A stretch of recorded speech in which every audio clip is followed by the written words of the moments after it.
Live. We're live. We're pretty much live. Now, hang on. Let me go ahead and do the intro. Cunt! I'm sorry, I didn't hear you, but I can't hear you. What did you say? I got an ear infection. What was that? You'll figure it out. Cunt. You'll figure it out later. All right. Cunt. All right. So, welcome everyone to the Masculine Geek. This is actually number 49. I mislabeled the original title. Thank you, cut and paste. So number 48 is hard.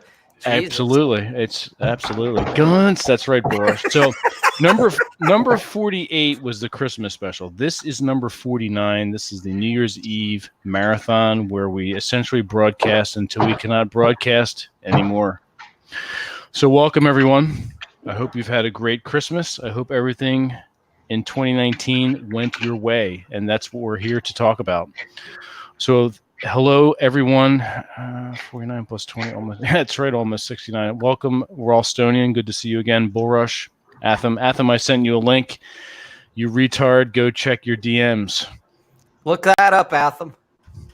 That's right, Rawstonian. This is the real 49. The last one was 48. So look that up.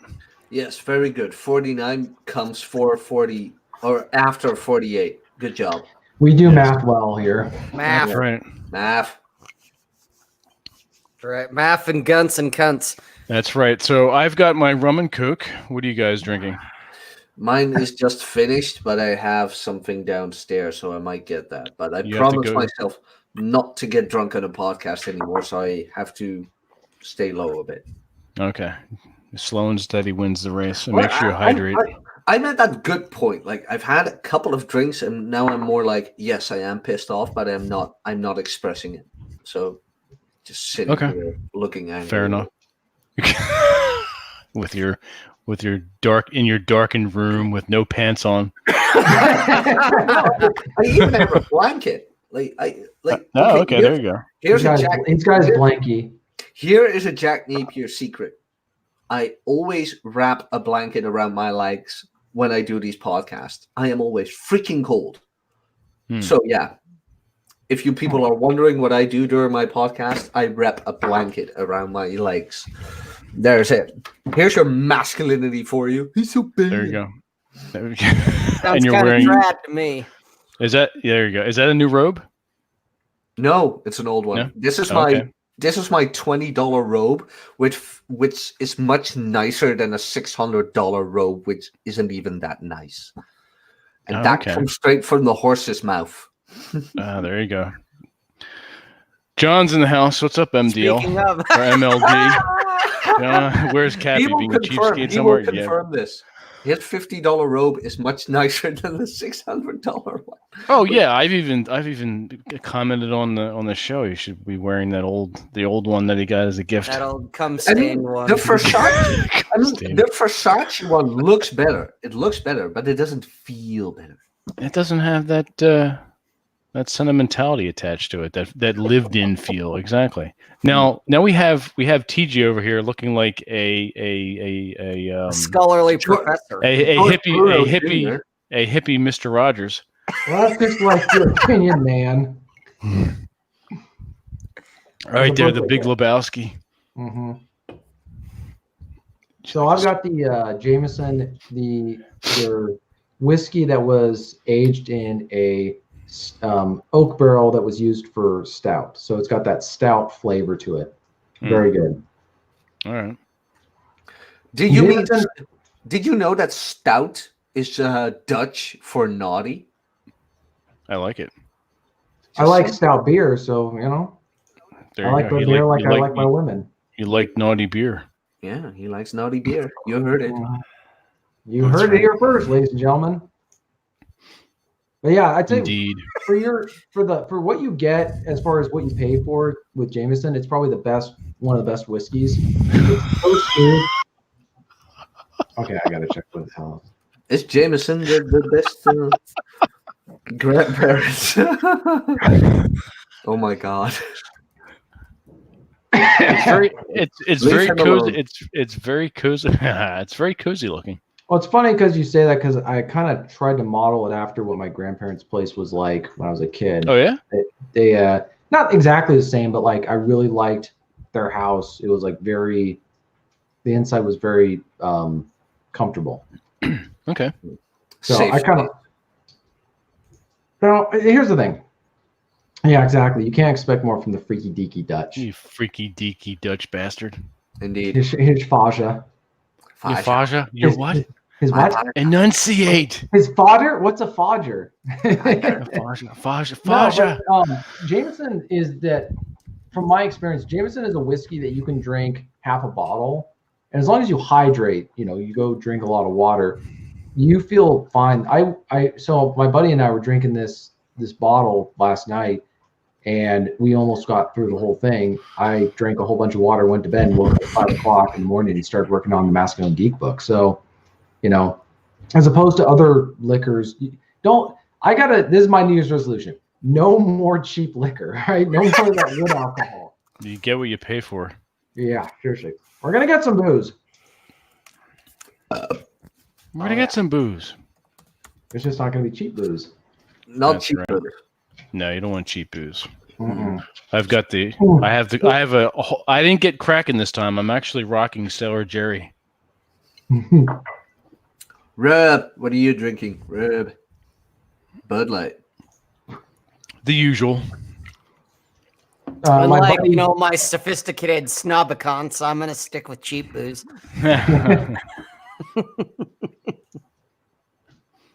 So, spoiler alert, I'm already in 2020, and it's not much different. It's pretty much the same, isn't it? See, I was thinking actually the apocalypse had hit, and that the reason he's sitting in the dark is because literally there's no power. He's running on a backup battery. There you go. Hitler's falling from the ground. You're gonna run out of battery soon. So if you leave abruptly, we know what happened. Yeah, if I leave abruptly. Luckily, TJ has got my back on that. Exactly. No, RR, I won't be cracking any champagnes tonight. I didn't have the time to pick them up. All I had was the Bud Light. So I got it's some just champagne. it's just the blue can tonight. But do we have hookers? Yeah, no, we don't have any. I'm speaking only. If I had hookers here, I wouldn't be on the show. Sure, you would. You'd have them with you. Oh yeah, I'd be sitting back.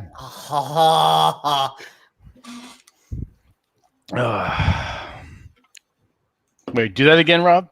Uh-uh. What was that? What was that? What was that thing you just did? I gotta take that screenshot. Don't push him. He might get a heart attack. Just maybe. Dude, I watched this great movie tonight, like the latest Clint Eastwood movie. Which one? The Mule. The Mule by Clint Eastwood. Okay. Was that good? Yeah, it was a great movie. It really was. Like, old man, retired, things like that, victim of the internet. And then he's just like, his granddaughter is getting married, and there's some Mexican guy there, and he's like, well, if you need a job, here's a card, and you could call them. Athen was in it? Yeah, Athen was in it. Okay. Or at least his distant cousin, the illegal one. Oh, wait. Okay. That's all of them. Never mind. No, but okay. And the guy at the wedding tells him, the only thing you have to do is drive back and forth. And Clint Eastwood was like, what, drive back and forth? Drive back and forth? Yeah, it's the only thing you need to do. And, well, he calls up the number, and they put bags in his trunk. You need to drive here. And he's like, well, sure. Oh, you need to park the car there for an hour and then come back. What if they steal my car? No, they won't. We've got people everywhere. Oh, okay. Then he gets thousands of dollars, and he's like, well, this is easy. And then later he finds out it's part of the drug cartel and things like that. It's pretty awesome. But he becomes friends with the drug cartel. Like, he's an 88-year-old man, and the drug cartel is like, using him as a drug mule. Yeah. And then they're like, whoa, this guy's pretty cool. They become friends with a retired old man. It's pretty fun to watch. What's Clint Eastwood? How can you not like him? Clint Eastwood is amazing. Clint Eastwood was being interviewed by what's the name of that one? there's a country singer who was talking to him, and he said, what allows you to make these movies where you're producing them, you're directing them, you're starring in them? And Clint Eastwood replied, "I don't let the old man in." And he's a country singer of some kind. Toby Keith, I think that's it. And he wrote a song called "Don't Let the Old Man In." And so I thought that's a pretty good line. Don't let the old man in. Where a lot of men get old, but they stay young at heart because they don't let the old man in. Whereas other guys, I can attest to that, and so can Ron. I mean, clearly we know somebody who's already let the old man in. That would be Mr. Aaron Clary. That happened when he was a baby, actually. I'm sure. He was born an old man. He was born crotchety. That son of a bitch. Where is he? He's off being cheap somewhere. I talked to him on the phone. I talked to him on the phone this morning. He may drop in. He said he's going to text me or do what he'll probably do. He's got to ask the wife's permission first. There you go. He'll do what he always does. He DMs me at my other Twitter account, waits for half an hour complaining about it, and then finally goes to the right one and says let me in. So you have another Twitter account? Yeah, my Dennis Malone, my you know that one. No. All right, well, I'll send you the link to it, and then you can ask to lower the drawbridge. He's probably napping. That's right, Boris. I'll give you the link to my other Twitter account, the one that I started with. It's actually how I became friends with Barry Nishizawa. We've been friends on Twitter. He is on fucking fire right now on Twitter. We've been Twitter friends for like almost 3 years because we were both following and friends with, because Quintus Curtius started following me around the same time. Yeah. We all became like Twitter buds. So oh god, my prediction on Rule 0 came true. I am so proud of myself. What happened? Well, I said during Rule 0 that the Manosphere will go mainstream, but not the Manosphere we know and love, but the Manosphere now taken over by that childish event planner. And guess what happened today? Not worried all about that the shit. Major news outlets were like, oh, the 22 convention hosted by men telling women ain't worth shit. I really don't care. So I thought it was funny. I'm sure it is, but that's not what we're about here. So let me have my Nostradamus moment. Oh, you get one. That's it. You're done. You're done for the year. You're done. Yeah. Yes. For the year 2020. Well. Technically, you still get one more because we're not into 2020 yet here, so you do have one more. Okay, cool. So you have one more. So this is where it's good that you get to go back in time. See, exactly. Don't do Great Scott. Great Scott. We have to go back. We'll send you back to the future. Oh, I know. This is heavy. Yeah, that's right. That's a word again. Heavy. Why are things so heavy in the future? Is there a problem with the Earth's gravitational pull? You're my density. No, my favorite story. He's got you. Look, there's a ritualistic ceremony coming on. It's like the dance. You describe everything in the most like technical way. That's like you in 20 years, TJ. Is that like how you would pick up a fat chick? Like you are my density. There you go. Well, who would? Never mind. I want to hold back on that one. So you can say. This is our safe space. We can fat shame. I've been told I have unrealistic physical standards in women, and I was like, they can't be fat. Here's the deal. They can be whatever they want. My dick doesn't. Just doesn't mean it's going to go for that. So get the fuck out of here with that shit. My dick does not agree with your way of life. Exactly. So fuck off, please. No. Yeah. I just think it's funny. It's like, you're the what is it they call it? The god of biomechanics does not care about your modern shibboleth. This is true. So let's get moving here too. So we are at the very wire of 2019. Okay, this is the last day of this decade. So I'm asking, are you still planning on visiting Italy in 2020? Also, any chance for Europe fan meetup? Yes, Peter, we are planning an Italy trip. I'm actually Not sure of the time frame yet because something's come up on my end. It will happen. In fact, I'll be taking care of the Airbnb in another couple days, but the time frame will change. But rest assured, it will happen. And we will have a Europe fan meetup. Yes. Obviously, it will be in Italy. So we'll send out more information as it develops. Not me. I'll just stay in the house and look at you. You stay in the house in the dark with your robe Be the on. Grinch and be curmudgeonly. He'll be the European version of Aaron. I'll just look angry at everybody. European Aaron, right here. There you go. Is that Jack Napier? No. No, it's Move along. It's some curmudgeon in a hat and robe. Nothing to see here. Move along. Italy? Why not? Well, we're going back maybe 6 or 7 months where I was speaking to TJ and Rob. I said, I want to sit in a cafe in Italy, smoke a cigar, drink good alcohol, drink good food, and meet good Italian women. So there you have it. And I said, it's going to happen. And Rob and TJ were like, fuck yeah. Well, Rob said, fuck yeah. TJ said, hell yeah. Or something to that effect. No, Jake Willikers. TJ, yeah, He's TJ the golly. Golly. My opinion was never asked. It's like, hey, Jack, you're coming to Italy. Wait, what? That's pretty much, yeah. So and then Jack's like, anywhere but Italy.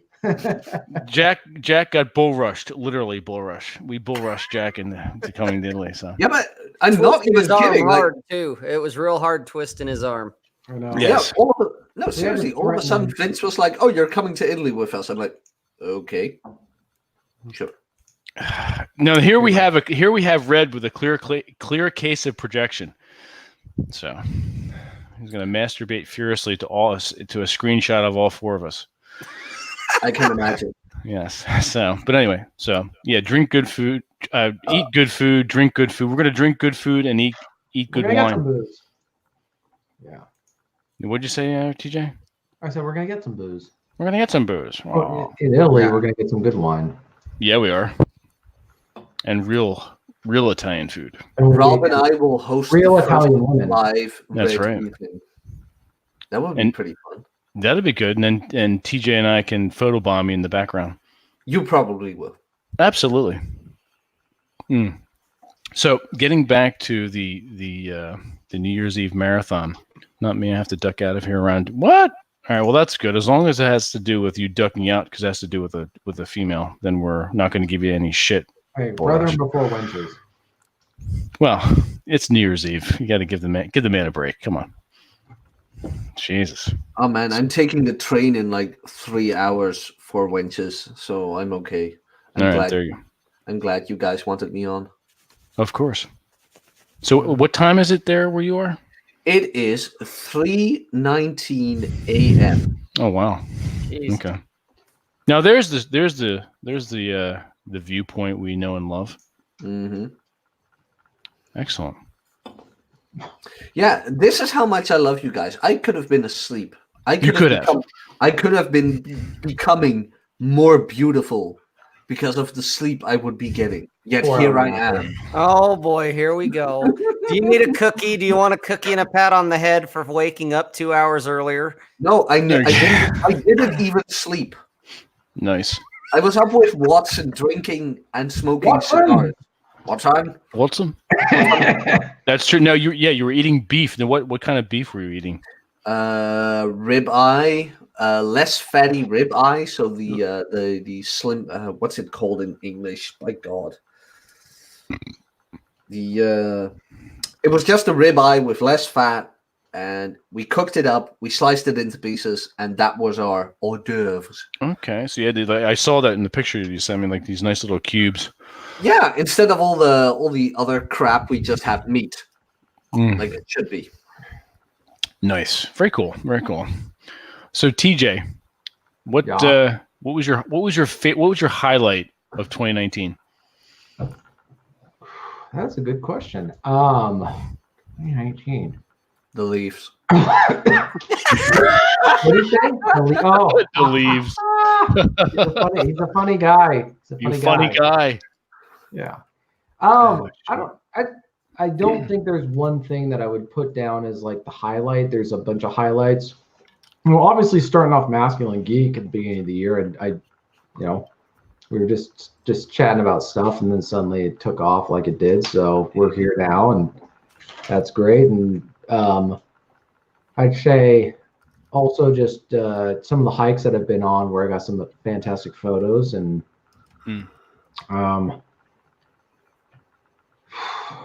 gosh, I'm just trying to think of everything that's happened this year. Quite a bit. I finished a short book. Having Jack narrate a book of mine that has yet to come out yet. We're still working on the cover art for it. That was a highlight too. So I think that that'll be a good way to start off 2020. I'm hoping that it'll be out sometime next month. It will be our Chinese democracy. There you go. Absolutely are. Finding MG, anytime you find MG on the YouTube or anywhere else is the highlight of your year. Well, and also doing like the D&D. I mean, I can only speak for myself on this one, but I mean, if you told me 2 years ago that I would be playing D&D with you, Rob, Aaron, and Rollo Tomasi, I wouldn't I obviously would not have believed it. I was like, yeah, that's not ever going to happen. Right. But yet it happened. So it was like, it's kind of weird. Like I occasionally, I told you, Vince, but I run into people in real life who've read Rollo's work or Aaron's work, and they're like, oh, you know these guys? Yeah, I played D&D with them last week. I know you didn't. I was like, it's on YouTube. It's pretty badass. It's pretty cool. Yeah. I mean, I've been wanting to do this for a while, and ever since I saw, like I said, I saw the background of Rollo's office. I'm like, wait a minute, that motherfucker's a geek. He's a closet geek. I want to play D&D with him. So I think that's actually the highlight is that you coming up with this idea for this podcast and it coming out so hitting such a nerve in a good way where I feel like we're doing something that's original. Like this is something I've always wanted to do where we're doing something that other people aren't doing. And we're able to have good conversations, good chats about stuff. And we can actually do something that's positive and constructive instead of people just sitting around, bitching at each other about the problems of the world. We're actually doing stuff. Mm-hmm. Oh, absolutely. And that's part of what I had in mind when I was thinking of the idea, right. And then just reaching out to you and Aaron, and then Aaron going, oh yeah, that might be a good idea. And then he joins for what, 2 episodes? 2 or 3. He's kind of like Batman in the Justice League, right? He's a pretty much. Member. A curmudgeonly Batman. He's home washing his tights. He doesn't have a Batmobile. He has the bus. He does.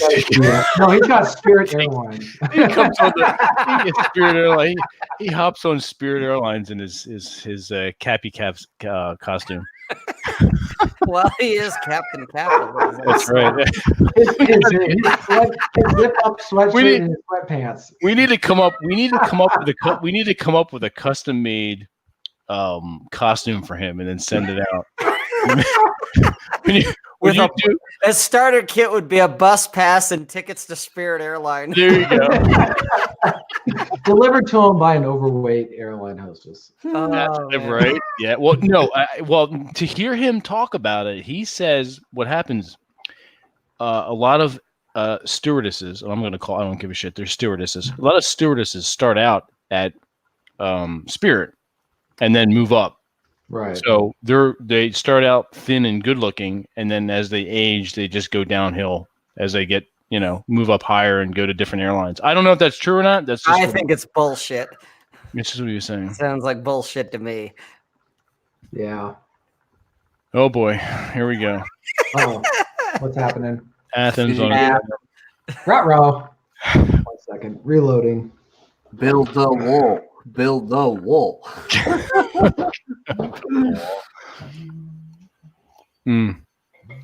That's too funny. Should we let this son of a bitch in? Sure. There he is. Finally. There he is. What's that? How the hell are you, Adam? Doing amazing. Excellent. So since you guys are drinking already, I put some Kahlua in the coffee. To you, my friend. Do you like my coffee mug? I do. It's a raccoon. That looks like it's handmade. I don't know if it is. From the indigenous people of wherever. Indigenous people of Arizona. Of Nevada. China. Ancient Nevadians. Bad drop shipping course. There you go. Athen, did you get a haircut? Yeah. Nice. Looks good. Thanks. You're welcome. And what are you smoking there, sir? It is Solani Flake. Nice. And it looks like TJ's taking a piss. in the fireplace. It's too hot. It needs to regulate the heat a little bit. Exactly. I got the weight rack installed back in my room. You see that in the back? I see your this looks like a Smith machine, a Smith rack. Yeah, well, it's just a weight rack, not a Smith machine. Mm. But it has everything. You can do squats, even pull-ups. There you go. Obviously, bench press, blah, blah, blah, all that. Jack Napier knows what I'm talking about. Yes, I do. Yes, he does. He has one as well. Yes. Quite Raw. So how's my audio coming out? Everyone's a moderator. It's so... Nick. I Make forget. him one too. Nick, do you feel left out? Make him one too. Fuck it, make him one. Whether he wants it or not. Whether you like it or not, you fucker. And then everybody's gonna block each other. There you go. All right, what's going on? Don't block each other. Just put each other in timeouts. Let them fight. Shh, Vince, they're gonna catch on to why I'm doing what I'm doing on my show. I know. I remember. I was laughing out loud at that. I thought that was hysterical. We have 40. We had up to 60. We have now 42, 43 in the chat or viewers. 44. Nice. Welcome everyone. Rob, you want to go ahead and give your spiel real fast? My spiel. Yeah. What spiel? We're early, but it's still. Oh, fuck, I'd say we're early. We're like a half hour early. All right, fine. Hit the like button, guys. Subscribe to the channel. Drink a beer for me. Give us money. Something like that. There you go. Give us money. No, I know a lot of people ask about or they make comments. Oh, you guys don't like money? Yeah, we do. I don't want super chats clogging up the chat and us being beholden to you in the moment because you gave us money. Now you feel we have to answer your dumb question. We're not going to do that. So there is such thing as a dumb question. There is.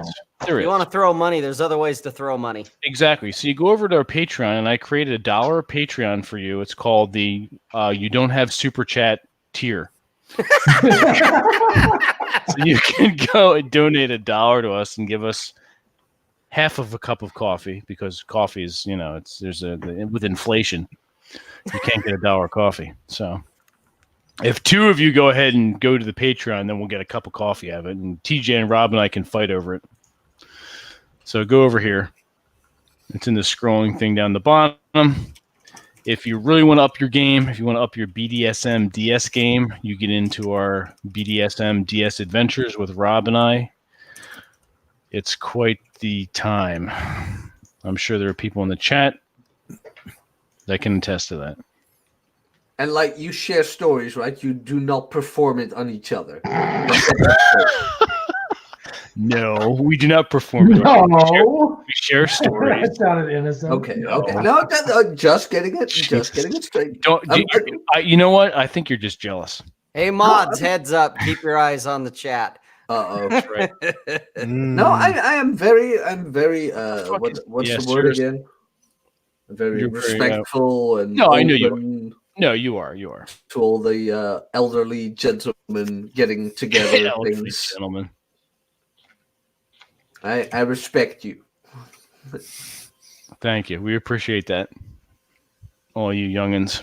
Only 45 cents. God damn it. It's not a new decade yet. I still don't know how super chats work. Like we finally got them, Like people pay us, and then I'm like, okay, but where is it now? And then Google shows you, oh, you got these super chats, and I'm like, okay, now transfer it to me, please. And there is no button anywhere where I can click to let them send it to me. So I asked Cappy already. He was like, no, it's at a certain number, certain amount of dollars, and then you get it. I'm like, yeah, okay. I think it's probably like $100 or something like that, or $50 or something. Now it's in super chat limbo.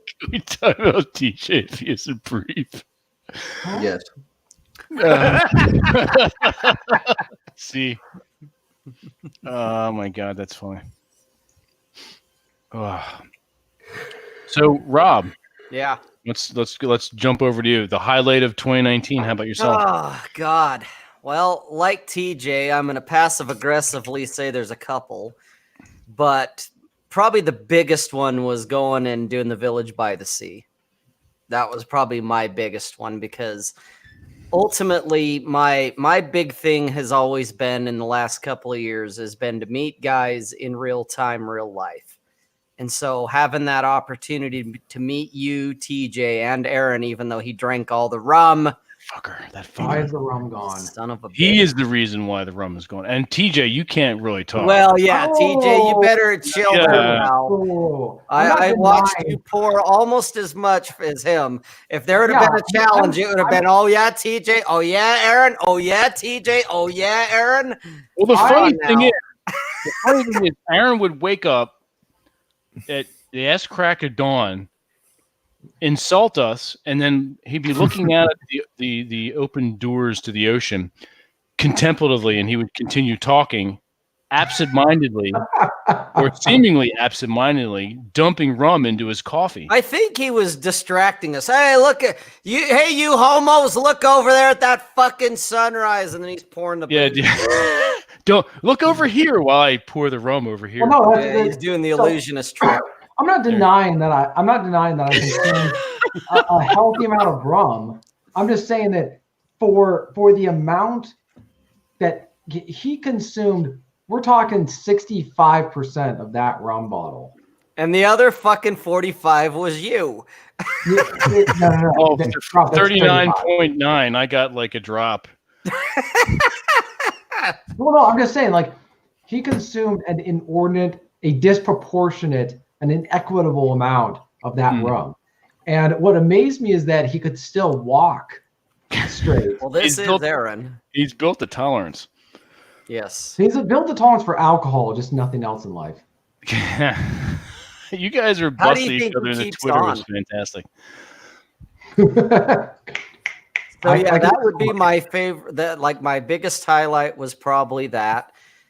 Being on the show, being a part of the show would be another one. There's a lot of other ones that come up. I've got a post coming out tomorrow. I mentioned it in the newsletter. Hint, hint, wink, wink, guys. If you haven't signed up, you should.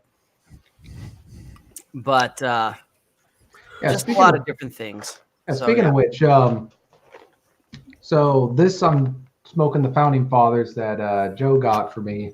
So as always, grateful for the fans who traveled to meet us. Yeah, and that, I was gonna say that is like that was the other thing that I really appreciate about the show is like we really have attracted good guys for like as people who follow the show and have like they've all got their own passions and interests and stuff that's mutual, and so that's what I thought was really cool to meet people who are just they got the same interests and they got the same I hate saying this word because it sounds like a kindergarten thing, but positive energy where they've got good things to say about life. And when, I'm just saying they're low on the Spurg spectrum. I'll give them that. Right. I'm just saying, like, with all the negativity that you see everywhere going on around on everything, I mean, it is freaking everywhere. Having people who actually have who aren't a doomsdayer, a doom and gloomer, the world is ending, the end is nigh, woe is me, my life is horrible. That's all they want to talk about. And then you meet people like, yeah, dude, let's go smoke pipes, or let's go smoke tobacco, or let's talk about guitars, or let's talk about, East Coast history or something like that. Yeah, just swapping notes about all that stuff. Absolutely. Let's talk about mummifying women. Well, that's you have to get in the. Jack, I don't quite know what you're looking If you want to talk about that, you have to get into our Patreon, or you have to get into John's webinars. So this is a high chakra quotient. That's this it is right there. This is a PG show. Not really. I was gonna say, really, when? Because if that's the case, I better leave now. Yeah, Boris, did you enjoy the festive red and green mummification of my girl? Yeah. No. Of course, no one knows. Well, Jack has seen the photo. Yes. I'm not sure if I sent it to. I'll have to send it to Atham too, if I haven't already. Atham, look it up. Yeah, look that up. Send it to me.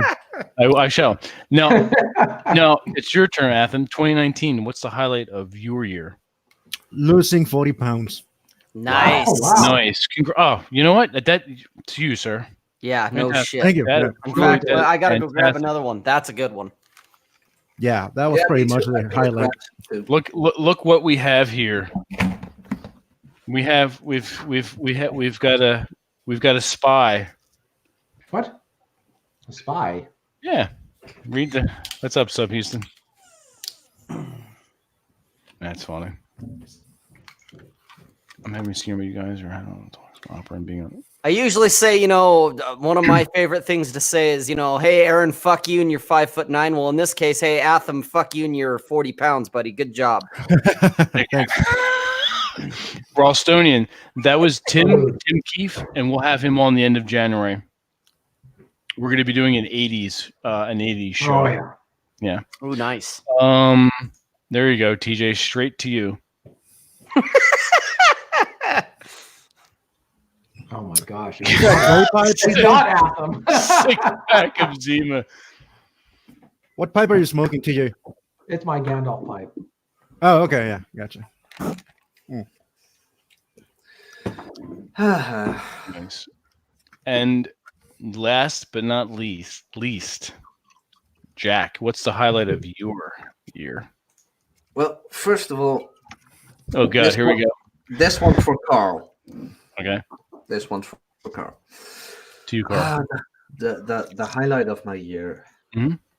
and I was asked the same thing by Rolo, and God, all of this was one giant highlight. I started out this channel January 1st, I believe, maybe the 2nd, 2019. Well, for me, it's now January 1st, 2020. So it's been a year.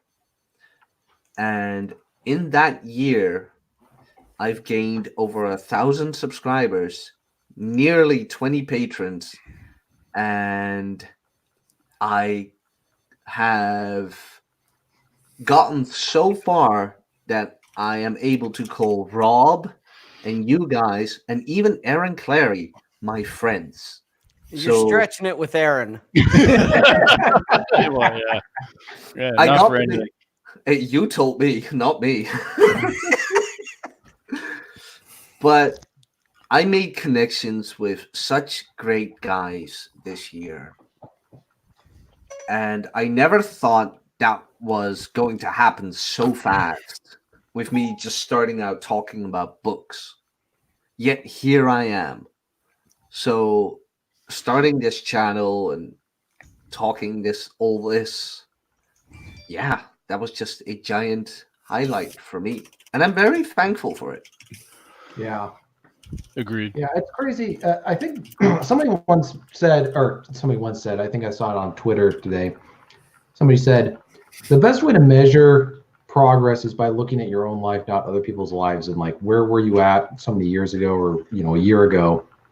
And so, yeah, it's like, there's a lot of things that have been huge improvements or just changes in the last year or so.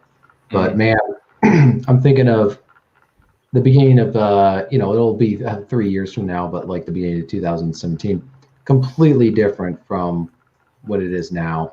Like so it's really amazing about how much things can change. But and then also, what that tells you about yourself? It tells you about how much you are the situation you're dealing with in life is external circumstances or something that's wrong with you. And for a lot of guys, it's something that's wrong with them. Sometimes it's stuff that's just external, and sometimes it's a combination of both. But when your life suddenly improves drastically, when the circumstances change, you know it wasn't really you. You were just going through a hard time. And, you know, persevering through that is the important thing, because a lot of people will want to blame themselves, or they want to blame other people, but they also, it's stuff beyond their control. I don't know if I'm making my point, but just keep it brief. Yeah, keep it brief.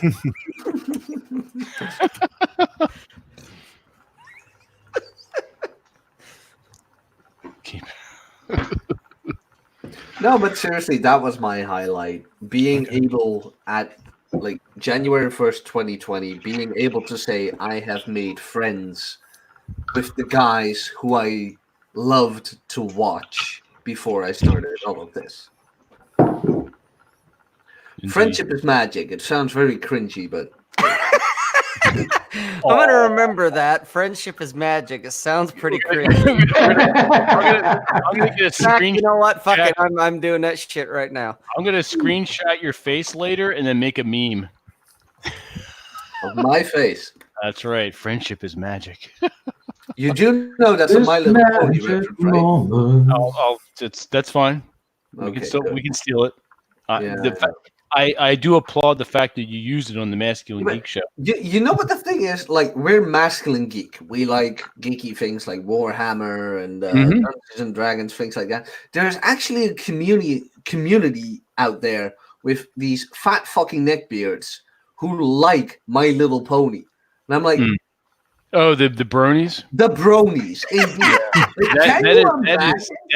That is a sad individual. I'll tell you right now. Can you imagine these guys putting up a podcast like we're Masculine Geek? No, they're emasculated geek. My God, no, they're androgynous geeks. They're not even geeks. They're pathetic. I'm a brony. No, you're a loser. That's right. Seek help. Indeed. John, Cappy is Cappy. He had to ask his wife's permission to come on the show. She told him no. Have you seen my girlfriend? He's taking one of his 4-hour naps. Probably. Having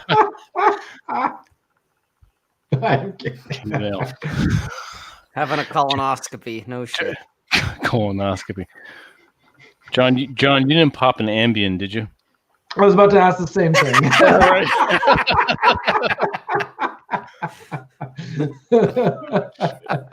Boris at his best. Absolutely. No shit.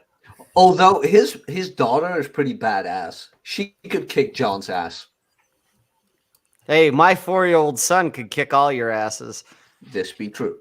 My 2-year-old can slaughter you all. My unborn son will rule you all by drinking the blood of the innocent, whip the tears of virgins. I'm drunk on success.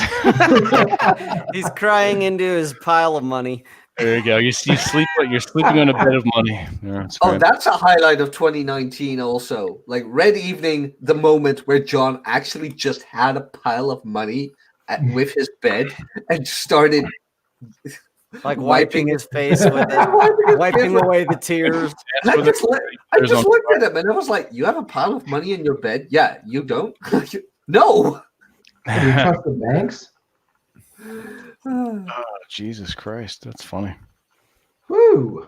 That was a good episode. You remember that, Rob? That was only 2 to 3 weeks ago. That was a good one. It was less than a month ago. Yeah, that was a good one. So you guys were weeping into money? No, John was weeping into money. He was laying in his bed looking like a goddamn sultan of some sort. And, you know, we're seeing man nipple and all this other shit that you have to censor on YouTube these days. And we start talking about cash in his hands and he's like fanning himself and wiping his eyes. And it's like, are you fucking kidding me? Okay, I'm looking up Scrooge McDuck doing the same thing. Yeah, right. Which is ironic. Wasn't it John who said that his first cognizant memory was of DuckTales? Oh, Rush, there is a vast difference between men and women.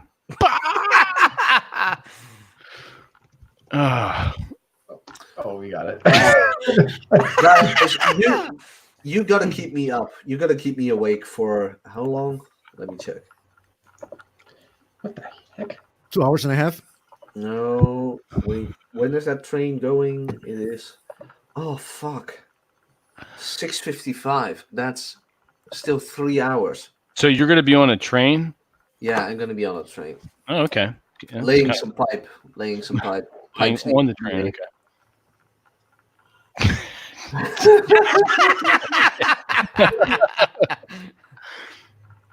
Property. My property. Property. That's right. And TJ's just like, what's going on here? Well, no, I'm looking up these videos. You're being bought and sold. That's what happened in here, TJ. How does it feel, TJ? Break out the shackles.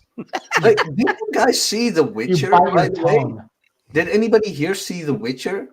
No, I have to say, John, I watched the first 3 episodes of The Mandalorian. That fucking kicks ass. I love it. I'm loving it. Oh, I still. So the part where Baby Yoda's like trying to play music. I didn't get to that part. I'm only on the 3rd episode. I didn't see it because I think it's overrated, just because of Baby Yoda. Well, I'm separating that out in my head. There goes the subscriber count on my channel. Like, What? into the ground. Jesus. John Favreau is a fantastic writer because I know he wrote those, and thank God. You gotta have something to live for. Maybe he can save fucking Disney. No. Save Star Wars at least. Or Star Wars at least. Oh, John. Fuck Disney. Yeah, the Baby Yoda memes are ridiculous. Baby Yoda Baby Yoda is better than Jack. I am way cuter than Baby Yoda. John Favreau. There will be a Mandalorian version of me and John, and I will be Baby Yoda, and John is like, Jack, don't touch it. And I'll be like, yeah, sure. And then I'm watching, I'll touch everything. Be wearing his Versace robe. Don't touch it. Baby Windu. Nice. Oh, that would be awesome. Like a baby with a pink pacifier or a purple pacifier. That would be pretty cool. There you go. Did you know how the purple lightsaber came to be? Yeah, he wanted to be different than the rest. So he requested a different color. Yeah. George Lucas came to Samuel L. Jackson. He was like, I want you to be a Jedi in my movie. And the first thing Samuel L. Jackson said was like, yeah, sure, but my lightsaber is going to be purple. And he agreed. And that's how that came to be. Now it's part of the lore. Yeah, now it is. It's kind of cool. Yeah. But so is Rey, and we don't talk about her. You mean Mary Sue Skywalker? Yeah, man. Yeah. Pretty soon TJ is going to be collared.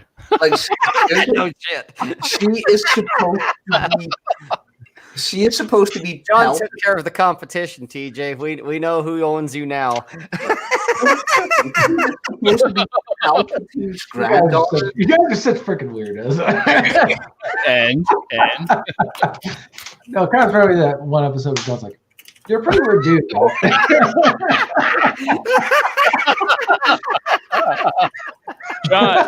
I'm going to lower the drawbridge for you. I'm going to send you a link if you're decent. Oh, dear. This is Even gonna if be he's not.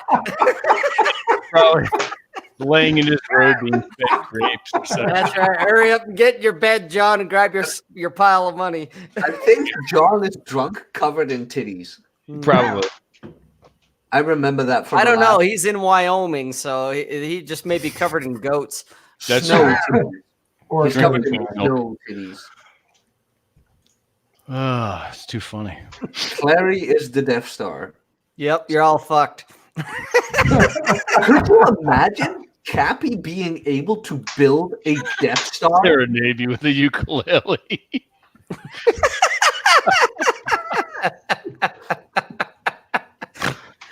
Oh, Jesus. Rob snorted. I have I my still blanket. love this. This is fucking great. I will I be. have my blanket. I love my blanket. We need to remake like that scene where you see the Death Star show up for Alderaan, and instead of the Death Star, it's Clary's face, and he opens his mouth, and the Death Ray comes out. That's no moon. Ah! That's right. That's no moon. That's an angry boomer. It's too big to be an angry boomer. It's Aaron. It's too tall to be an Aaron. Is Cappy the Emperor? Good. I'll be Bullrush. I'll be sending some to John as a gift. Don't worry. That reminds me, I have to order more black vet wrap. Let the hate flow through you. Cappy is more like, let the curmudgeon flow through you. Let the rum flow through you. No. You will be like, hey, I want to major on Steam. Do it. No, he's like, has this Death Star been contributing to GDP? Do it. Do it. Good. Soon this video will be finished and my retirement fund will be funded fully. Completely. Jesus. Now kill the Brubis. Do it. He's essentially retired now, isn't he? He is. Cappy is never going to retire. That man's going to work himself into a grave. Well, there's that. Well, not before that. I will literally be digging his grave while he's working on his laptop, right? And then he's going to be 89 years old. And he's just fallen. Wait, I got to finish this one last essay. That's right. And then he's going to clone himself, and then Mary Sue is going to be his granddaughter. Oh God, baby Aaron. Would that not be the funniest prank? Baby Aaron. Some girl showed up and just said, "Aaron, this is What's your up, guys? What's up, John? Hey, what's going How's on? everybody doing? Okay, beat TJ. Beat TJ. Oh, I would love to. I would beat TJ like he owed me money. I would make TJ fight like the Mandingos and Django. I would find some other lesser. I would find some lesser leaf collector and throw you in a cage with him. Fight to the death. Who's the alpha leaf collector?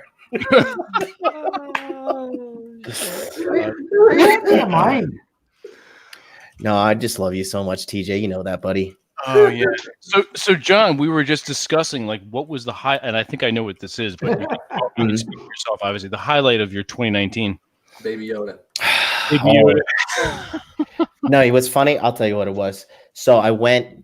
Okay, so in 2018, right? I was trying to. I'll just be very, very transparent with everybody. So I was trying to be really cool, and I wanted this Rolex so bad, right?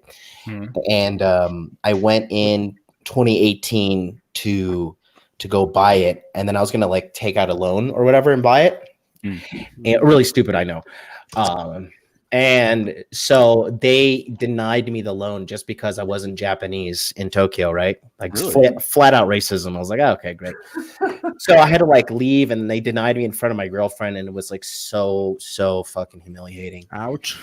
And then in 2019, I went back in that fucking same shopping area, and I bought my brand new Rolex cash, and I was just like, what you got, Daytona? Yeah, the Daytona. It's somewhere, nice. like somewhere on the floor somewhere. I don't value it anymore. It's like the whore it is. It's on the cat. It's around the cat's neck. we actually, Charlie from Cultivate Crypto. Did I tell you what we did? No.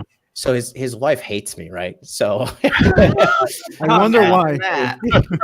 I'm like the escaped slave, I tell him about freedom. So Charlie got this dog, right? And so me and Charlie were hanging out at his house, and the dog's like half Chihuahua, half Maltese. And so, we were just sitting around talking Bitcoin and whatnot. And I took my Rolex off and I put it around the dog's neck, and we are like just laughing because the dog has a $20,000 watch around its neck. But then the watch got stuck and we couldn't get it off of the dog's neck. That's an expensive pup.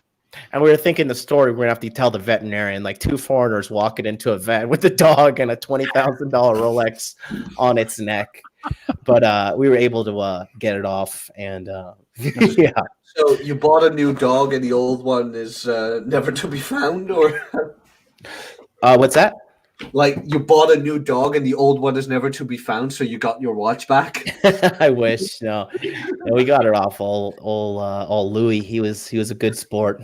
All right, John, you're freaking me out. Where are your sunglasses? Oh man, I'm just I don't even care to wear them right now. How you feeling, by the way? How you feeling? Finally feeling better. But the bad news is like I think what happened was I brought on, like when you travel on airplane, it's like in the airport there's just like bastions for disease and stuff. So I met one of my guys up in San Francisco, a really cool guy, and he brought me like 200 milligrams of edibles. And so I ate 160 in one sitting, and I didn't know that's like that's too much. So I ate them, and I was like retarded for like 2 days, and then I started to get sick. Oh, Jesus! And then I got sick right before Body Language Mastery was supposed to launch, and I did dude, it was sheer willpower for me to edit everything and get it out on time. I don't even know how I pulled it off, but I did. But I finally got better like 2 days ago, but now everybody else in the house is sick because we've been snowed in basically. So now I'm taking care of my mom and the little kids and my brother and my lady and all that. So, but yeah, it's been good, man. It's good being with family and stuff, and just like they got like this hillbilly version of Whole Foods out here that's real cheap. It's called Quarter Foods. Yeah, it's called like Half Foods. What is it called? Like King something King's. I don't know. It's pretty nice. It's like Food Lion down south. Yeah, it's an organic shop, and like everybody's so nice up here. My mom is hilarious. She's like, all these Wyoming people are so ugly. I just tell her it's years and years of inbreeding. No, the state is not very populated, is it? It's the least populated state in America. That's because there's fucking nothing out there. There's like what, 5? Think about it. Alaska's it's even less populated than Alaska. Yeah. In Alaska, you go in 12 hours at a time, no sunlight. That's why they're all depressed and killing each other. And shooting up heroin. There's a heroin thing there. Oh yeah. So yeah. I was able to get a Jesus piece though finally because I can't find them anywhere in Tokyo because they don't believe in Jesus. A Jesus piece? What do you mean, like a cross? One of these guys right there finally got that. Oh, okay. Is it gold? It's gold, and then Jesus himself is white gold. Wow. Jesus himself is whitegold.com. Can you see that? I don't know what that is. Yeah, okay. There we go. That's sweet. Yeah, I've been searching for one all year, so I finally got one. So apparently Atham looked that up. I did. He did. Look at that. Yep. Cheyenne is the capital. Population 58,000. But it's great. It's huge. Yeah, there's nobody here. People are nice. I saw a couple hotties out here. Like Really? All you need to do is flash them a full set of teeth. They're like, hey, hey money bags. It kind of reminds me of what Rob said in a previous episode where, if you're trying to sell a Lexus in a town where nobody can afford it, don't sell it there. Go somewhere else where it can be afforded. But also, if you're in a place where you really, it's the top tier guys, just go to another area where the competition is less intense. So if you go to areas where if you have a full set of teeth and you've got an IQ of 80, you're considered to be like the Chad of all Chads. You're not in a relationship with any family members. You haven't been to Alaska. You just described the Deep South. Yeah. There are guys down there who they're their own fathers. The Deep South or the 21 Convention, whichever one. We would be gods amongst men who didn't get banned. I had a girl message me today, right? Cutie, little cutie thing. You would love to tie her up, Vince. Absolutely. She was like, she's like, can I ask you something about those 21 Convention guys? I was like, sure. Like, I don't know why you're asking me. I hate those people. But she was like, why do these guys feel they can tell women what to do when none of them are even attractive? I'm not even joking. I could send you the screenshots because, it's just hilarious. I don't know. It's like, It's just funny. It's just really funny watching this guy destroy his business for the internet to see. Oh yeah, that's gonna be fun. But can you imagine Stefan Molyneux like standing there with his even more than dad bod telling women, "Don't be hypergamous because you will destroy civilization. So don't do it." And then all these women, all of a sudden, are like, "Okay, you think that's gonna happen? Really?" Like, Yeah. by It's God, funny. man! Like all the news outlets are talking about them now. It's so funny. Oh yeah.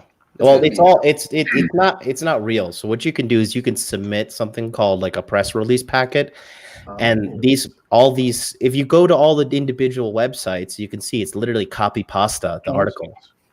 Oh, So wow. it's easy. I could come out with one tomorrow. It's like $50 to do it, maybe $250 max. But no, it's like I'm well aware of his marketing tricks, or it's just a joke. They're so far behind. It's hilarious. Wait until we have our Rule Zero event. You'll see. That's in the end of the summer? I can't say, but I'll text you in the private chat. Please do. Sorry, people, you don't get the inside information. We're special. We're so very special. Thank you, Michael. Aw, thank you. That's very heartfelt. Thank you. There you go. Okay. Oh, okay. Yeah. So we're gonna see, but like once we put it on, it's gonna be game over, man. It's gonna be hilarious, and we're not gonna be like trying to, because what he's trying to do is the only reason he's trying to do this. He's trying to use outrage marketing, but what he doesn't realize, because he can't think for more than 5 minutes in front of his Zelda poster, that outrage marketing is short-term money, long-term. That's just not good at all. And and he already pretty much destroyed his reputation. That's why less than 100 people went to the 21 convention this year. But I digress. It is what it is. Yeah, at least we got Masculine Geek. That's right. Yeah. Everyone has Masculine Geek. This is the greatest show in the world. This is better than my shit show. I don't know. What a bunch of losers to watch that show. And the biggest loser is the guy on screen with sunglasses leading the charge. Oh, Jesus. I love my guys. Athen, your haircut is money, dude. You just get that today? I was just commenting on that earlier. Right? Yeah, it looks fresh as hell, dude. Oh, thanks, man. Thanks. You should give TJ some advice. I knew there was I was like, I'm just waiting for it. I advised TJ to get a curtain cut, and he did. He looks good. No, TJ, you look great, man. You're a handsome guy, TJ. We're just busting your Turn balls. profile. I gotta say, it looks like Captain America. You know, He does look like Captain America. So Jack and I were talking about this. TJ, Yeah, turn profile so we can see your Turn haircut. sideways. like this. There you go. Oh yeah, it's really cleaned up too. like Yeah. give him the shield, man. Give him the shield.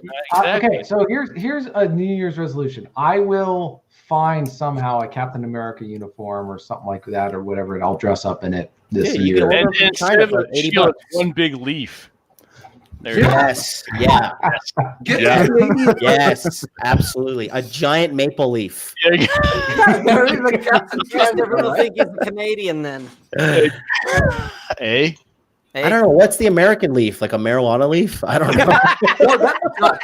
That's California. DJ with a marijuana leaf. Yeah, there we go. That's Dutch. Like we are always associated with Dutch. There is not one place I can go on a vacation without people finding out I'm Dutch and be like, "You got weed?"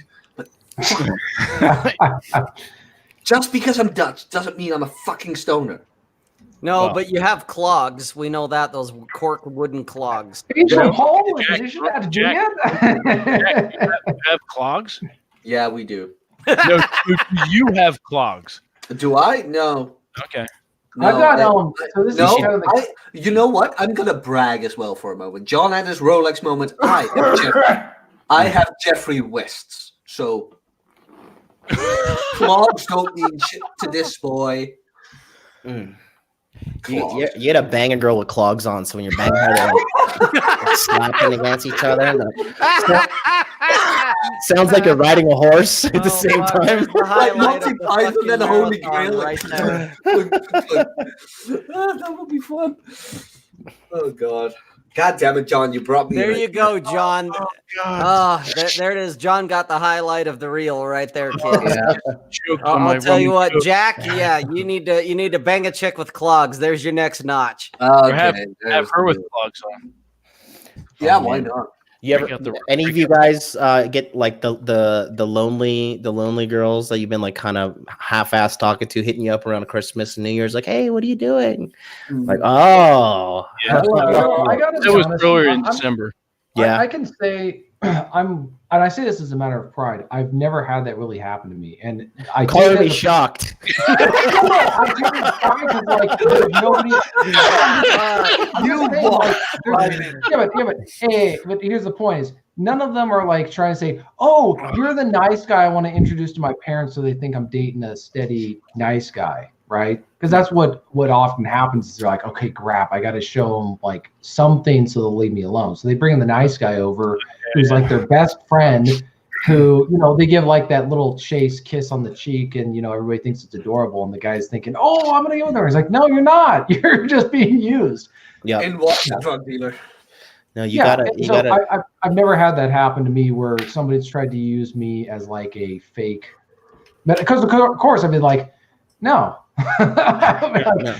Unless your dad is stiller and has a ton of rum, probably not going to happen. You got to Well, think. that's a You're thinking fair- about it the wrong way. You're thinking like a square, TJ. You got to think about it. You got to think like this. As soon as when a woman tells me that, I sit up and I'm like, I smell some weakness there. I feel like I'm ready to pounce on her emotional weak state here and get some easy, quick sex out of it. And that's what I do. And I don't care because they did. Let me tell you something. If you think that these chicks are using you for anything other than their betterment, you've lost. Well, no, that's my point. It's like I know that they're not interested. If a girl was saying, "Hey, do you want to hang out for?" Which I really adhere to the Rollo Tomasi's viewpoint. Like, if you're not dating a girl, you're her, and you're hanging out with her, you're her girlfriend. Right? Oh yeah. Like that's kind of I think that's really true. So it's like I don't have a lot of girls that I'm actually there's very few, if any, that I'm friends with. I'm friendly with, but I don't hang out with. If I'm not like, why would I torture myself with that kind of thing? So no, I'm not. That's why I say I'm proud of that, because they're not saying we think you're a nice guy who's going to be manipulated. We can manipulate. Robin, They know that. Robin is pussy over there. Oh. Stroking and petting my pussy. That's right. I'm all Harder. about just Harder, Rob. Harder. Financially, emotionally, sexually extorting women, whatever you got. Like, is that your next course, John? Just for women, selling them lies? It's okay to be fat. No, dude, I'm telling you, man, I'm seriously like my 2020 thing is I'm trying to figure out a way to like get into the market of selling shit to women because they're so dumb and they'll buy anything. It's just like it's like printing money. Like my buddy, he sells some stuff to these broads and like just like dumb little trinkets, and they pay so much money for the dumbest shit that's going to end up on a goddamn landfill in like 20 years. I'll tell you right now. Try 2 months. I'll tell you right now, and you guys can use this for yourselves as well. You as well, TJ, but anyone on this panel, anyone watching, I have a pen name. Okay. And I've told you this before. I am writing erotic bondage novels. Hell yeah. I'm halfway into one. And which Jack will be narrating. I'm halfway through one right now. Okay. This is going to be good. Yes. That is what you market and sell to women. I will make bank on this. I will accent exactly. There you go. There you accents and everything. Like my accent will experience, so it's easy to write. Just invest in the stock for pet food and wine and liquor. Yeah, that too. Crypto cat food, right there. Yeah. Our country spends more on cat food than other countries spend on their total GNP. Really? Oh yeah. On pet food in general. Yeah, it's crazy the amount of money we spend on our pets. Yeah, I know that in America, like the number one leading cause of death for animals is obesity. I'm serious. I'm not even joking. Well, that's because it is true. It's terrible. You're Americans. God damn it, you never disappoint, do you? It's Hey, so we are at the very least entertaining for the rest of the globe. You know what's even worse? Even worse, people who treat their pets as vegans. Those people deserve to die. Like vegan cats and vegan dogs. Seriously, that's animal abuse right there. I watched this video the other day, Vince. Check this out. So this younger lion was challenging this older lion, and you probably seen Mowgli do this. But you know how the cats they'll lay on their side and they'll hold you with the front paws and they'll kick you with the back paws. Yep, they'll do that to their toys too. So the older lion did it to the younger lion in like a physical fight, and Did he eviscerate him? he snapped his spine. And then they showed the younger lion walking around later and just pulling himself around on his front two paws. They had to euthanize him because it was on a what do you call it? Not a range, but a safari or wildlife preserve. And then they had to do it. It was unbelievable. Happy New Year, Ben. Yeah, lions are vicious, man. Did you ever see that hyena and two lions video? That's pretty brutal. Have you seen Two Girls, One Cup? No, please do tell. Share us your Girls, one information. What's that all about? What? Two girls in IKEA? Having girls one in cup? IKEA. John is being a lion now. I know. That's a lot of that. Athen looked that up. Look at that. And there you go. Unbelievable. What did you find it? Yeah, look at the chat there. I posted up the money spent on pets. 8.85 billion. If I'm fat, my pet will be fat. You want to see the video of that lion getting wrecked? Mm-hmm. Let me see. I can find it. Screen share. And after that, Two Girls, One Cup. The people must know. Okay, I'm ready. Hold on. Two kids in the sandbox. Oh, no, hold on. Two pussies in the sandbox. No, That's two cool. kids. Two kittens in the litter box. No, two kids in the sandbox was the one, I believe. That one is horrible. Oh my god. Dude, I hate how like Instagram just forces you to log in. Like, get the hell out of here. Let me just like anonymously. You know, they have a really good idea, and then somebody buys it, and then some loser out in Silicon Valley ruins it. Where is this? Now I gotta search all over again. Hold on. Sorry. By the way, Ben Silberswag, nobody cares about Marvel Phase 4 anymore. Seriously. Marvel's turned into a piece of shit. Like, yep. Once you start taking away the masculine role models, like that's why the people want this shit, because they want masculine leads. We cared about the Thanos story, which is now done, and yeah, nobody cares anymore. The only saving grace they're gonna have is if Tom Holland leads the charge, but it's externally owned by Sony, and Japanese people are ruthlessly stingy when it comes to business deals, so they will just scrap the whole thing and they'll just let it burn in spite or take as much money as they can. Like, there were rumors for another Spider-Man reboot a while ago. Yeah. Like, Jesus Christ, you just rebooted it. Come on. Yeah, Andrew Garfield was awful. Oh yes. Oh. Ugh. Where the hell is that? Tobey Maguire was a really good Spider-Man. And Tom Holland as well, by the way. I like Tobey Maguire as I did too. I liked him better as Peter Parker, but I think he did a good. He did a good Peter Parker, yeah. He was a bit older, but it still worked all right. Yeah, but the dynamic between Tom Holland and Robert Downey Jr. was so well. Oh, yeah. Yo, where the hell is this thing? Yeah, Robert Downey Jr. is hitting on his aunt. Oh, yeah. Wait, what? Like, you're an extremely attractive aunt. Like, hey, that's my MA. Got that was it Brooklyn or Bronx accent? or Queens. Yeah, something like that. There's gonna be a Sherlock Holmes. Oh, here we go. I'm really looking forward to that. Yeah, that'll be good. Sherlock Holmes. Hey, there's 3. another film I won't see, Peter. There you go. Let me know if that works. Let me know if it's showing.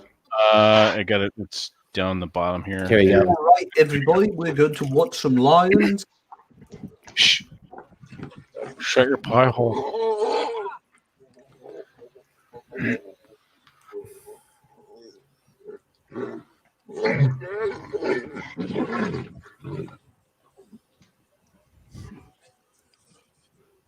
It's just that quick. Damn. Now watch. Oh, shit. Fucked him No, up. it's just He's drunk. dragging. Oh, he fucked him up. He snapped his spine. Jesus. Happy New Year. Oh, that's sad. Happy You big fucking New pussy. Year, bull lion. Oh man, Dude. That's Yeah. crazy. nature don't play. No, man. Nature is metal. No, nature does not play around whatsoever. Do you know that Instagram account, John? Nature is metal. That's All from time. that's from it. That's from the Instagram account. Oh, damn, man. Jesus. Nice. Ah, man. Poor Ryan. Well, that sets the mood. Hey, at least you're not, walking around suffering from a lion attacking you and you can't walk Well, anymore. there's that, but I'll tell you, that's kind of what the red pill's trying to prevent is from you dragging your fucking hind legs like that. Brother Morpheus shouldn't mean Yeah. that. Like the lion who breaks the other lion's spine is Rolo. The lion with the broken spine is a 21 con. Oh, Brother Morpheus, if you're here and you're listening to this, do it. Oh, no, that would be hilarious. But hey, man, no, seriously, I'm not even joking. I'm not even trying to patronize, but after reading your comment, Rob, when you're like, just let them burn, that's literally what I just say. Like my mom and we were having a conversation today, and she was talking to some police officer in Florida who was just as jaded as us in a good way, though. And he was like, I don't even care if these damn people speed anymore. He's like, we'll scrape them off the highway later. Fuck Yep. them, let them burn. Sort them out later. That's right. Let them burn. Agreed. Like kill them all. I'll be right back. I'm going to grab some. Oh, shit. JD is coming to Groningen, which is way closer to where I live. Sorry. What the fuck? hell? is the banging? TJ, stop slapping. It was. I'm Make it brief. Make it so. Watson. What's on? Tell me you've developed that whole shtick. Now, Yes. why is he called Watson? Why is he called Watson? Is that his name? No. I'm just, hey, you never know. What the? Jesus. No, Fuck. He doesn't look like a Watson. no. Would you look you? Look, Hey, thanks, Sam. Ah, I know what a okay. Watson looks like, Sam. Not going to lecture me about that, eh? it came to be Watson and I were very good friends. We've always have been ever since we met. And we watched the first Sherlock Holmes movie together, the one with Robert Downey Jr. and Jude Law. And those two interacted with each other was kind of like how him and I interacted. So I just dropped it in there like, all right, Watson. And all of a sudden, I never stopped saying it. I don't know why, but I never stopped saying it. And now other people started calling him Watson as well. So Okay. It's funny you say that because I got a buddy of mine where because I'm more of an introvert than he is. So sometimes he would show up at my place and be like, permission to enter the armory. So I'd be doing some crazy thing in my house, whatever. Be like, You just making up stories about having friends again? Aaron doesn't count as a friend, so I guess you're right. I'm just joking. Oh wait, we have a scene report from Australia. I know they're going through some serious shit. So what's going on in Australia with the fires? oh yeah, tell did us, you Tempest. hear? Like Ratham, look that up. the people of Sydney were like, maybe we shouldn't have the fireworks show, and then the mayor of Sydney, who was a woman, was like, yeah, we should. Like, wow, really, woman? Maybe, just maybe, you should do this. Yeah, you ever see are these pronghorn things just like a Wyoming only kind of animal? You know what I'm talking No, about? we got them here in Utah too. They're beautiful, man. Seeing them running around, but I don't know where they go in the daytime. They disappear, and I don't even know how they got on base. But they're It's pretty safer cool. there. No hunters. Yeah, there's a lot of rabbits too. Are these jackrabbits out here? Yes. Yeah, they're beautiful, man. My girlfriend keeps chasing them. She can't catch them. Tell her, keep going, honey. Try again. Keep going, You'll baby. get one Keep next- going. You Keep running. Here, Rob, you where- don't see my Instagram, but I made her where's these shovel. shorts? I made her shovel the snow out the driveway the other day. Like when you lay good pipe, you can do them. Let them do anything. Amazing. Well, it's not lead. There's no letting about it, my friend. Yeah, you can get them to do anything. That's just They do it on their own. You don't even have to. There's no. I mean, you can instruct, but they come up with these ideas all by their lonesome. I was like, baby, you want to eat some pancakes for breakfast? You got to shovel that. You got to shovel that snow. That's right. Like, have you seen Rolo's Instagram? Look at that pimp. He's on. I saw his zoot suit. That was pretty sharp. Yeah, I liked it a lot. That man is 52 and he still looks hot, dude. He takes care of himself. And that, He really does. that's key. He's really strong too. Hot dude life right there. That is key. That is key. That's for sure. What the fuck is this shit? I don't know what that shit is. Is it brown? Well, it usually is. It usually is, unless you're eating something like Fruit Loops or some kind of Cocoa Pebbles or some shit. Then you're gonna shit green. Is it fluid? Oh, that's right. Oh, hey, Jack, this is an unrelated question, but I was having this discussion with. I'll give the context. So I was in France in May, and everybody in France smokes. But what I found so fascinating is that there was no cigarette smoke smell on anyone. It just wasn't there. It didn't smell like a 1990s bowling alley like it does in my neck of the woods. Mm-hmm. And so one of the people I talked to said they don't use the same chemicals in their cigarettes as here. And what I was curious about asking with you is, do they smoke a lot in the Netherlands? And two, if they do, does the smell like stay on people, and do they have to get rid of it through like a perfume or something like that? Yes and yes. The government has been trying to ban it for years. Very totalitarian, in my honest opinion. Like they try to ban it in bars and in cafes and things like that. Yes, John, the power of Christ compels you. I love this thing.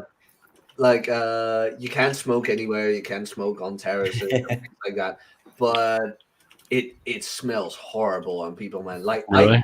I quit my smoking habit finally, and I can smell it on people, man. It's like, ugh. Why did I I asked a friend of mine, like, did I smell like them? And he's like, yeah, you did. You never told me? You horrible friend. Japan is based as fuck. They still smoke in the restaurants and shit. Really? Yeah. Wow. Yeah. I had no idea. But yeah, it smells horrible, man. Ugh. Ugh. I didn't get that smell at all in France, and I would be in Bayeux. I was in Beaune, and all these other French cities where everybody's smoking everywhere. Did you wear a little French beret when you were going around the city? With the leaf on it? No. Like a little leaf tassel. It said TJ on it, written in cursive. He had his address on his backpack. Lost return to. Hey, French girls are pretty sexy though. Oh my gosh. When they're not horrid, like stuck up around. In Paris, I have never. Here's what was shocking, and this is just as a guy from the Pacific Northwest. Girls in Paris, I've never seen so many beautiful girls. But not only that, they dress feminine. Mm-hmm. They dress they dress well, and they dress modestly. That's what's crazy. Like I was just looking around. Yeah, very sexy, very beautiful, modest, but the fashion is very attractive. And I was like, what? Like, is this city hoarding all the beautiful women of the world? Like, no, you should come to Tokyo. I was in Paris in 2010. It was pretty good. Parlez-vous mon baquet? You mummify any hoes in the Louvre or anything? We can't talk about that on this show. No, seriously, nobody knew that? Come on. Nobody knew what? I didn't hear you. Faut coucher avec moi. What about with you? No, that's that old song, like, do you want to sleep with me? Oh, okay. No, Jack, I'm sorry. You should. Sorry to disappoint you, but no. No, you should. No, it's okay.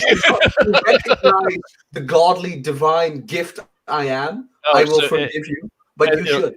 Oh, okay. Gotcha. Yeah. Jesus Christ. No, I am a gift of God. Recognize that. Clearly. Yeah, Mario says perfect. Don't have to slut it up if you know how to dress. That's all American chicks. They just go straight to the straight, like, they just whip their tits out. That's what I talked about in that one episode of Seeking Arrangement. I was like, these bitches got no girl game. No, they don't. They just like, what is it? Come naked and bring beer. Yeah. Rob, remember that? That was one of our first episodes, girl game. It does exist. It does exist. Like, and it's effective too because it's so rare in America. Oh God, yeah. Like, you know how rare it is to find a girl who's actually nice to be around. Well, that's the thing that's so crazy is like if a girl wanted to and just had the slightest bit of just restraint or discipline, she could. It's so easy to outcompete. Yeah, you can outcompete 90% of girls. It's so easy. Listen, here's all right for all the female listeners out there. Okay, all three of you. The reality is that if you want to be a chick that's just valued and kept by high value man, close your mouth and close your legs.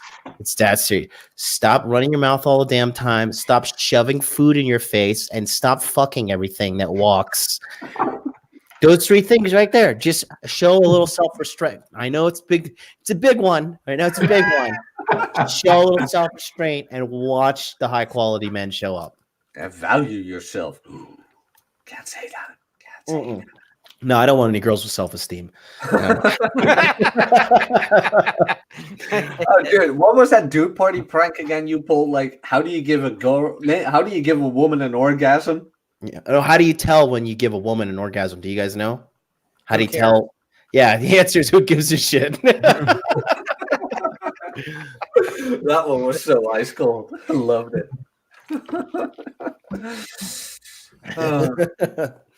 The most important person who comes during sex is me. Mm-hmm. It's not mine. See ya. No, seriously, my sex life improved as soon as I was like, this is about my pleasure, not yours. I don't care what you do.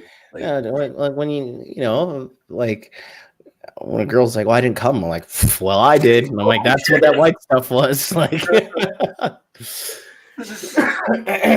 I don't care. Usually, like, girls get off of you having an orgasm. That's the straight thing. They get off of that so much. Like, I had a girl once and I didn't came, and at a certain point I was like, yeah, seriously, girl, I got bored. And she was like, but you didn't come. I was like, no. And she was like, did I do something wrong? Like, was I good enough? I'm like, ooh. Yeah, you breathed in my general direction. You're living in my space. No, yeah, they lose their minds. Like, it's hilarious because what they do is like, I always tell this story. There's this one chick, right? She was this, they're called Lolita girls in Japan. They wear like the corsets and stuff, like, the medieval corsets. Good stuff. And they wear like those dresses. They look like that chick from Pirates of the Caribbean. Yeah. And Keira Knightley. With tits, I hope. Yeah, great tits. Japanese girls have great tits. I don't know where that rumor came up. The Japanese girls don't have tits, but they have some fucking great titties. So, anyways, there immediately. I was dating this other chick kind of seriously, and she was messing with my head. So I really wasn't into it. So I called over one of my side hoes, which was the Lolita girl, And then she came over, and I remember we had Spider-Man 2 on with Tobey Maguire, and we were like trying to go at it, and she was giving me a blowjob, but I was just so like fucked up in the head, like I couldn't even get erect, and she was like slopping on a wet noodle for like 5 minutes, and I couldn't get erect, right? And I was just like, hey, it's okay, just stop. Like I got a lot on my head, and I'm just like, I told her it was something work related, right? So we just watched the movie and chilled out, and then she went home, and then like I was just like all going about my life, whatever. I get a text message like 2:30 in the morning, and she's like, I am so sorry I couldn't satisfy you. I'm so sorry. I understand if you want to leave me and if you don't want to be with me anymore, but I just want to pleasure you, and I just want to make sure that you're the only man I'm with. Jesus Christ, what did I walk into? See what happens when you leave? Fuck you, Vince. What the fuck? And so then but that's what I'm saying. Like, if these girls can't get you off, it fucks with them way more than if you can't get them off. Way more. Yep. Because they think something's wrong with them because they they're so used to guys like throwing themselves at you. There's another thing is like you bring a girl over and you just bang her once and then you just like fall asleep. And you're like, yeah. She says, do you want to have sex? Roll over and yeah, I'm okay. I'm good. You have a nice personality that will mess with them. They'll be like, "You're such a nice girl. You're gonna make someone so such a nice. great wife one day." Oh, fuck! No, go make me a sandwich. Oh, leave it to God to bring it, man. Jesus Christ. Lay down, hammer. You are cruel, my man. I love it. That's what they love me. I'm a cruel master, man, but they love me. It's the ones that want to be cruel that come to me. There you go. Rob is draining the lizard right now. John was too cruel to Rob. He couldn't handle it. He was. He says, he couldn't handle the ownership. Rob will one day make a fine husband. You're gonna be such a great husband. Whoa, who was that? I think that was TJ. Was that you, John? That's me. That's one fucking dying over here. Jesus, spit the dirty dick out of your mouth. I know. Jeez, fuck. Well, I hope you feel better soon. Well, you're running on like probably little to no sleep.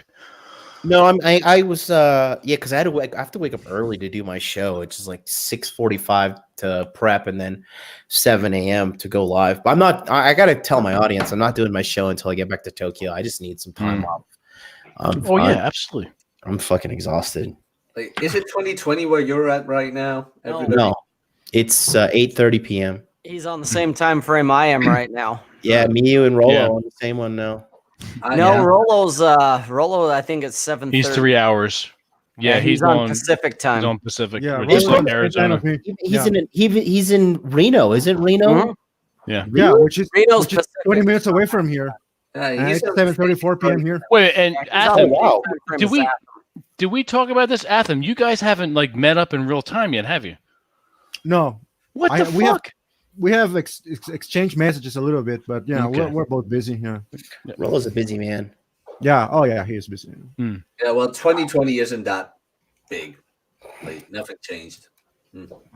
It's 2020 already here. So Visions from the future. Nice. Yeah. Where the hell, Red? Where are you at? 10:34.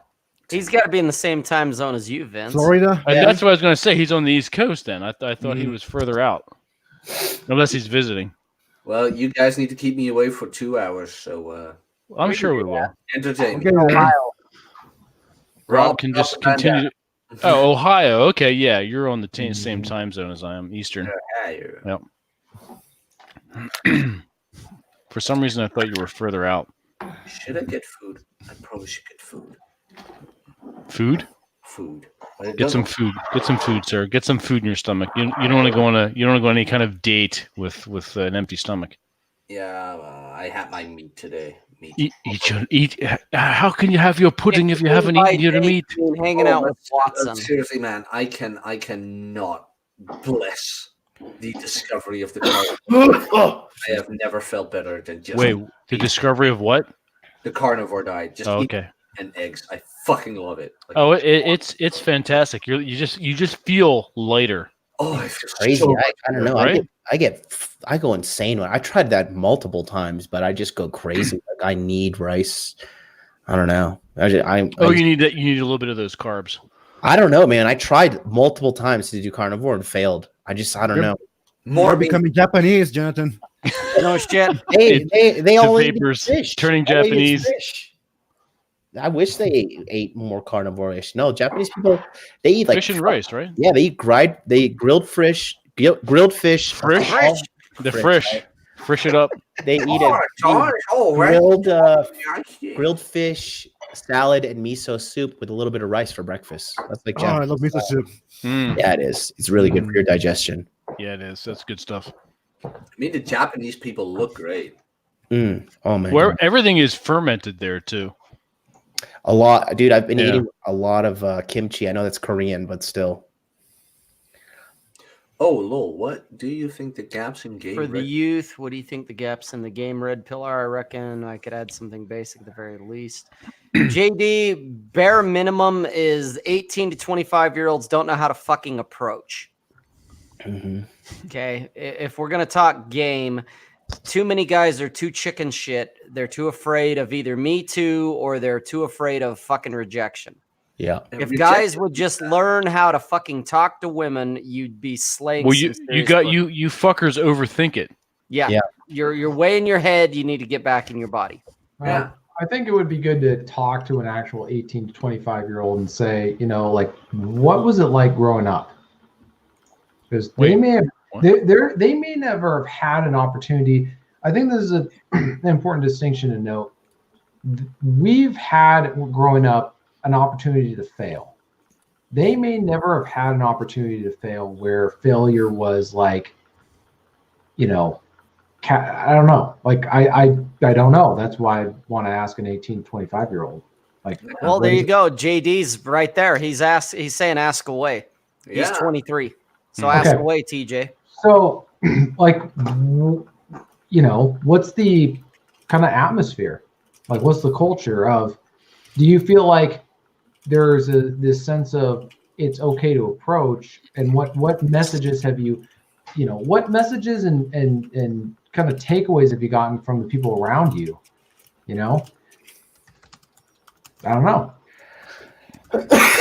Just fair question. Bring it on, JD. We want to know. If you're 23, we want to know. Mm-hmm.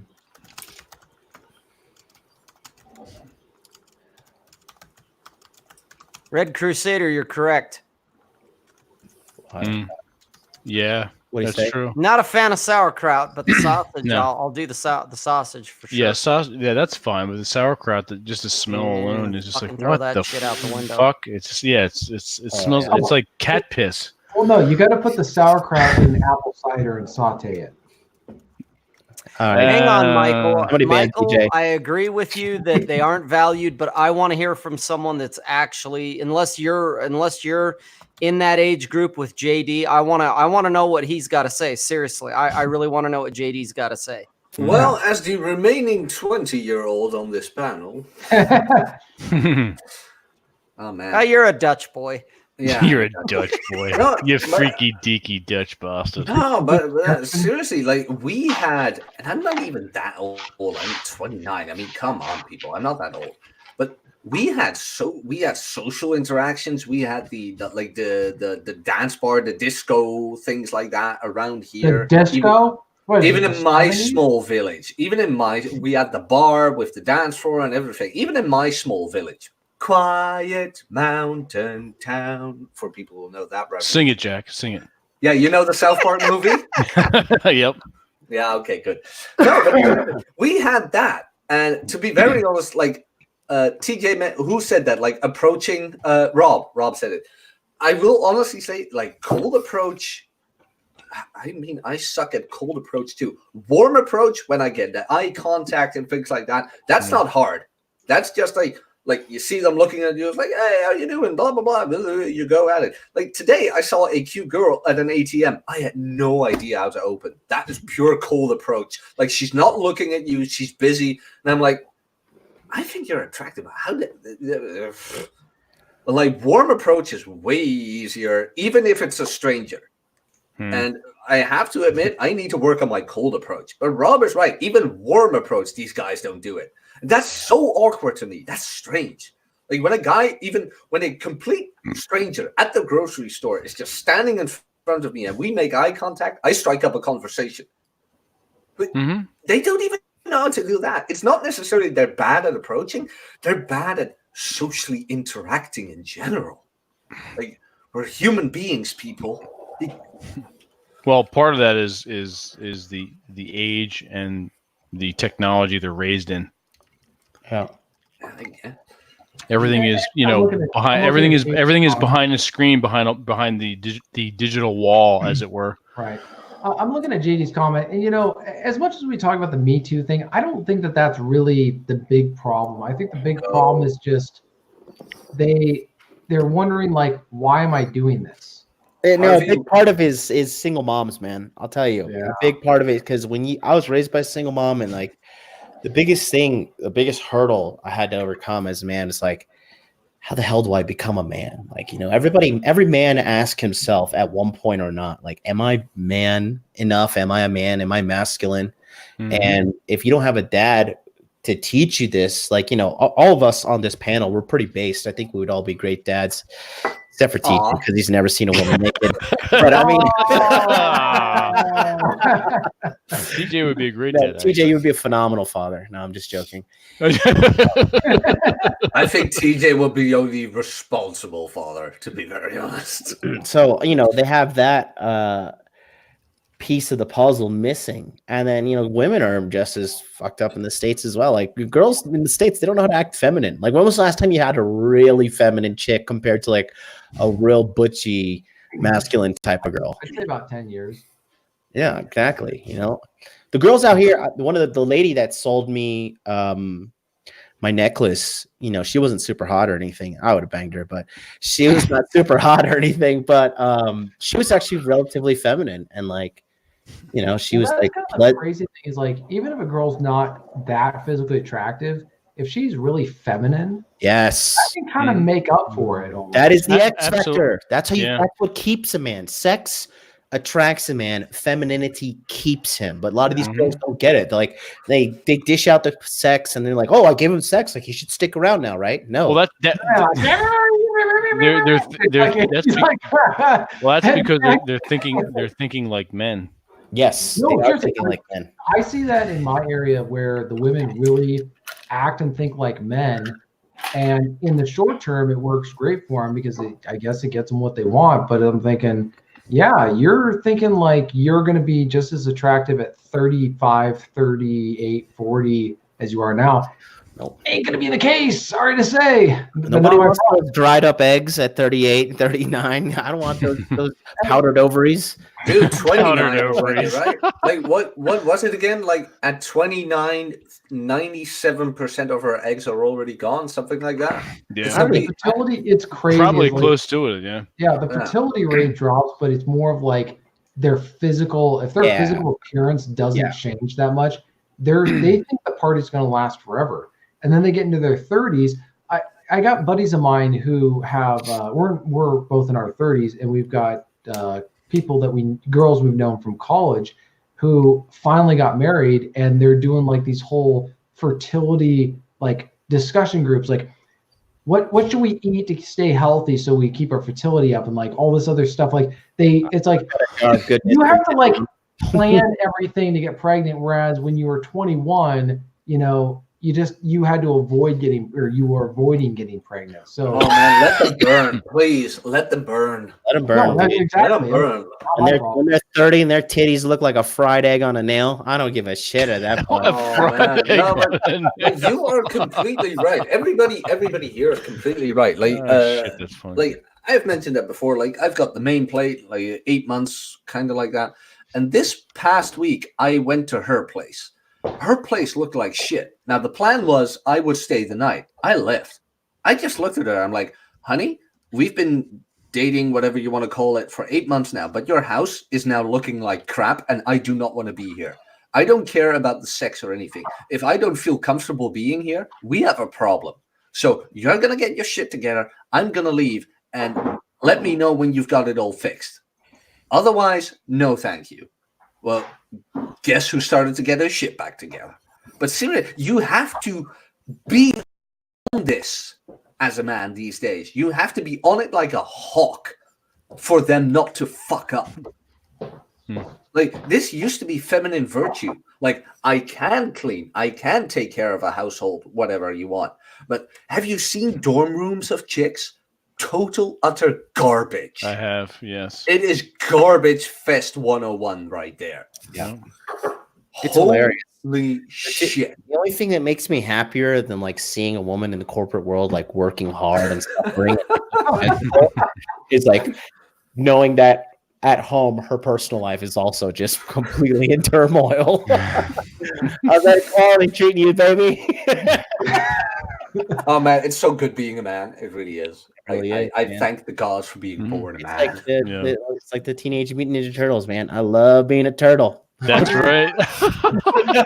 Oh my god, I love turtles. I'm a huge Eastman and Laird fan.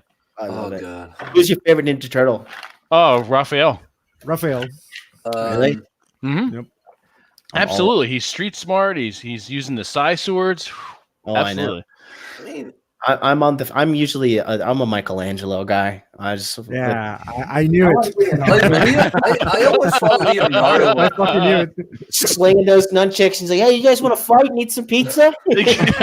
I always thought Leonardo Pizza was cool. dude's 10 minutes late. I think I'm of the boner killer Leonardo. He's like the leader and always serious, but I loved his katanas, man. It was cool. Yeah. But Donatello with his giant stick was pretty awesome, cool. And it was. I think the Michael Bay reboot was really good. I enjoyed it personally. It was Never good. saw Yeah, the second one. it was okay. Second I do love the animatronics from the first one.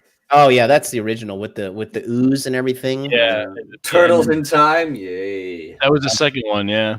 No, the that third had a one. great- There's a that third had- one. The original one. The original one came out in 1991. Yeah. So there was the second one that had the So that's greatest movie theaters. Yes, I know. movie line where he goes, "Hey, can I help the pizza delivery guy? Can I help any ladies get a ride home? Dream on, boy." And he goes, "Yeah, when I dream, I'll dream of something a little bit thinner." Oh yeah, I forgot about that. He did. Yeah. Oh man, that's amazing. He totally. That was back in the 90s. It was. Yeah, we could get away with that.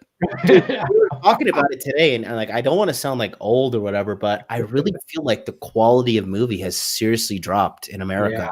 Yeah. It has. It has. in the Man. last 15 We were watching Dumb and Dumber today, and like scene by scene, and that's just a stupid comedy movie, but scene by scene, it is absolutely hilarious. The story unfolds like it was far more better than any of the new Star Wars movies that came out.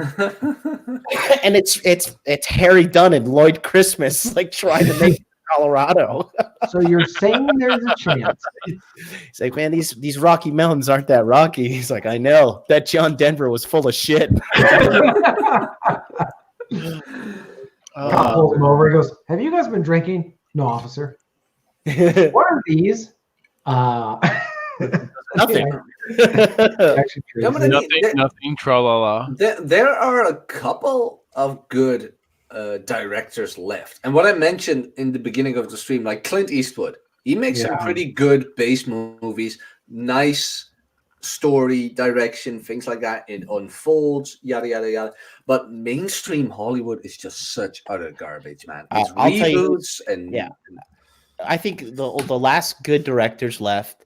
Jon Favreau is killing it. Okay, because he did The Mandalorian, but he did Iron Man. He did a lot of the other stuff in Marvel as well. Christopher Nolan with the new movie Tenet. Christopher Nolan is a phenomenal director. I got to say, Quentin Tarantino with Once Upon a Time in Hollywood. Have you guys seen that? Yeah, I have. Dude, Nice that movie. Brad Pitt character is like pure old school masculinity. Yeah, Like when that hippie slashes his tire and he walks up to him with a tire iron and he throws it on the floor. He's like, "You're gonna change that?" And he says no, and he punches him right in the face, and he starts crying. And he's like, "Change it." Good movie. That end scene too, when the hippies try to come kill them, and he Yeah. sits the dog on them, and he beats the shit out of that one chick for like trying to mess with him, and then DiCaprio kills her with the flamethrower. You love it. That's That really was- good. That was so good. Do you guys ever watch? Probably not, but you know what country has like pretty based movies? There's a movie called I Saw the Devil from Korea. It is seriously one of the best. It is one of the most masculine revenge stories I have ever seen in my life. Like that movie, I won't spoil it, but it's so friggin' good. It's about this guy who's a police officer, and the opening scene, like they find out that his wife was killed, and then he starts crying and shit, and then they're like, we also have to tell you, like, she was killed, and we did the autopsy, and turns out she was pregnant and she didn't tell you. And so the guy like loses his fucking mind, and he hunts this guy down the whole movie. At one point he like feeds him a tracker and like hunts him down through using the tracker, and like beats the shit out of him, tortures him, and sets him free, and like puts this guy in hell. It's so masculine, so good. I Saw the Devil. That one's really good. And then I heard Parasite was really good. That just came out this year. It's also another Korean film. I remember you talking about that one of the other broadcasts you were on. Yeah, I Saw the Devil. Oh, I saw the devil. Devil But came I down. did not saw the deputy. Happy New Year out there to Lou Piazza. What's up, man? Yeah, happy New Year to everybody. We got Happy New Year's, guys. 1 hour and 6 minutes here on the East Coast. Stuff. 1 hour and 6 minutes. Dude, so I've been indulging in like crappy American food just because I can't get it. And I bought a friggin' a frozen box of the TGIF jalapeno poppers. Oh, I'm gonna eat. Dude, those are dangerous. Dude, Japanese people don't eat jalapenos, so like. Yeah, you better drink some ginger beer with that. Nah, I don't drink ginger beer. What the hell is ginger beer? Beer for kids. Your digestive tract. That's what you use when you're making a dark and stormy. Ah. Oh, yeah. Ginger is good for making sure that your digestive system takes jalapenos appropriately. Oh wow. Parasite, best movie 10 years. I haven't seen it yet. I downloaded it last night. I'm gonna watch it. Wait, what? You also have a comment from Lewis, John. Yeah, I've been helping him out with a lot this year. We got him a couple job interviews and raises. He bumped his salary up by $20K. Oh, nice. Nice. 20. Lou's a real good guy, man. He takes action, and he just doesn't argue or fight. Because I used to be in the recruitment industry, so I really know how to like extort big companies to get the people money. That's like my Robin Hood for the average man. And Nice. we've been talking about how to do effective interviews and strategic. Is he going to be in the webinar too? Probably. He's been with me since Q1, man. Okay. Louis is a super great guy. See you there, Louis. Dude, I'm not joking. I'm expecting like average attendance of 120 to upwards of 150. Oh shit! I got my work cut out for me. Yeah, it's gonna be good. I got a lot of cool new guys coming in, and like I said, the higher price point really drives away the losers. And like that's you want that. Yeah, you absolutely want that. I don't want any losers who's gonna sit around and bitch about whatever.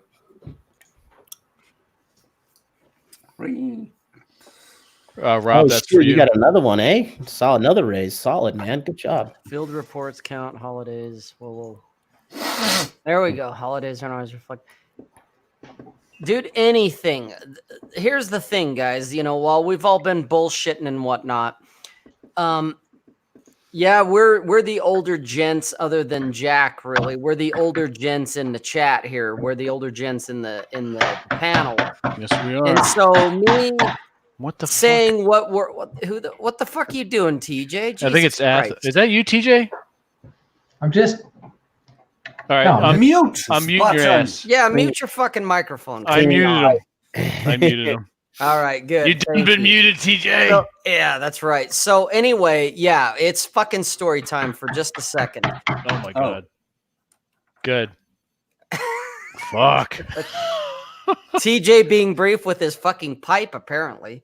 So anyway, no, I've been watching the chat and I've really been curious. So that's why I was asking JD in the chat.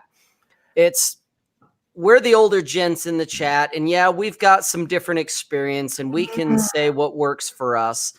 But the truth of the matter is, especially for you younger guys, you've got a different world in a lot of ways than what we've been through and what we're used to dealing with, or what we deal with in a lot of ways.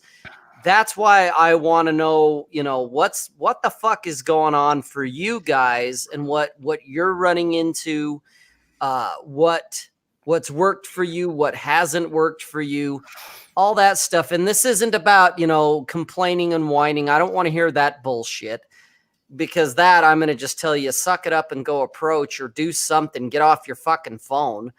But I don't want to be the boomer in the room. I want to help younger guys out too, when it comes to getting women, whatever it is.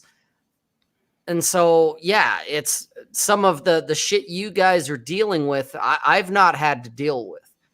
And so I don't feel totally comfortable handing out shit when I'm from a totally different decade or a totally different era or even a totally different generation, because the issues I run into are not going to be the same as yours. My mindset's going to be totally different in a lot of ways. I have my own opinions and theories on why a lot of things are the way they are. So that's kind of why I'm asking, JD or anyone else that's a younger guy, because to me, Jack counts, but at the same time, Jack's like a Gen X guy in a millennial's body. So in a way, he doesn't count. It's, not to discount Jack, but it's like, Jack, you're a fucking outlier. We need to have that ceremony. Yeah, we do. We need to get the Pope Clary in on that one.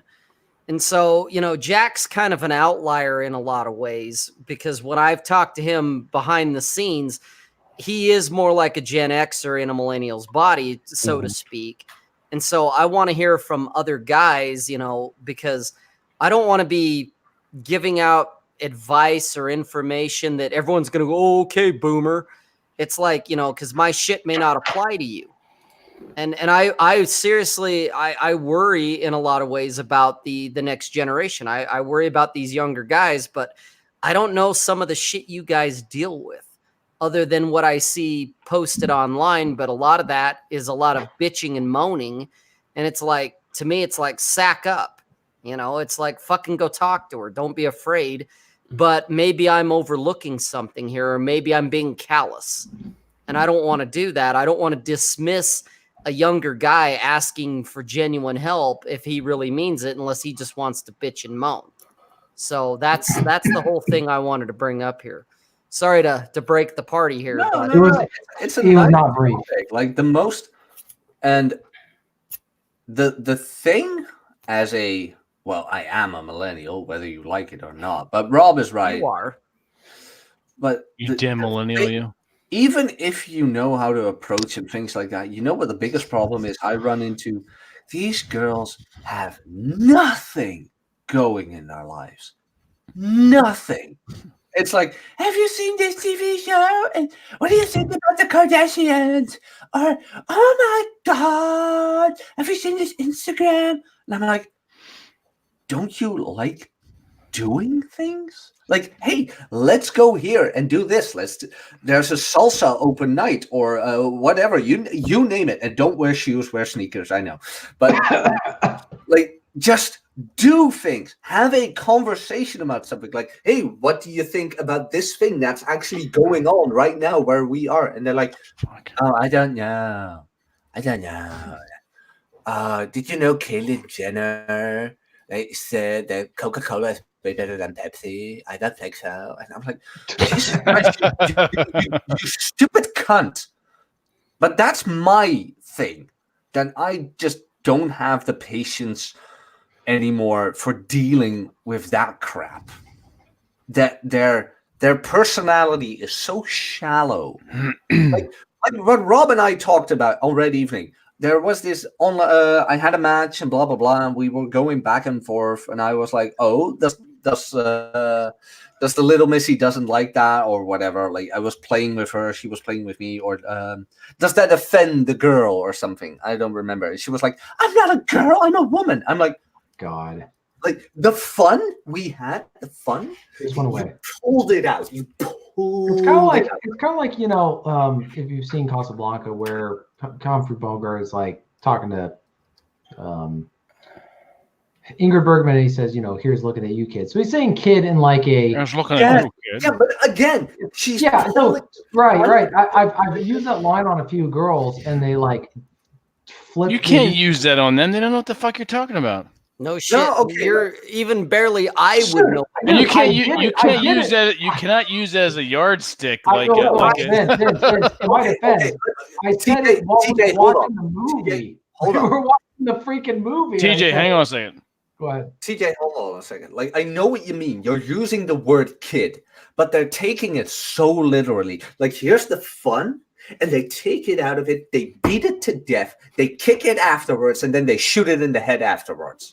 What was crazy is, and then they shit on it. Well, in the instance I'm referring to, we had literally just watched that scene in the movie. Like we were watching the movie, so the context was there. Like, have you seen that Bumble? Let me make sure I'm what you're talking about, TJ. You were watching with a chick. Yeah, is that what you're saying? Yeah, so, I was watching Casablanca. Living, breathing girl. What? Boobies and everything. How much does it cost for the hour? John, you have to pay her extra to be like, can you pretend to be enthusiastic about watching this movie from the 1930s? Yeah, I know, right? She was more interested in you than the movie, which is why she didn't remember the fucking line. Good point. You blew it. Girl, in my defense, I won't go into details. I don't want to say anything. The reason I picked the movie is because some of the girls that I've hung out with, they've been interested in the same era movies as myself, right? Yeah. Like they watch the same like film noir, like these really obscure movies that no one had ever heard of. Like one time I was talking to a girl and she kind of had that kind of like nervous look, like you've probably never heard of this movie, and then she named the movie. I'm like, it's on my desk at my house right now. I just watched it. How come you didn't take her back to your place to show her your etchings? You mean that little monk cell that I was living in that was 220 square feet? And who cares? Who gives a fuck? No log cabin from the 1950s. TJ, here's something you need to know. I mean, if you're the guy she wants to bang, she will like anything you throw at her. It could be the backseat of a. It could be the backseat of a Volkswagen. No, hold on. Like I have you're overestimating them. Like I have my Lego ships right here. Right, any girl who walks in here never complains about those things. You know why? Because they want me. Right. They will. Like I don't care if they like them. I like them, and that's what they care about. Like, okay, what does this guy like that makes him want to bang me? Like, he has Lego ships. Oh, I love Lego ships right now. Like, John has mentioned this. John loves MMA. I don't know if he can fight. He says he does, but, well, who knows? I'll whoop your ass, Jack. He will bend you into a fucking pretzel. Wrestling training, Zach, it'll be over quick. But again, like, he loves MMA. He does MMA. Things I look like forward that. to sparring with you. No, but seriously, what happens? I like you what too happens? No, John and I were talking about this a few weeks ago. TJ, what happens? The girl loves MMA also. Yeah. Right. John and I were talking about this, where if a girl's really interested in you, she will be enthusiastic about whatever it is you like. Yeah. Yep. Bro, my girl was dying to go to a Trump rally. I really want to go. I want to wear the "Make America Great Again" hat. And Japanese media just like shreds Trump nonstop because Japanese media is just a slave to American media. Like international beliefs. That's what all they just parrot whatsoever is being said out there. I thought that Japan was pretty like based and they are in their own way, but I mean they. How can I say this without being like the waifus will never be fat, never. No, dude. You know who fat shames Japanese women the most? other Japanese women. Really? Dude, there's this one chick. Okay, all her friends were like 5'4", 115 pounds, and she was 130, right? 5'4", 130, and they used to call her Shiroi Buta, which means white pig. Like, oh, white pig, are you coming to hang out with us today? Damn, that's what they called her. And because bro, like all these things that we hear about fat shaming and stuff from men and all stuff, dude, it's from other women. Like Cat Williams says it. He's like, a guy's not about to be having a girl naked on the bed, and then he looks at her nails and he looks at her toenails. He's like, hold on, bitch, is that peach and plum? Okay, I can't do that. Yeah. If you're not matching, I'm not doing this. I got to get out of here. No, not at all. It's the women that are vicious to the other women. If you ever, I used to clean up puke and stuff in the female bathroom in nightclubs when I was 20 and 21. That's where I got red pilled the most, overhearing what they were saying and stuff like that. Bro, forget about it, man. Those chicks are ruthless. They're like, oh my God. Good night, Bull Rush. Happy New Year. Good night, Bull Rush. Good night, Bull Rush. Yeah, we'll see you in a couple days, dude.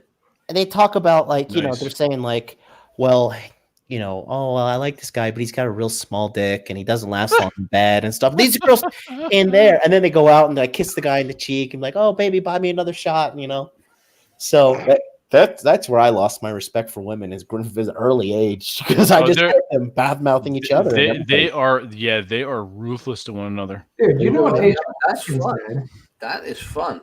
And you know what H.L. Mencken said, right? He said a misogynist is a man who dislikes women as much as they dislike each other. Yeah, H.L. Mencken. Yeah. If you guys haven't read H.L. Mencken, I suggest you do so. Have you guys read Joseph Campbell? Have you guys read Joseph? Mm-hmm. Yeah. Yep. I want to read his stuff because I watched Empire of Dreams recently. You have to read Iron John. I haven't read any of it, but I just found out. Like I said, that documentary, Empire of Dreams, the George Lucas documentary. You were telling me about that, yeah. Dude, it's phenomenal. I watched it the other night when I was so sick. It was so good. Okay. Everybody in Hollywood doubted George Lucas, and there was like one studio executive at 20th Century Fox who believed in him, and he made Star Wars, and it was literally the glory coming on. It was like the first viral video. Wow. Hell yes.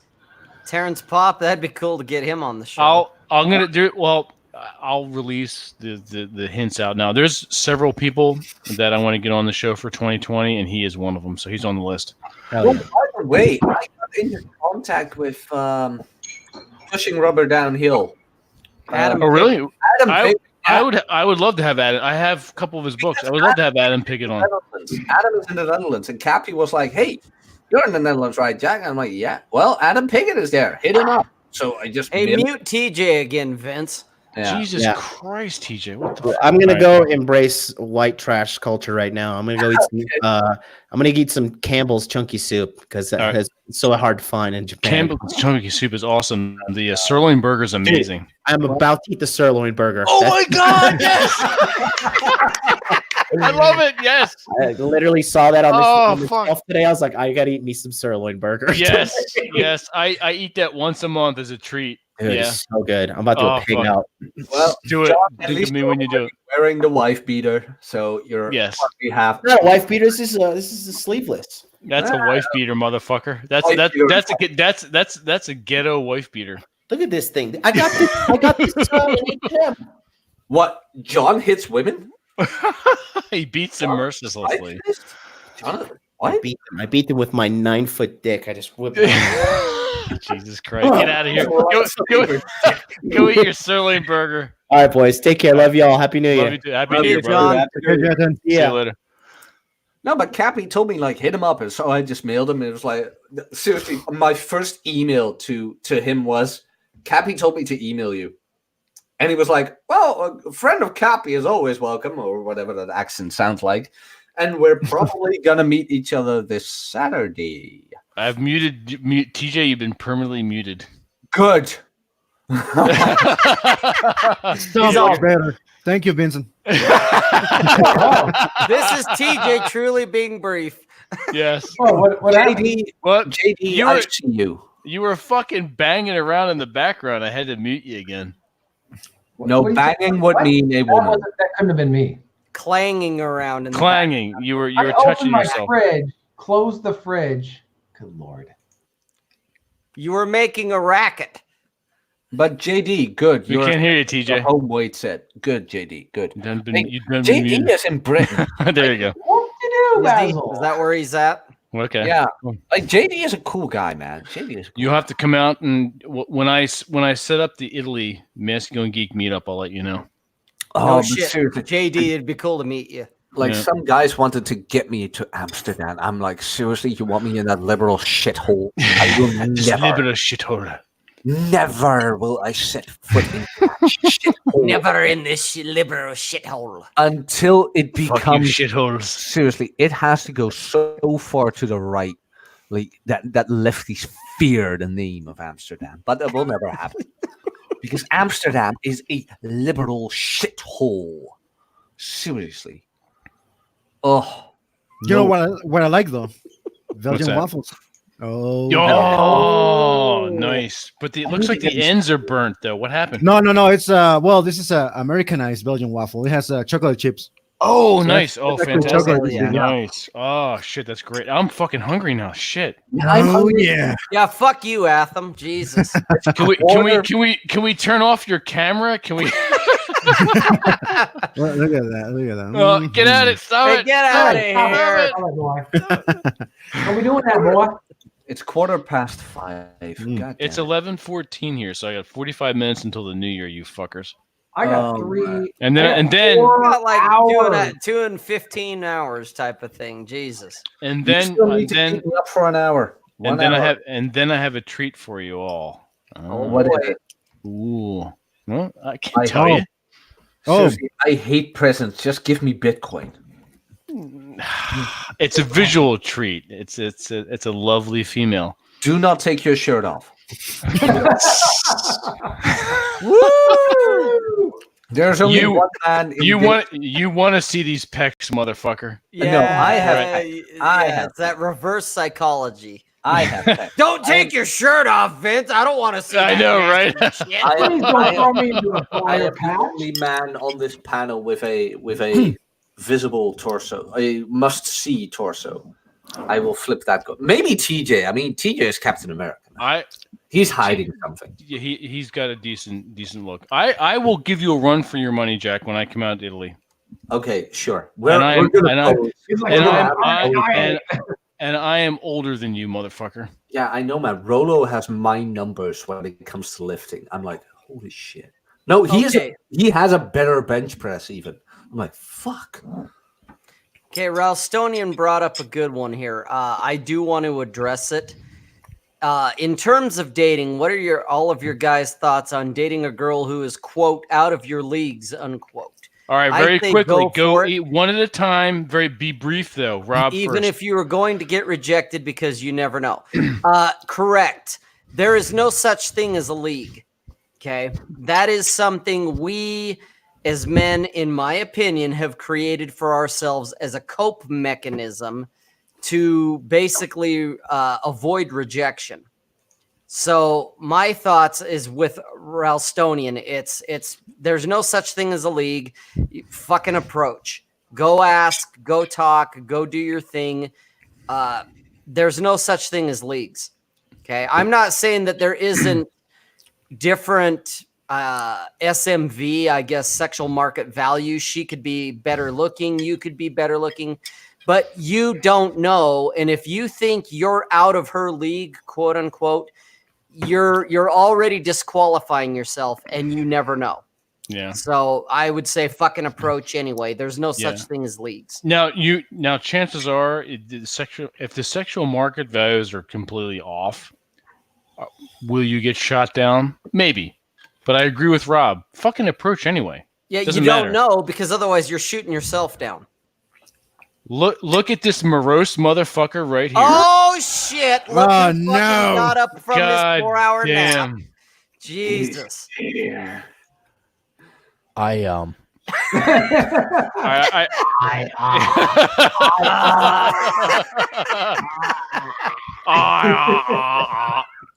Here's the Cappy. God, Napier, I wish I Happy was New Year, drinking. New Happy Year, New Year, Aaron. sir. Happy New Year's, guys. Happy New Year. Here's how bad the day is. You want to? No, we don't. You know what I'm going to do? I'm going to mute your ass. I No, I don't. I'm muting your ass. You're muted. I don't even care. Nobody cares. No, go ahead. How bad is it, Grandpa? How bad was your day, Aaron? I'm not kidding when I say this. The best part of the day is you guys. That's how bad this fucking day is. Oh, wow. The fucking day had to suck if you want to say this is the best part. You scarf wearing motherfucker. Even though, hey, this is my artist scarf. I went writing with this scarf. This way people know I'm an author. Okay. Not because your books are good, just because you wear the scarf. Oh, shit, no. Sir. Do you know how, let me ask you guys this. Could you even identify what Vince Flynn looked like or J.K. Rowling? Would you identify him on the street? JK, yeah, middle-aged soccer mom, apex predator. I could. But would you? I mean, we know her name, but I don't even know what Stephen King looks like. He's probably the most famous. I know what his look like. I've seen him in person. That kind of looks like you, Aaron. Fucking dickhead. No. Anyway, no one says, "Oh my God, are you the county famous?" Because I'm not world famous. Maybe I'm county famous. Are you the county famous? You're like municipal famous. I'm municipal famous. Municipal major famous, metro famous. Not tri-county area, but maybe sizable county area. So Aaron, I asked this question to everyone. I have to ask it to you. Yes. What was your highlight of 2019? Not having cancer. That was. You know what the best part about that was? We were around for that at the Village by the Sea. Right. Yeah. And you guys were wondering why I was taking a 4-hour nap and just like, oh, you're running marathons, Cleary. How come you're not jumping up and down? Like, I just let me. Because I might have cancer. No, you're just stressed out. Have you guys ever seen the Guns of Navarone? Yes. Where the German takes the tongs and he removes the tongs. He takes the tongs. Tongs. Right? And he removes the mouse that David Niven planted explosive, and also it starts to spark, and they're like, and it just blows. It's like a little noise thing, and then the German just breathes out all the smoke. That's what it was like. Oh, I didn't die. And that was not only the highlight of the day, but then you guys, why are you tired? Why are you just? It's like, well, not only that, we were marveling at the need for you to check in with your wife every 15 minutes. How could I take a 4-hour nap and check in with her every 15 minutes?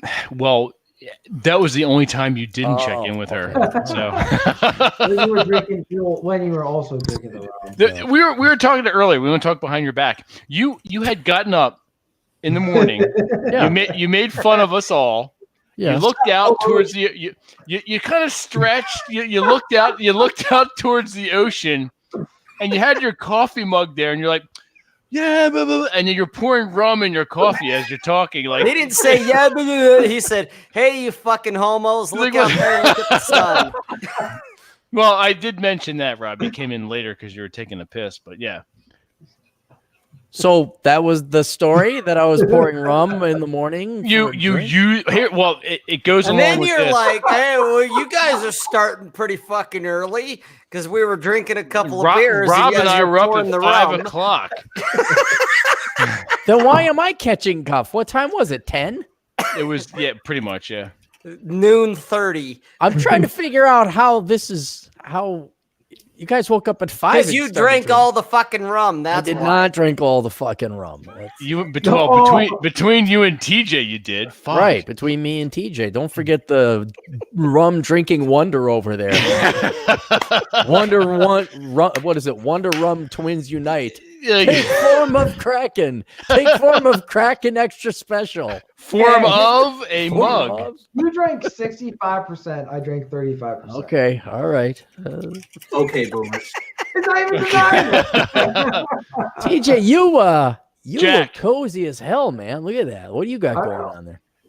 Well, I've been burning. I can't talk because TJ is being brief. Yeah, TJ's being brief. Yeah. Should I have not started the boy?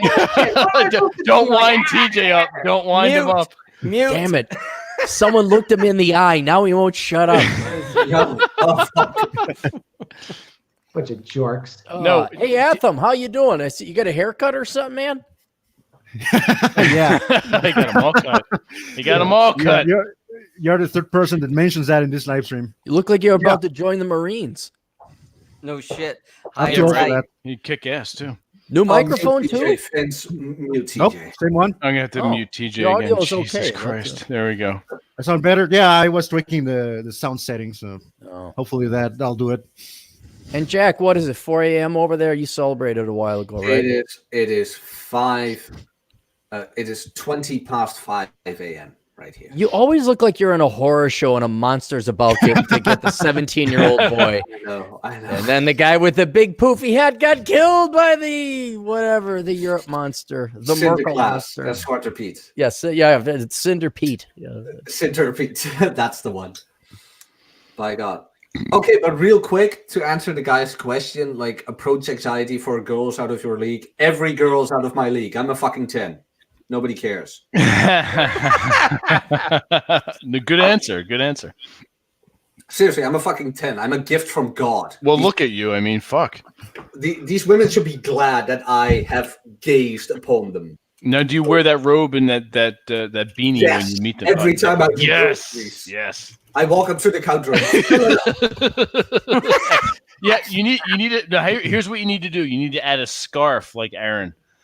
Yes, that way you're a true artiste. Yes. If you do it correctly, you can roll it out one way. You're not. But here, Aaron, you're not doing it You're not doing it the French way, though. What's the French way? You want me to show you? Well, here I was just gonna say I like to do this, where I toss it behind me. Oh, that's the flying the World War I sop with camel. Women way. find me very romantic that way. Like, Yeah, my goodness. Yes, especially in your goggals. How are you? Are you an author pilot? Yes, I'm an author pilot. You whip that scarf and you salsa dance away. And I take a puff, look up at about 2 o'clock. Well, I can say I'm the only one in this panel that has flown small planes. Ah, you are incorrect. I have flown a small plane. You are incorrect. I have flown a big plane. No, I haven't. Wow. It sounded cool. It did sound cool. What small plane did you fly, Aaron? I'm not doubting you, but what did you fly? Your mom. My buddy. Your mom. A buddy of mine in Switzerland had a little Cessna or something, and he took us up. Yeah, we just flew it around, and okay. And he said, "Here. Well, there's two. There are 2 yokes. So he said, "Here, take the yoke and hold on to it." Right, basically. Yeah, so don't jerk it like your dick or nothing. And he said I was the GF was a way better pilot than me because I was always trying to control the plane instead of just letting it fly. And I said, "What are you talking about? I don't have any control issue. I'm fine." And so apparently planes they just kind of coast a little bit and they don't need constant correction. Welcome back, TJ. Well, did Vince get frozen up? Yeah, he did. Yeah. This is his nightly fucking drop. There you go. There's your nightly drop, motherfuckers. Well, Aaron, did you land the plane? No, I did not land the plane. You haven't flown a plane yet. Sit down. Sit down. Shut up. Shut up. Shut up, you scarf-wearing artiste motherfucker. I can be nice to you because you're editing you're like, I have you over a barrel, motherfucker. I gotta see, because you guys don't know this, because I'm banging out the chapters. I'm like, and I'm actually reading them. Yeah, and he's the only one reading them. I'm like, well, I don't want to force it on these guys. Like, hey, Vince, you don't have to. Yeah. He called me up the other day. I'm like, what the fuck? What the hell is that thing? Seriously? What are you showing us, Jack? there, what Jack? is that? That's like a blurry light. It's too bright. It is a logo on this. I just found this. It is a logo of a pregnant woman, like drinking. It is a warning sign for pregnant women. Did you fuck a pregnant woman? Oh, there it is. It's reflecting off.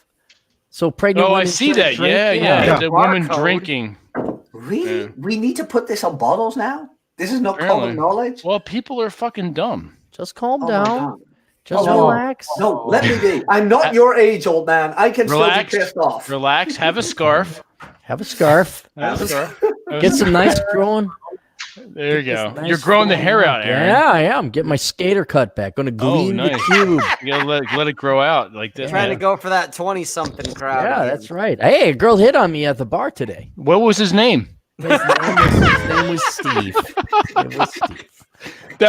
I was just channeling TJ. Sorry. Oh my god. And yet still, you guys are the best thing to happen today. Even absolutely, you have to say that. We're editing your book. Oh god. No, even if you weren't editing my book, this was the best. We are the best thing to happen to you. Shut up. Yeah. That's right. Yeah. Random question for everyone: do you guys have any new hobbies that you'll be taking on in 2020? Kickboxing. Cool. I'm getting back into kung fu. Nice. I practiced that for 6 years, and then I've been very, very heartsick and broken over it, and I need to get back into it because it's nice knowing that you can walk around and kick anybody's ass. Nice. I'm taking up more firearms. As well, you should. Oh, and I'm going to be less tolerant. Just less. Good. How is that possible? You're going to be worse than Aaron. What you're saying? You're gonna be like Aaron.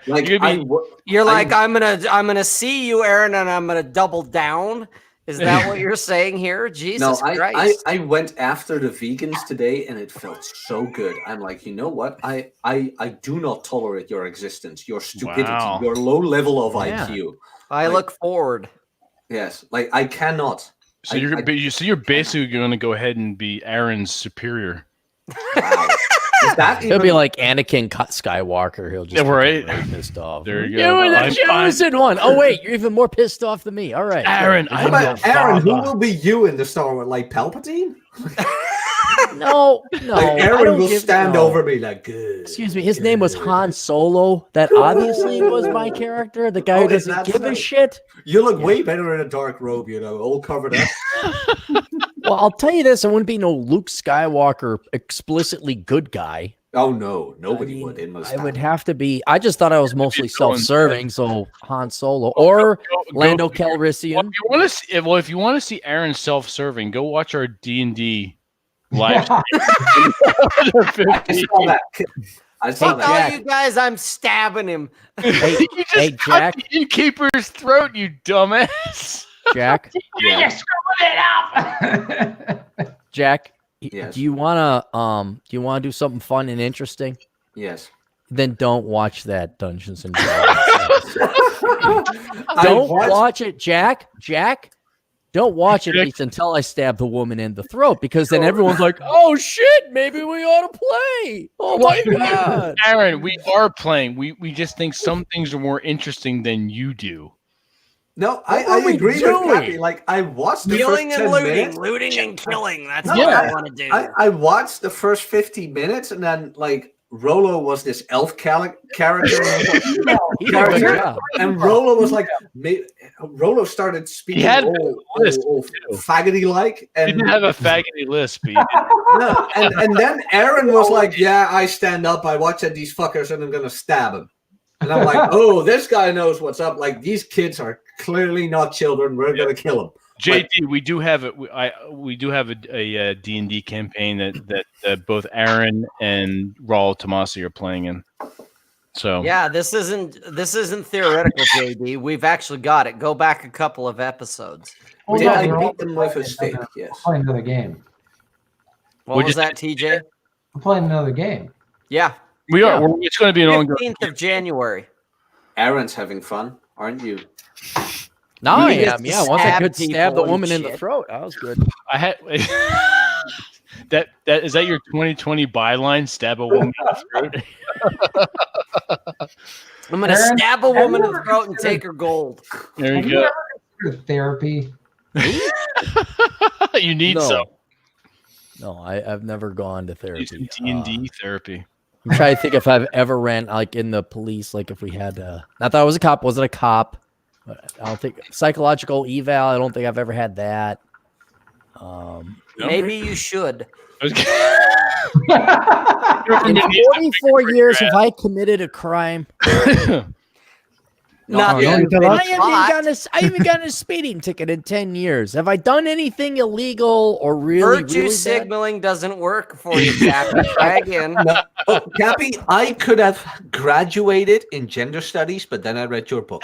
You have ruined my life. You saved him. That is a crime. You have ruined this poor young man's life. Did you guys hear the client I had who wanted to know if his niece should go into porn? Yeah. No. No, yeah, it was a fun day at Asshole Consulting yesterday. Did you say yes? I said, well, I didn't exactly say no. I said no to the hardcore porn, and I'm like, there's a lot of other things a pretty girl can do to make a lot of money that doesn't involve sex, like just be a conservathought or something. And what? Yeah, exactly. Don't. What are you telling me how to do my job? I know what I'm doing. Aaron, you need to consult for your consulting sometimes. Here comes Palatial Estate Martinell telling us. Okay. Tell me how it's done, TJ. Well, I'm just saying, like, can you consult? You know, kind of like when you didn't consult with the great one before getting a freaking camera. You know, like you need to consult people. I know. Before you do stuff. Aaron, John's giving you a shout out. Oh, Modern Life, the geriatric. Hey, that's pretty impressive what John's doing there. I'm surprised he's got internet in Wyoming. Right? He's got to wind up that buffalo. He said he found an attractive girl in Wyoming. It could be he's in Cheyenne. There's two towns that have decent looking women. There's Cheyenne and Jackson, but the joke is neither of those are part of Wyoming. But Cheyenne's the capital, and it's right off the border of Colorado, so you do get some Denver and some Fort Collins girls. And then Jackson is skiing and popular and rich, and that's where all the Californians are. So you could see some attractive women occasionally in those towns. Okay. Yeah. Fantastic. Anyway, so not having cancer, that was the highlight. That was your highlight. Well, okay, that's kind of Not boring. realizing that you're a hypochondriac. Hang on a second, TJ. What else? That's kind of boring and no one cares. So what? What's the second best thing of 2019? Second best thing, 2019. Meeting us, the one time hanging out with us. she had this year. Can't be calling your girlfriend. Calling your wife. It might have actually been. It was kind of a shitty year. It might have been hanging out with you guys.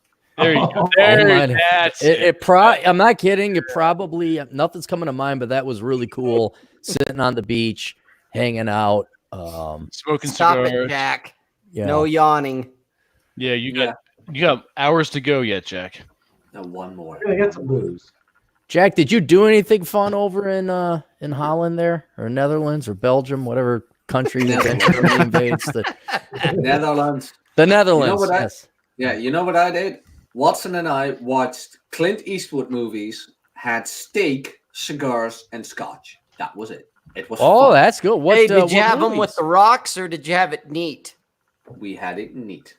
I had it Boy. neat. Watson is kind of gay, and he had it with ice. He's definitely gay. Yeah. It has been now proven.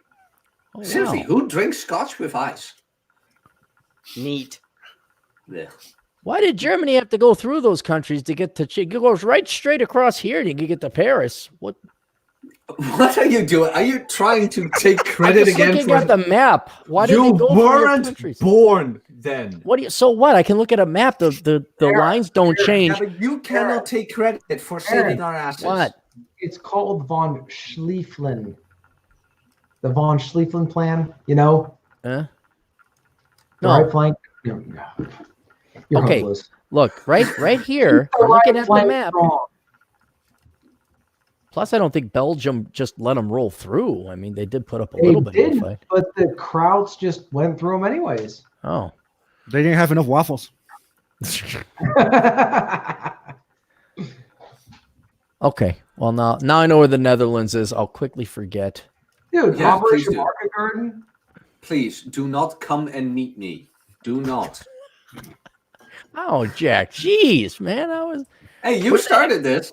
What I all I wanted to, I couldn't remember. I didn't know if it was Holland or the I know. Netherlands or what. I know. I love you. I know. Yeah.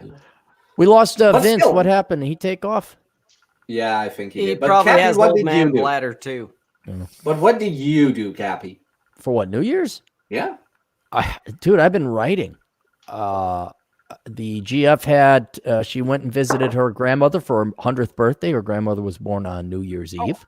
Nice. So that family went up there. And then the family had kind of a New Year's Eve party with a bunch of retarded children who screamed and yelled and put it down, put it down, put it down. I'm not telling you again. I'm not telling you again. I'm not telling you again. And I'm like, how many bullets do I have in my gun? Maybe I could end. So, but no, I sat at the St. Paul Hotel, which if any of you guys come visit, I'll take you there because it's got a great lobby area with a fireplace. Wrote a good third of the book there. Chilled out. What? Champions.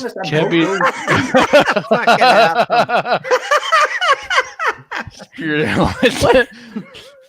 You know what? How, Aaron? How when you are flying Spirit, do the chickens bother you at all? No. They peck your ass. All right, cool. Now, when you're having you invited us all out to visit you soon, right?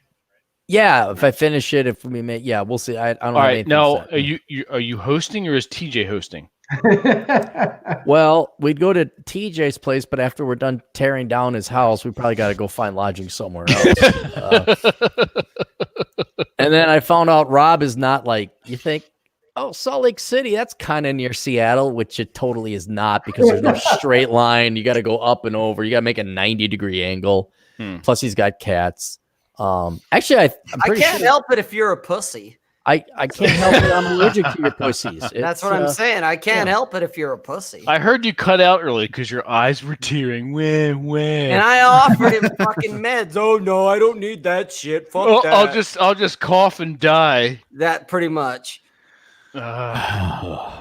Jesus. Just pull that scarf a little tighter. Yeah. Maybe not having cancer was the worst thing that happened. now you get to put up with us. Yeah, absolutely. Oh boy. Well, 20 more next years 20 of years. this. You know we love you. Congratulations. You dirty whore, you. You didn't go to hell. You were stuck in purgatory with us. That's what it feels like. The abuse hour. Oh God. So Atham, you go out and do anything fun or? No, I work tonight. You work tonight? Wait, you work tonight? What? Okay. Yep. How long do you have to work? Is it like a full 8 hours or? 8 hours. That's right. Okay. All right. Well, I get everything done in a couple hours, and then I just chill. You hang out and work on your own shit. Okay. Right. All right. Nice. You do not you listen to old Masculine Geek podcasts. You do not listen to Captain Capitalism. That's right. You guys got a podcast? Yes. Go figure, right? Oh.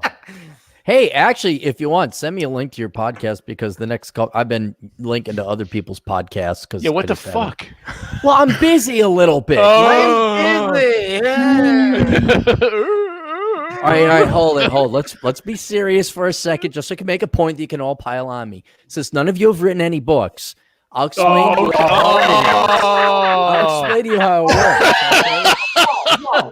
Whoa. Vince and I have written books. Oh, you dickhead, you.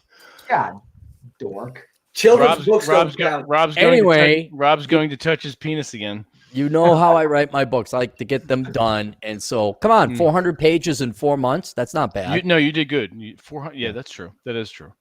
I'm estimating maybe 350. Double spaced, 14 font. Yeah. It's not crayon. I mean, and even Vince doesn't hate the book. So no, I like it. It's full of vitriolic anger, but I love it. Oh, you haven't even gotten to the chapter 25. The one you just sent. Not beautiful. The one you just sent me. Yeah, the one I just sent. Oh shit! Beautiful. That one is. Oh god! All right, I look forward to it. Nice. I'm enjoying it. I love it. Good. Thank you. Ever got a meltdown again? Is who? Is TJ's taking? Look, TJ's urinating in the fire again. He keeps doing that. He keeps pissing in the fire again. What is he doing? Is he peeing on the fire? He is. He's pissing. No, he's adding firewood. No, but he's up close, like he's trying to be secretive about it. It looks like he's holding his dick. It does. He's peeing in the. Look, he's got a fire. Look, he's got a tree He's got a sweater. Probably has kids in the basement. Look out, Mr. Rogers.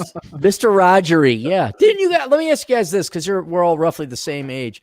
Maybe not Jack, but I did not like Mr. Rogers. I did not trust him as a 3-year-old child. No, I love creepy. You are, of course, that comes from you, Aaron. I love Mr. Rogers. Shut up. No, okay. I'm with Aaron. Fuck Mr. Rogers. I'm muting you, and I'm muting you. There you go. You're both muted. Fuck you guys. Is it because he's from Pennsylvania or what? Mr. Rogers was awesome. Well, in hindsight, he was pretty cool, but as a little kid, hello, boys and girls, like, oh, fuck. Well, he had to talk like that because they're little kids. No, he didn't have to talk like, hello, boys and girls. It's like, whoa. He didn't use the tongue. Totally what was that did. again? They totally did the tongue thing. Yeah. Did he use the tongue? I'll have to go back and watch that. No, it was. I do want to see the documentary with Tom Hanks. No. Sesame Street was all right. You know why? Because you like Oscar the fucking Grouch, because you can identify with Ernie. I love Ernie. I love Grover. I love Cookie Monster. I had a little Muppet Cookie Monster when I was a little kid. Like Happy likes the Oscar the Grouch because he's short enough to fit in a garbage can. That's a good one. The reason I like Oscar the Grouch, you know why I'm so pissed off all the time? Because he knew about how central banking worked in the federal budget. That's why he was so pissed off. He was trying to get the other Muppets to understand the concept of debt per GDP and government spending as a percent of GDP. But fucking Grover, he was just like, and he was all happy. And then Bert and Ernie were doing pot. No one took the fucking budget seriously. No. First of all, the elephant was the one that was on crack. Mr. Snuffleupagus? Yes. He wasn't on crack. How was he on crack? He was slower than hell. He was on heroin. He was on Quaaludes. And then you got like, we all know what was going on with that. Who? Bert and Ernie. Oh, don't ruin it, TJ. Shut up. Stop that. Stop. Oh, stop. It was weird when I visited TJ's like, hey, do you want to play Bert and Ernie? I'm like, what do you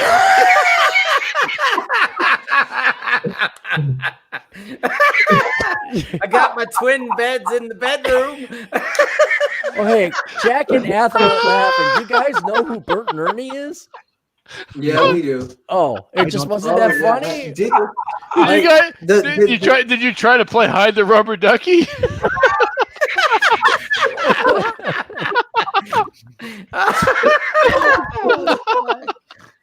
Oh, Jesus Christ. The creator of Bert and Ernie jumped on the rainbow bandwagon and he was like, oh, Bert and Ernie are gay. And I'm like, you know what? Fuck you. Oh, fuck that guy. It's kind of like when J.K. Rowling came out and said, oh, by the way, Dumbledore is gay. Sure. And, wow. Under the bus. Like Frodo and Sam are gay. Like, okay. No cares. Get back to Inquisition. Ridiculous. Yeah. No, it's funny. It's funny how these shows that like are completely innocent. It's degenerate. But are they really? They are. Stop it. Don't ruin my childhood, you fuckers. God damn it.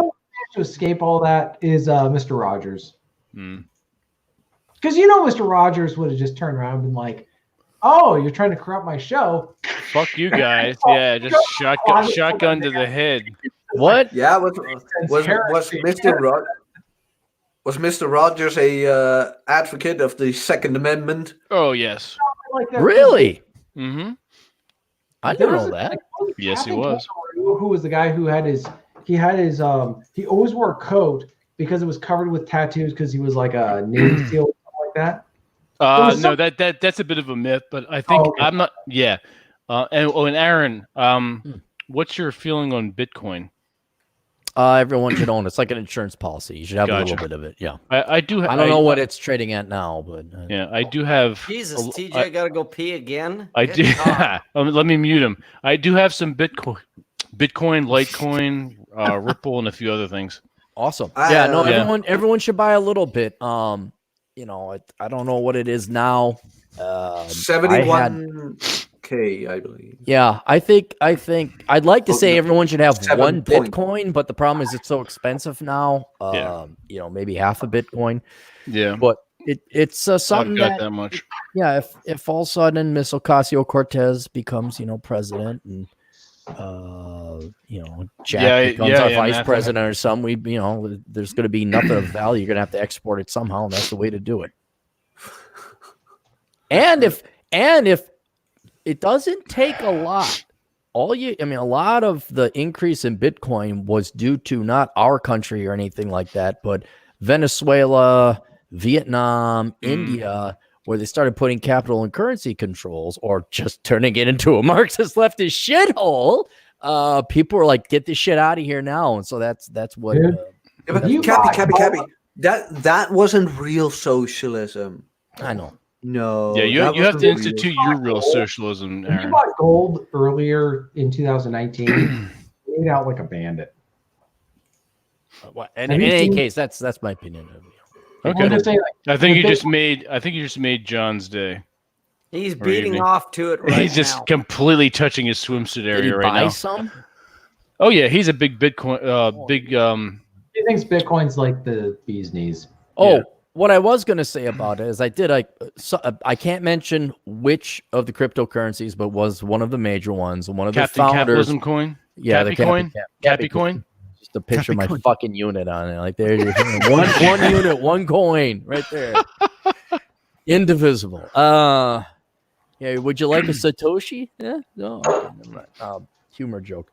I did a pricing for one of the major cryptocurrencies, 2 years ago, and it was one of the founders who wanted me to run a valuation. I'm like, there's really no way to price this because this is such a new and embryonic market. You don't have history to go on, this and that. At that time, there was 1,100 cryptocurrencies in the market. Now, Lord, it's maybe 2,000 or something. There's an insane amount, yeah. Yeah, and so it's like, okay, well, this and it's going to be first movers. So just looking at the three, I put a price of Bitcoin at about 285,000. If we were to ever switch to just the United States alone, dollars in circulations per Bitcoin in circulation, I think it's 285,000. But that depends on a lot of faith and what would happen, and But all it takes for a significant jump is one country. Greece or Slovenia or Moldova or, enough where all of a sudden a couple billion flood that market because it's trying to get out of a country, and all of a sudden Bitcoin will jump up. So if you're an owner of Bitcoin, what I'd recommend you do is you overthrow a small Western nation. Those people don't count anyway, so fuck them. You need your Bitcoin to go up. So, try and overthrow a government like that. That'd be a way to do it. Cool. And on that note, Toodles. That's the way it is. We're kicking your ass out. Did you? No, I was going to ask. Did you need me? I someone waiting to come in. No, you're fine. Okay, good. Do we have questions and super chats or anything like that? We don't do super chats here. Oh, that's right. You guys are communists. All right. Yeah. Oh, they are. We don't degrade ourselves like you do by answering stupid questions. Jack, how long have you had your channel up? 1 year today. How long has Masculine Geeks been on? It's about the same? Yeah. Okay. Yeah. We started in January of 2019. Yep. Okay, and Jack, have you made $1 or €1 on super chats? Yes. So you are literally infinitely more profitable than the. No, we make. No, I am. We make a decent monthly amount. Patreon? In our Patreon. Yes. Oh, okay. So kiss my ever-loving white ass. Yes, but I have Patreon and super chats. Shut the fuck up, Jack. Jack, where's my payment, motherfucker? Yeah, I'm working on that. Right. Seriously. No, Rob and I are going to share the super chats for Red Evening. Share the super chats? Yes, we're going to share them. Because I am an honest capitalist. Yes. But shit, that reminds me, I got to pay Atham. Oh, crap. What? But Google is like, hey, you got super chats, but we're not paying them out because it's not a certain amount yet. Yeah, you got to make it over $100. When you become a pro like me, you'll learn that. Teach me, Cappy. 2,000 times for $2. How do I get the girls? My blood pressure go up where I think I got cancer, but it's totally worth the $2. Like Watson and I had the most brilliant idea ever. Like if we ever won the lottery, we would and I mean the 75 million lottery. We would give Cappy $1 million super chat with "How do I get the girls?" And then our question would be: would he get a heart attack first because of the $1 million, or would he actually get a heart attack of the frustration? He would actually spurg the fuck out and die. You would never see me again. I'd be like, and that's when Cappy left. Bullshit. You know what? You could not stay away, Cappy. Are you fucking kidding me? Yeah. I would come visit you guys, actually. We're calling. We nonstop. We do not do New Year's. I do New Year's resolutions. Be the same asshole I am today. My New Year's resolution is not to have a New Year's resolution. I do. I will take more care of the children. The children are the future. I will help them. How dare you? My New Year's. Yeah, go ahead, Jack. I have seen Greta Thunder Thighs, whatever her name is, and child abuse is on the rise. She is a great example of child abuse. The children must be helped. What do her folks look like? Because that is one ugly kid. Oh, God, yes. Dude. What do you think? She has Asperger's. No kid with Asperger's looks good. About parents nowadays, a lot of them, and I was just on the Twitter sphere with Ryan Stone and don't say Twitter sphere. Twitter. I was on the whatever sphere. Twitter. I was exactly. I was talking with Ryan Stone about where a man's legacy is not his kids. It's a legacy he leaves behind that they want to carry on after he's gone or in their own families. And so, but the problem is so many parents think of their kids as their legacy. And so they live vicariously, or they project their own desires onto their kids. And so they don't let their kids live their own lives. It's like, you were born to do exactly what I tell you to do for your entire life. So Greta was clearly born for whatever role she's playing right now. That's all she's ever known, because that's all her parents have ever allowed her to live. They created her to be this character. So, but it's just the sad thing is, like, I've seen this in other people where their parents are like, you're going to be a lawyer, you're going to be this track star, you're going to be a football player, you're going to be a whatever. Like your whole life since you were born, since you were 2 years old, we're training you around that, and they don't know anything else. I remember a story where a buddy of mine was getting, he was accepting I don't know how medical doctors get their degrees or whatever, but they were on the podium to get their stuff, and the one guy goes behind him, says, "I don't want to be a doctor." And this is after all this stuff, like they've gone to medical school, right? Well, it's because that's all they've ever known is like their parents were like, "You're going to be a doctor." Like that's what we decided for you. Same thing with Greta. Right. Oh, it's like every once in a while you hear of a kid dying because their parents were vegan and didn't feed them protein. It's they're just putting their politics ahead of their kid. Or they never showed their kid Dr. Strangelove before the age of 10, Or they let their kid become a 10th Amendment journalist expert, They just left their son to never let him watch Dr. Strangelove, and then he grew up past the age of 40. He's like, I don't get the joke because I never watched it as a kid. Would you guys like a riddle? Yeah, sure. Why not? What is 5,647,576? I have no idea. A shit ton. Anybody? A shit ton of money. That's the rank of somebody who wrote The Informers on Amazon. It's on 5,600,000. I'm just saying.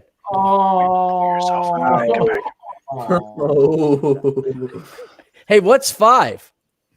The guy who wrote Barry's latest book on gays. No, it's the number of reviews that book has. That's which you can find at Amazon.com, by the way. The Informers part of the series, also the first one called The Stringers. It's what? Stringers, Informers, and then Men Who Walk Alone. There's The Redeemers, which is a prequel. I recommend that, since you're bringing it up, if you are into like what we talk about here in Red Pill stuff, get the books, but The Redeemers is definitely, I wrote that book after internalizing a lot of this stuff. So that's from what I've received in like private feedback, it's my best book. So get that one. I take it back. I mean, I always pick on TJ, and I stand corrected here. It's not that bad. His other book is only is much higher ranked at 4,521,573rd place. But it's 8,563rd, an alternative history science fiction book written by guys whose names who start with T. See, so he's pretty well in that subcategory right there. Aaron's ranked highly for authors in the LGBTQ community. Wow. Hey, you're on fire today, TJ. You're doing pretty good. Oh my God. Although I got to ask about the sweater. How many alpaca did you kill, or where did you get that? One of my brothers bought it as a Christmas gift. I was expecting another 10-hour story, but hey, there's a female on top of you. Shit. Hello. That's Holy right. shit! Rob has God female. damn, What's his name again? Vincent. Vincent has females. That's right. No. This is my submissive. Hello. I'm not going to give her a name right now. She's going to come up with a new name later, but for broadcast. And now my screen is freezing. That's Call her right. TJ. That's right. Yeah. What, Aaron? No, they cannot. No. TJ, Rob. She says hello. Hello. What about me? Well, she hasn't met you yet. You, Darren. Say hi to me anyway. She says hi to you guys too, but Good, she actually met TJ and Rob. Yes. Was TJ all like that guy from the Bugs Bunny?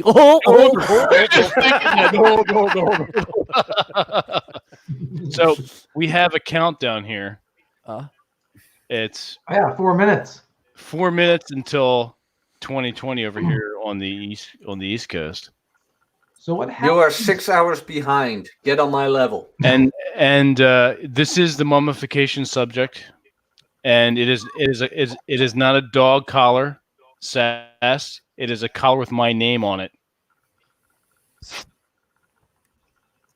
I told you guys Vince wasn't joking. I believed him. Whoever I knew. doubted him. Vince isn't the type of guy to like usually lie or even joke a little bit. He kind of usually pretty straight. No, that was Cappy. Yeah. That was Cappy. Exactly. Yes. Indeed. So Hey, Nonstop Dre's in the house. How he doing? he is. Yes, he is. He's also in Philadelphia too. Is he? No, he's New York. I'm sorry. We had Okay. that podcast you were on. Holy cow! Like at one time, I was the only guy not from Pennsylvania. That's right. Because we got Chris Von Erich. He's broadcasting out of New York.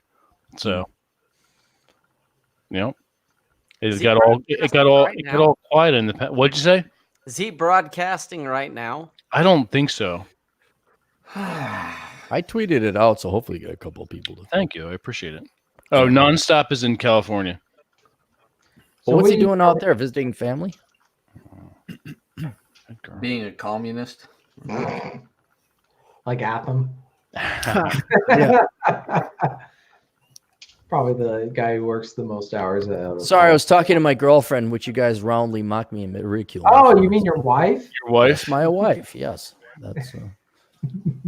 Hey, I got hit on by a girl today. Hang on, I gotta tell you, young whippersnappers, I got hit on by a girl today. A solid 3. Yeah, I believe. No, this was No. What was his Cappy, name? My grandpa. No, What was his Cappy, a name? registered girl. Cappy, a registered girl is supposed to ask how much change you got. Okay. That's not hating on you. She needs to ask you if you want the receipt. I am confident in my abilities, and I do know what happened this evening. And a girl hit on me. That's it.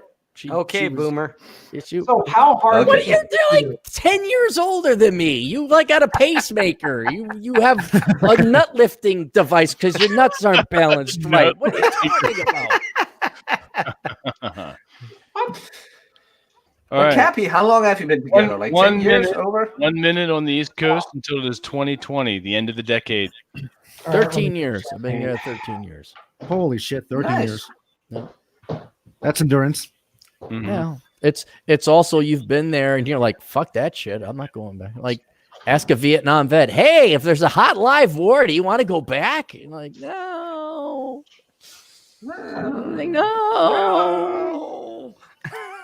I watched TJ try and pick up a girl who was like, no. I mean, he was nowhere near as good as me. You're just like, no, TJ. No. Happy New Year, everybody. Happy New Year. How close are we, Vince? We are. It's 12 a.m. Woo! Hey, woo! And all of a sudden, the clocks, everything dies because the apocalypse comes down. Except, Jack said it's pretty much the same. It's pretty much the same. I don't know, Danny. I know all my friends went to bed before no one made it. Like, I think the only guy who Jack legitimately made it because you're up past it. Vince made it, but the rest of you guys are West Coasters. I still got an hour to go. And everybody else is just I work all night long, so I will make it. Are you on a crazy schedule now, or is that kind of stabilizing? No, it's always crazy. Oh, really? Okay, so you're still doing, but you're not doing the windows no more because of safety reasons, and not during winter, no. Oh, all right. Yeah, snow and ladders don't mix. God Almighty, how close? When are you gonna get your degree so you can knock this stuff off? A little bit before you finish that house. Oh, so 2027, huh? Something like that, yeah. We'll have the party at my place. Yeah, perfect. Yeah. It'll be built just in time. Oh God. Hey, Russell.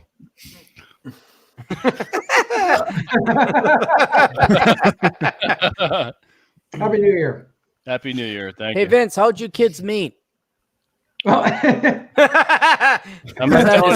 that not a proper question to ask? Or I'm not telling you. Okay, well, you could say you could lie. Church? They met at a bar. They met at church. We met in church. Church, good. Okay, there you go. Necronomicon. There you go. Necronomicon. Jack, you got any girly girls now? You look completely exhausted. Are you you got any gals in the deck? I'm getting a train in about 55 minutes, and I've got 3 spinning around. I've got one who's been remaining with me for 8 months, but her house looked like shit, so I left because you need to learn basic skills. Right. And she's been hitting me up again because now she's able to clean a house, and I'm like, good. Any cats? No cats. Good. None. No cats. No cats at all. Then there's just pussy. He can't handle it. No, I can't. You should have seen me at my folks' place. They had a dog. And usually I'm not allergic to dogs. They haven't given the damn thing a bath in 6 months. My right eye swelled up shut. You are allergic to dogs? Yes. Oh, he did well with How can you be alive? This cough I have, everyone thinks it's cancer, smoker's cough, because everyone's a fucking expert in the comments section. Oh, God, gee, oh, yeah, right. It's like TJ telling me how to write a book, laying down the wisdom here on financial advice. So but it's the same thing. It's like sex talk. I was like, no, I've had this cough since I was 3. I've had this massive allergic reaction, and that's that's wow. So pets are a no go for you. No, I'll build up a tolerance to them. They're short-haired dogs, pretty quick adaptability. But like, if you're my mom, some fucking happens to old people. They're just like, well, we don't have to bathe anymore, let alone our pets. And so you go in, this dog hasn't been washed in 6 months. I'm like, why can't I see out of my right eye anymore? We haven't getting Fluffy a bath in a while. What's a while? 6 months? Like, maybe. So they're trying to kill you. Not everyone's trying to kill me. Yet here I am like a fucking cockroach. You dirty cockroach, you. I know. You do have a good scar. 5 inches. No, but I got a couple of girls spinning around, so that's good. Good. That's true. Yeah. Where you going in 55 minutes? Zwolle. The Civil War? What? Yes, I'm going to the Civil War. Yes. One conveniently going on. What? No, wait. Where are you going? Going to Antietam. No, Zwolle. That's Zwolle. It's a city about 45 minutes away from here. Oh, that's in Amsterdam, right?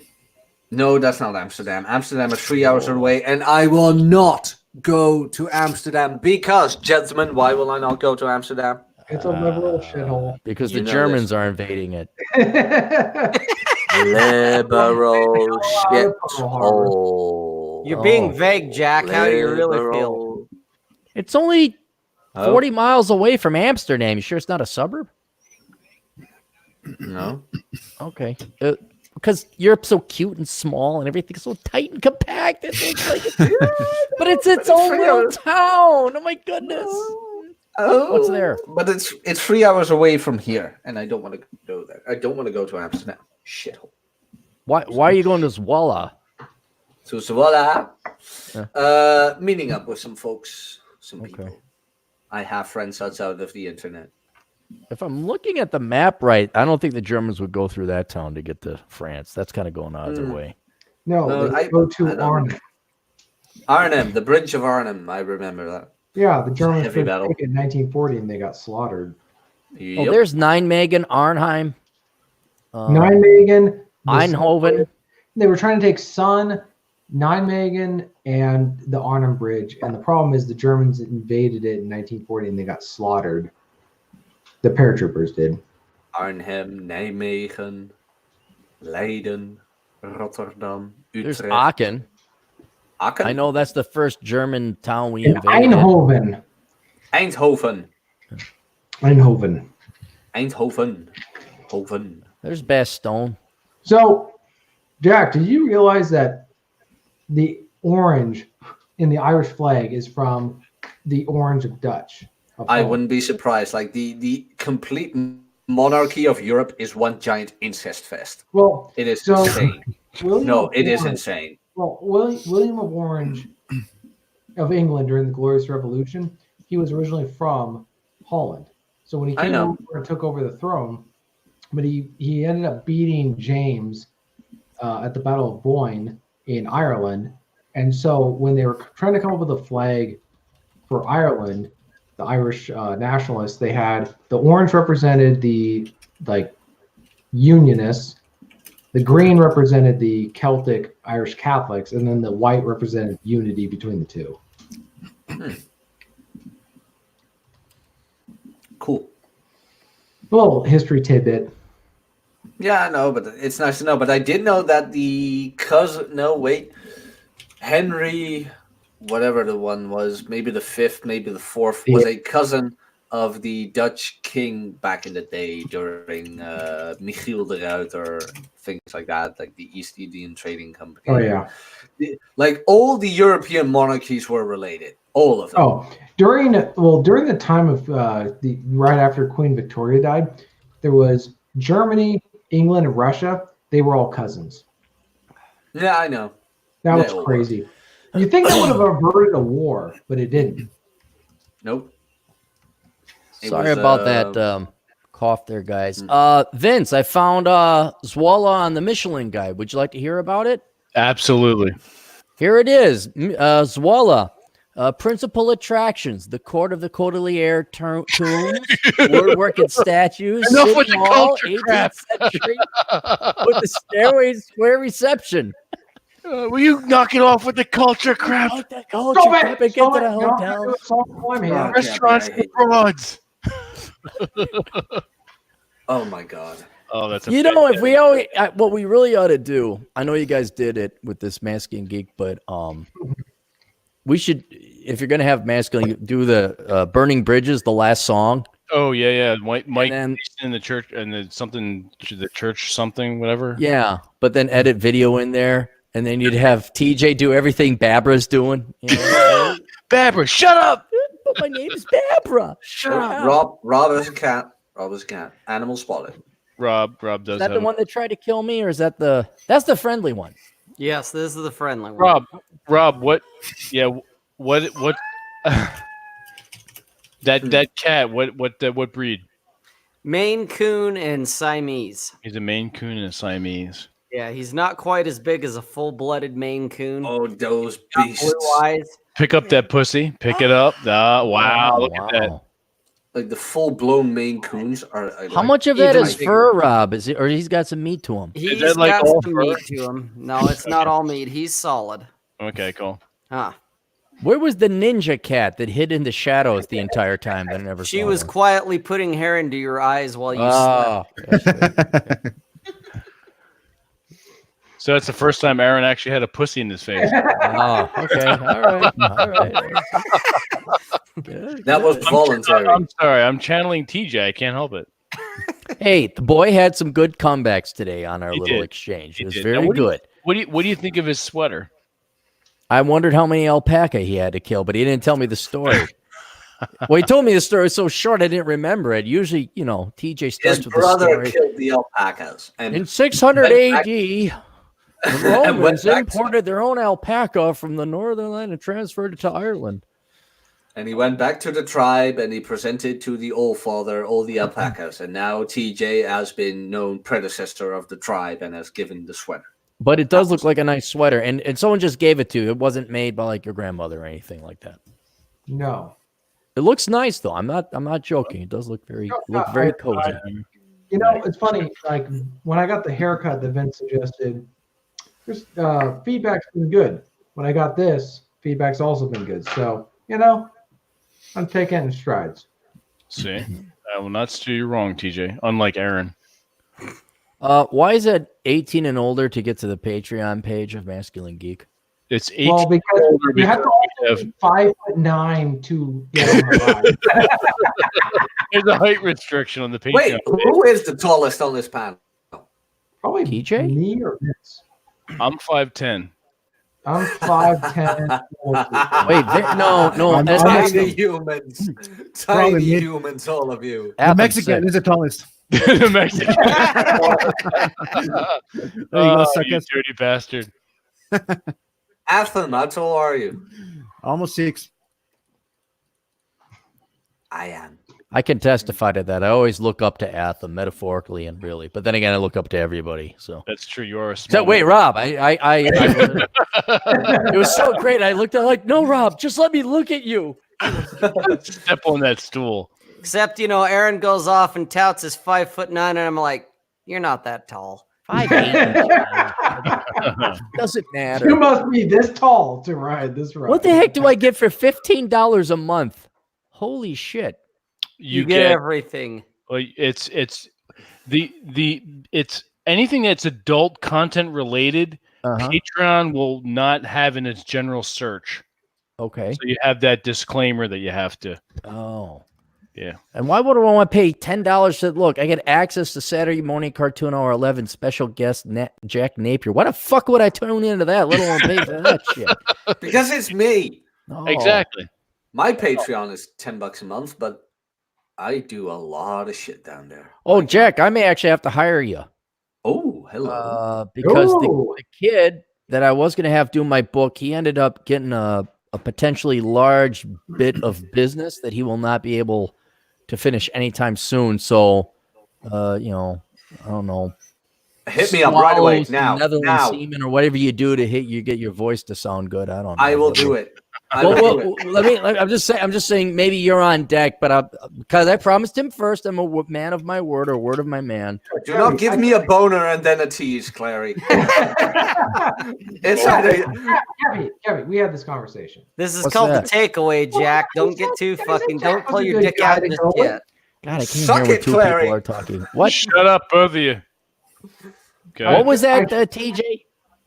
You remember with Village by the Sea? I was like, Jack, you might want to consider him for one of your books. I absolutely. That's why I thought about it. And even if he doesn't go with this book, the next one I'm going to write immediately after this is going to be Operation Jack. Evil. And it is part. No, it's not part of Operation Evil, but it's definitely Red Pill. It'll get you that much closer to your god, Rich Cooper. Because I know you worship the bald-headed men, and you have one on your show. I didn't know that. I do like Rich though. Like he I watched his videos, and then I got to you.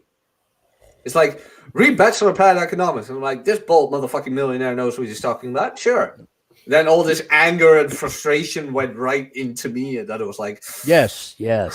Let the force flow through you. Yes. You are the emperor. He is Palpatine. Do it. I don't know. I haven't paid attention. Wait, Vince, aren't you a big Star Wars guy or no? No. Did anyone see the new movie? No, fuck Star Wars. Fuck Star Wars. Okay. Whoa! What? Lord of the Rings is better than Star Wars. Just thank you, Jack. Lately, Thank you. yes. Thank you. Yes. Yes. The original, having said that, the original 3, George Lucas. When I grew up, I saw Empire Strikes Back in the movie theater. That's how old I am. Yeah, those 3, yes. This other bullshit that's come out. Yeah. I just watched Empire Strikes Back on VHS. The original or the remake? The original version. Great film. I love the original. You know what I love about that film is the sense of seriousness about it. Like it doesn't. There's humor in the film, but the characters, and especially when like what's the name of the one general who's in charge of the Hoth Echo Base, like he has this sense of seriousness about him. Like they're not joking, they're not being funny about it, right? Whereas these new films have a lack that it's like very juvenile. It's like a big joke. Like the adults will come in any second, right? I have to admit I've not seen any of the new ones this latest round. Has anyone here seen them? This The Last Social Justice Warrior. I have seen them in a drunk mood with Watson, and we were like, it's getting hot now. Oh my god, who is General Gender Studies? Who's this character? I don't like her. Who's this HR purple-haired lady? Yes, that one.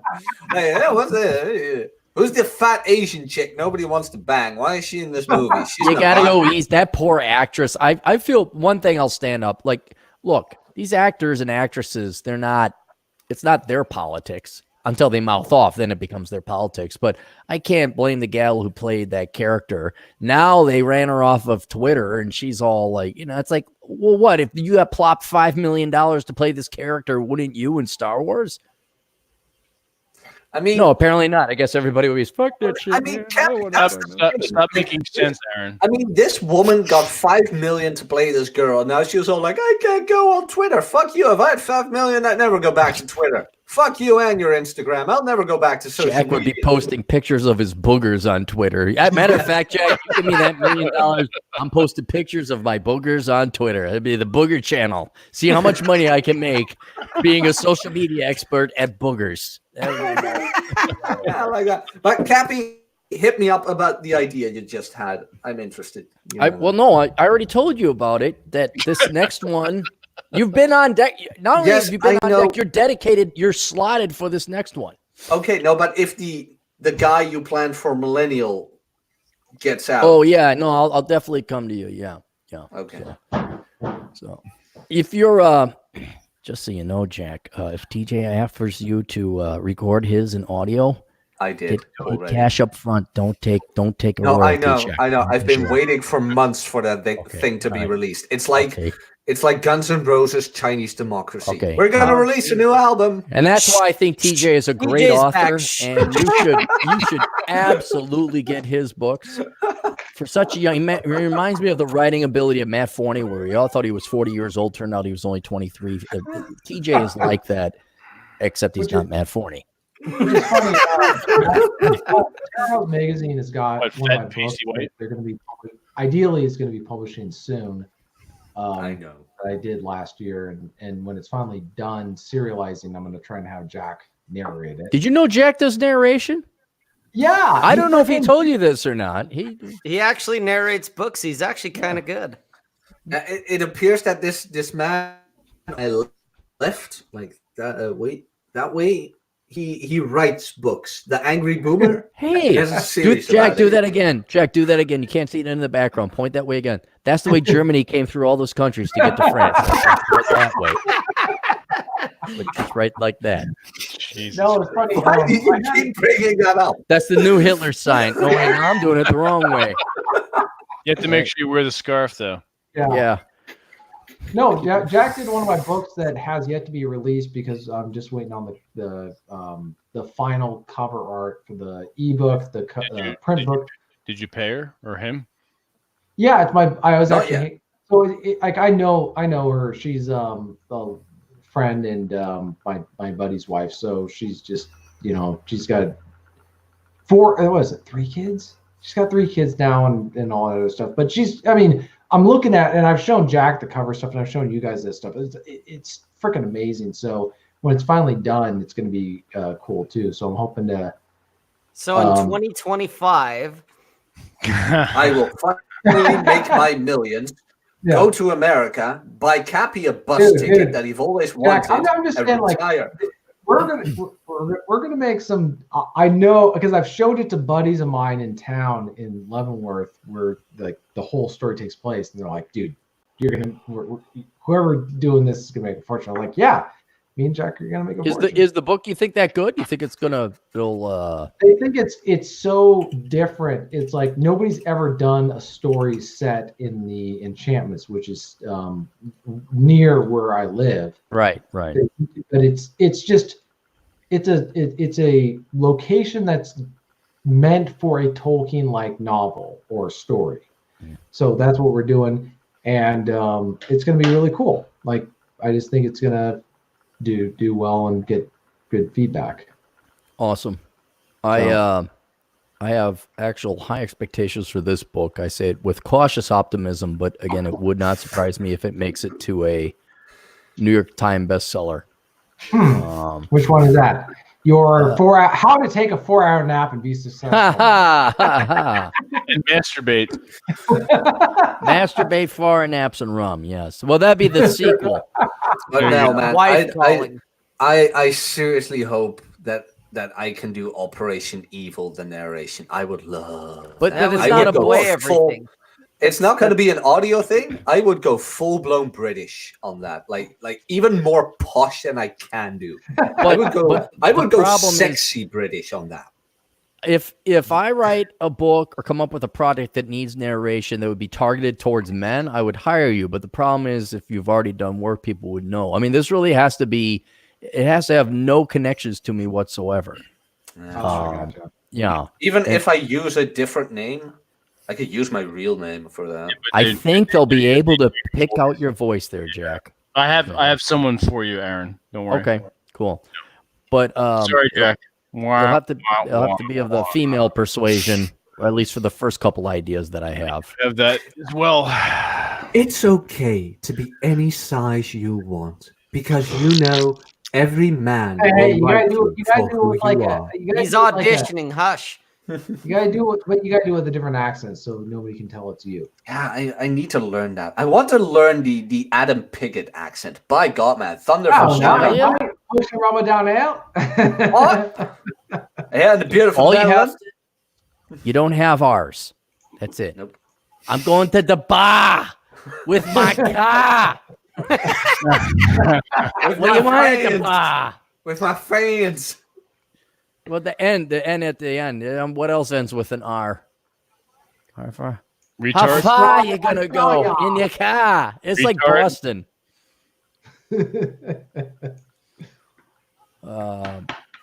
Damn it! I was gonna pick on TJ. I had another thing. Nonstop Dre. That's what it was. Nonstop Dre. Nonstop Dre said if I had a purpose for a svelte or in shape black guy, I could use them. Well, Aaron's always in need of that. Yeah, well, who doesn't need an in shape black guy? We don't have a token black guy on this show. I mean, Athen is Mexican, but that doesn't count, man. Well, we had Donovan Sharp on, and then there's O'Shea Jackson. I've actually tried to reach out to some of the more prominent black guys in this general sphere, not the red pill, but certainly the not Marxist left, like Wayne Dupree. Glendon Cameron, he'll get back to you. Steven Story. Yeah, Steven's got. We've had him. He's a black guy. Okay, yeah. And see, well, I feel bad about it because it's like if they're talking about racial politics, then okay, but you don't just want to walk in there and it's Walter E. Will. Like, hey, you're a black guy. You want to talk about black shit? And it's like, well, they don't want to talk about black shit. No one comes up. Hey, Aaron, you're white. You want to talk about white shit? I'm like, Yeah, Applebee's.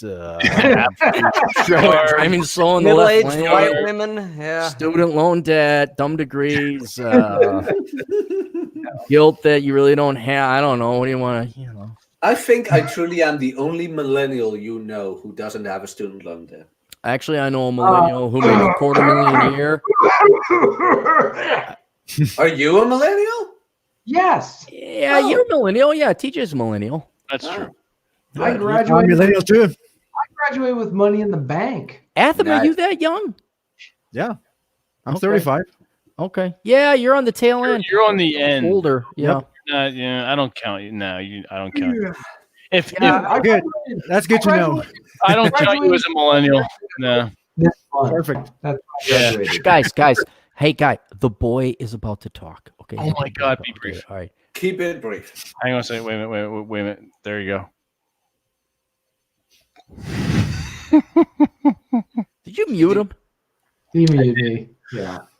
No, I was saying that I graduated this month 10 years ago, and I was living in a literal, basically a shack with no insulation, frost on my blanket in the The morning. old house with no installation story. Okay, Boomer. All right, here we go. Uncle TJ is going to tell us the story again. I walked to school both ways uphill. And the old landlady. Dude, that year, I'm not joking. That was the coldest year of my 3 years at my college, where it got down to, it was 0 degrees every single day, because it was just clear sky, no clouds, no snow, and my house had no insulation. It was baseboard heaters, and I actually turned on the oven and opened it up to try and heat up the house, because my toilet would like the water would freeze.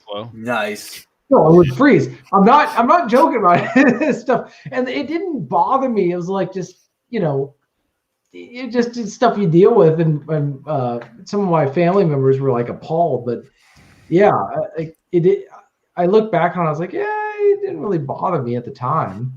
I was like, I didn't really know. I just assumed like that's kind of what you deal with. But yeah, it was cold. I wore like 3 layers of clothes when I went to bed. No, TJ, frozen toilets are not par for the course. Well, Buy my course. Yeah. Hey, Rob speaking has a of course buy his course, where did Modern Life John go? Did he?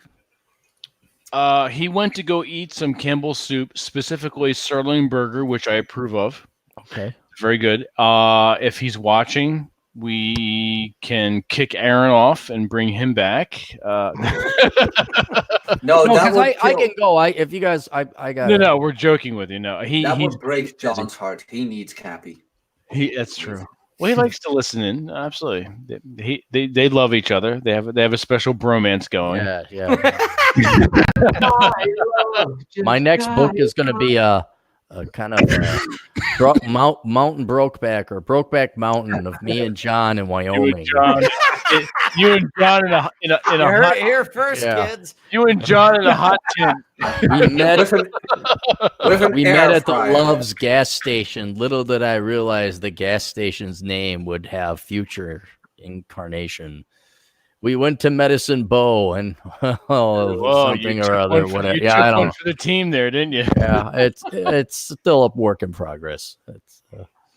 He was Absolutely. really short, not as short as Rob, but short enough I could put my coffee mug on his head. Man.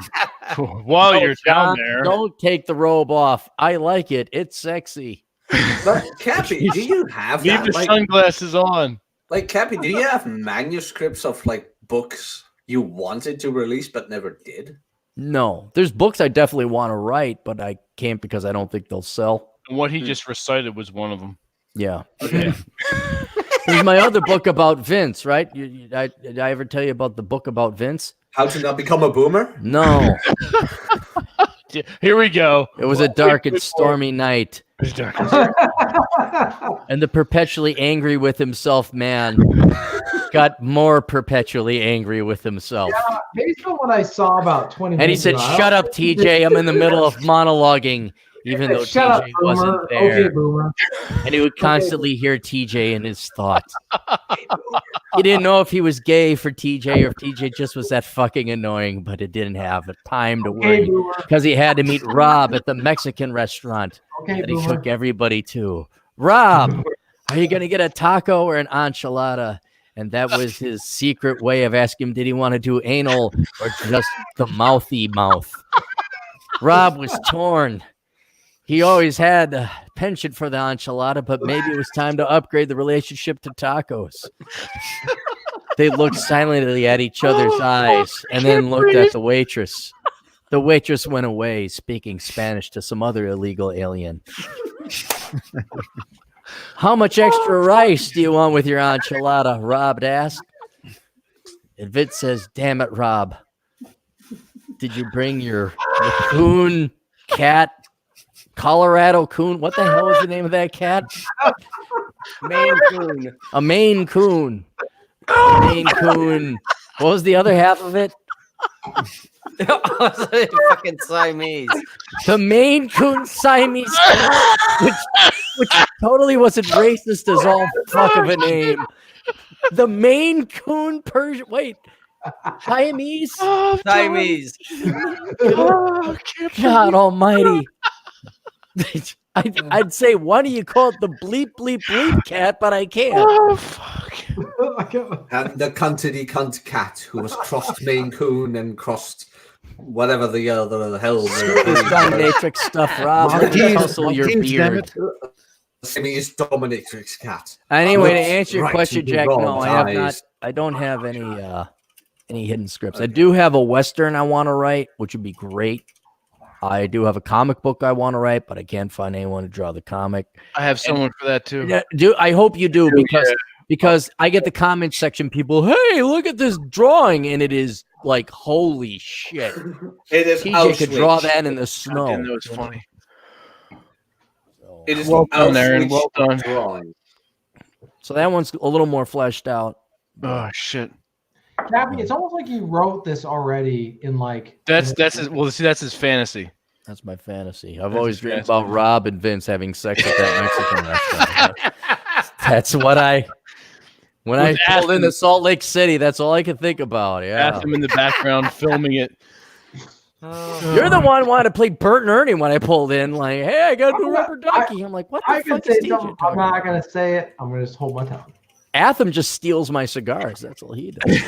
And your whiskey. And my whiskey. And your whiskey, yeah. My whiskey. Well, that's what you get, Aaron, for stealing all the rum that you're like, oh, what? I'll buy you some. What do you like to drink? I'll get it for you. And I gave you two fish oil pills. Don't forget Hey that. guys, There was three. Hey, 3. Okay. Yeah, I appreciate it. Thank you for the fish oil pills. I forgot mine. Do you have do you need them? Like, do you have bad cholesterol or something? Because that's No, what I take it's 'em. the supplements that I take because I probably don't eat as much fish as I should in my diet. So Well, if you not order enchiladas and tacos, and you get the fish. That's apparently I need to get the fish tacos when Right. yeah. But I take fiber, fish oil, magnesium, zinc citrate, and vitamin. Did I mention D? D and C. So, yes. I'd like to say okay, Boomer, but I'm just as guilty because I got my bottle of. Well, you guys remember I showed up with that vitamin bottle. I had a huge fucking thing of pills. I'm like, oh, fish oil. Let's hit me up with the fish oil. Yeah. Absolutely. Vitamin D and C, dick and cum. Oh, you had to go there, didn't you? Wow. All this hot talk has made Rob go away. I know, right? He's gotta go touch himself now. So is anyone going to be doing any new, not New Year's resolution, but anyone got new strategies like changing shit up at Masculine Geek? Well, as far as strategies are concerned, the only thing I'm going to take a lesson from John's playbook and do something I used to do. I'm going to buy a journal and a daily planner. I have so much shit to do. Just to put it down, this is what I need to do day to day. Read Aaron's book, even though I hate it. And then different things to to plan my day out. So yes. TJ, are you getting rid of your house? You gonna stay or what?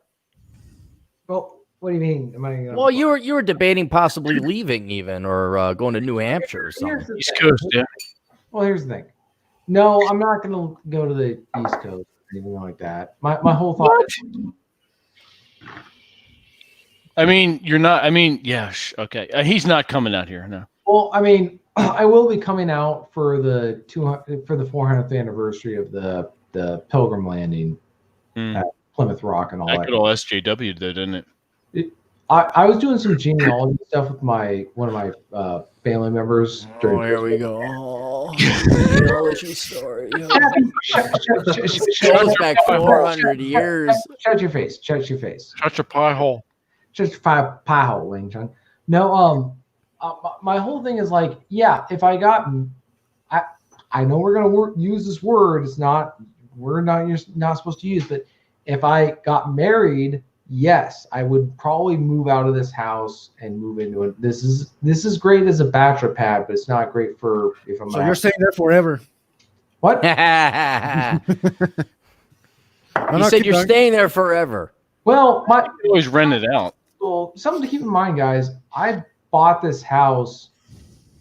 I bought it not only under the price that the real estate agent who was selling it was asking for, but other people were asking for more.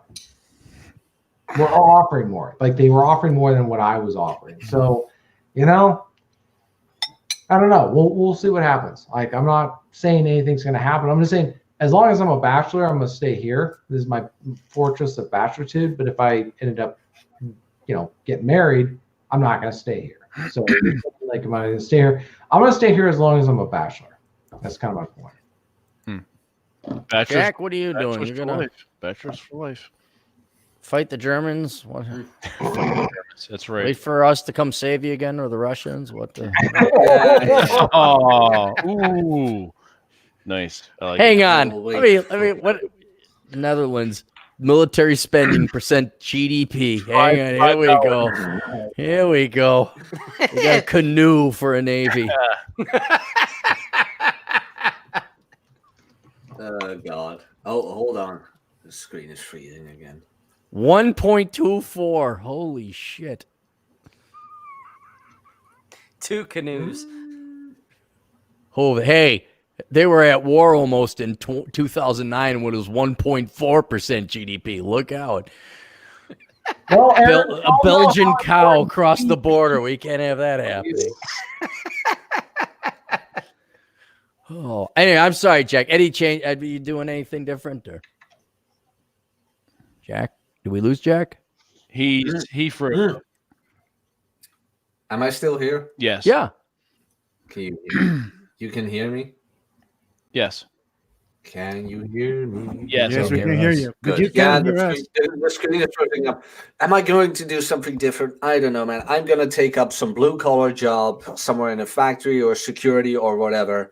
And I'm just going to save up because my monthly spending is so low that I can earn so much in a job like that. I'm going to save up for retirement. I'm going to get, I'm going to pick up kickboxing again. You need a motorcycle? What? You need a motorcycle? Yeah, that too. But retirement is the most important one because Watson and I have plans for in about 10 years. So we're going to buy some land somewhere, and we calculated everything out. So I'm just going to... Always nice to see you. I'm just going to... Yeah, I'm just going to take up some blue-collar job somewhere, which I like to do with men around who can actually talk to you and not have all females in the workspace be like, we need rules for that. So, yeah, that's what I'm going to do. Pick up kickboxing again, salsa dancing, and... You know what? Working on the channel, talking with Rob, which I very much enjoy in a non-homosexual way, Cappy. Right. Sure. Okay. Well. I beat you to it. And other than that, I just keep doing what I'm doing. I mean, I grew the channel 1,000 in a year, so here's to 2. Yes. Yes. Yeah, right. you get both Masculine Geek and your channel. What, you got a channel, Jack? Yeah, I do. Okay. All right. No, but you guys, that's also, you guys both made the 1,000 mark, like, because you can monetize it now. That's that seed traffic or whatever you want to call it going, then Yeah, absolutely. Rob, you gonna get another cat? No, I'm not gonna get another cat. It's not gonna be a Floridian Negro Middle Easterner cat or whatever the hell racist cat you're gonna have. You go to the pet store. Give me the most racist sounding cat name you got. That's right. Give me the one that hates everybody but white people. That's the crossed-eyed Asian cat. But guys, I have to drop off. What? So you have a train to catch, literally. I have a train to catch. Well, have fun. It was fun. Make sure that she says my name when you do the Remember, ich nicht bin ein Soldat. Ich bin ein Civilian. Ich bin ein Berliner. Aaron is saying, I surrender, I am gay. No, I will not. Ik durf wel te zeggen dat Aaron Clary sowieso geen hetero is. Hij is zwaar homo. Hij houdt van concept. Hij durft het alleen niet te geven. A lot of phlegm in this. He's swearing at you in Netherese. In Dutch, yeah. I don't speak Dutch, but I think he called you a homo. I think so. Was it all the word homo in there that maybe gave it away? Zo is. Maar Aaron Clary zal nooit toegeven dat hij van conseks houdt. Maar hij de Gee, wow. Whoa, geez, Jack. I thought we were friends. Man, what? Yes, we are. We are. I like the Japanese when they say band. English way. Oh, small penis. Motherfucker. Oh, yeah, nakana. Motherfucker. I am cutting my bonsai tree. Grasshopper. I challenge you. All right, I get the have that fuck out of you here. are waiting. Go. Yes, I will see you soon. All right, see you, Jack. See you, Jack. Have fun. Cheers. Modern Life, John could probably curse at us in Japanese. He could. I'll bet he could. John, if you're out there, come back. You can come back in if you wish. The spot is open. You're yawn, young man. We'll I'm going to go to bed here pretty soon. What the Time for my nap. What are you talking? What time is it out there where you are? 7:40, and I got to wake up and go to a Shriners brunch. Shriners. tomorrow. You really are a boomer. Next thing you know, he's going to talk about being a Freemason or No, something. no. I already looked into joining the Freemasons. I've been to a few of their rituals. Ooh. Yeah, and the ritual, it's not even the ritual, it's all the symbolism and the rules and the stuff, because a buddy of mine showed me, he's like, oh yeah, this points north because this thing resents that thing, but that, I'm like, I don't care. But the original thing, you had this entire thing based off of is irrelevant. I won't be able to remember that. Well, this shows our love and this is our it's like, can I just hang out with you guys? Expand. Mm-hmm. I'm going to come up with the Cappy Masons. There you go. You should. And they we have that picture of the nude lady up there because we like nude ladies. That's right. And this points north because that's how the building was built. And Rob's over there because we don't like Rob. Oh, we love you, Aaron. Why is Atham sweeping the floor? He's Mexican. That's why, you dumbass. Of course. Jesus Christ. He also happens to be a resident engineer and created the nuclear power. And he's a cave diver as well. You weren't a diver yet. Atham, well, that's a explorer. Now weren't you just scouting out some new caves recently? Yep. Okay, where at? Well, I can't tell you exactly where, but in general. California. Okay. All right, cool. Yeah, I mean, the thing is that we're not supposed to go into those caves. Oh. Yeah. That's why you posted them all over on the internet. Yeah. Okay. No, we went rock climbing. That's what I said in the intro. Oh, okay. Oh. Yeah. Yeah, actually, no one's been there for a while in those caves, but we managed to find an entrance, which is really small, so only one of us could make it. That's what she said. Yeah, so well, one of us went in. Yeah, okay. It's a pretty big cave. Yeah. Now, do you do any kind of like GoPro recording while you're doing this when you do or? Yeah. Okay. Yeah, I have footage of me like descending in the rope. You know. That's cool. I would like to see that actually. That'd be kind of cool. Yeah, I had to edit it because it's there's a lot of it. But yeah. All right. Rappelling down 40. What was it? 40 feet. 40 feet down. You got some pretty cool pictures. I've seen them. Yeah. Oh yeah. Even the ones with you in them are pretty cool. I know, right? Yeah. That's funny. You gotta have some diversity, right? Right. Yeah. Well, are you the president of your club? I mean, but that was more of a function of you just being young, wasn't it? Like they're just like happy to have someone under 50. It's a function of me showing up all the time. Oh, okay. Right. Even though I live like 3 hours away from the meeting place. What? You drive 3 hours there? For the meetings, yeah. Wow. That's like driving all the way to meet Rolo and he stands you up at the very I know, right? I hope he's listening right now. I hope he's listening. Aaron, son of a bitch. Will you, next D&D game, you can give him some shit. I'm because he's probably not listening. I want to like set it up where I flake him in the game. Like he's relying on me. I'm like, well, his character's name doesn't have a sexual market value high enough for me to just give him the health potion. So fuck him. Remember, his character is a female. Is he a female? I thought he was just gay. No, he's not female.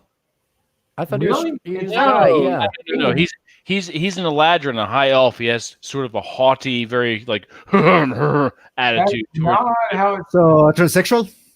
Exactly. Yes. No, that's not how it sounded to me, but what am I going to say? Well, that's the whole shtick. He does a metrosexual sounding elf. Exactly. He's doing it on purpose.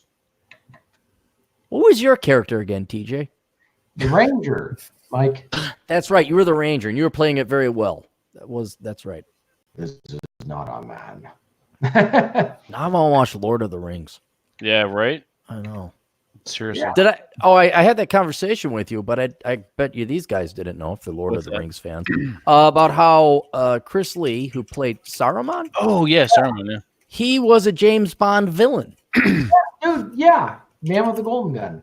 Yeah, but not everyone knows that because some of us are busy getting laid. Yeah, I mean, we're really taking care of the smash in the pussy. So you want to hear a crazy story? So if you watch the unedited version, the director's cut of Return of the King, there's the scene where Saruman is stabbed by, I think it's Wormtongue or whatever. Dream of Wormtongue, yeah. Yeah. So according to what I've heard, Peter Jackson's directing the scene, and he's talking to Christopher Lee, and he's saying, this guy's going to come up and stab you, and this is the way you look.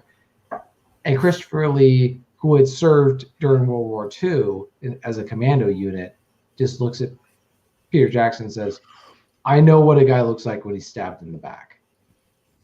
Wait, was he a commando guy in World War II? He was. Man, that's badass. Yeah, he just looked at him like, Peter, I know what a man looks like when he's stabbed. Oh, of course, he worked for him. Like he just gave him that look, like I know what I'm talking about. You know what I mean? And I was also telling Aaron that Peter Cushing, was a war gamer and miniature figure painter. Yeah. So, Peter, what? Let me make sure it's the right guy. Peter Cushing. Peter Cushing. Cushing. How this kind of relatively small role. Yeah, that guy. In a Star Wars film.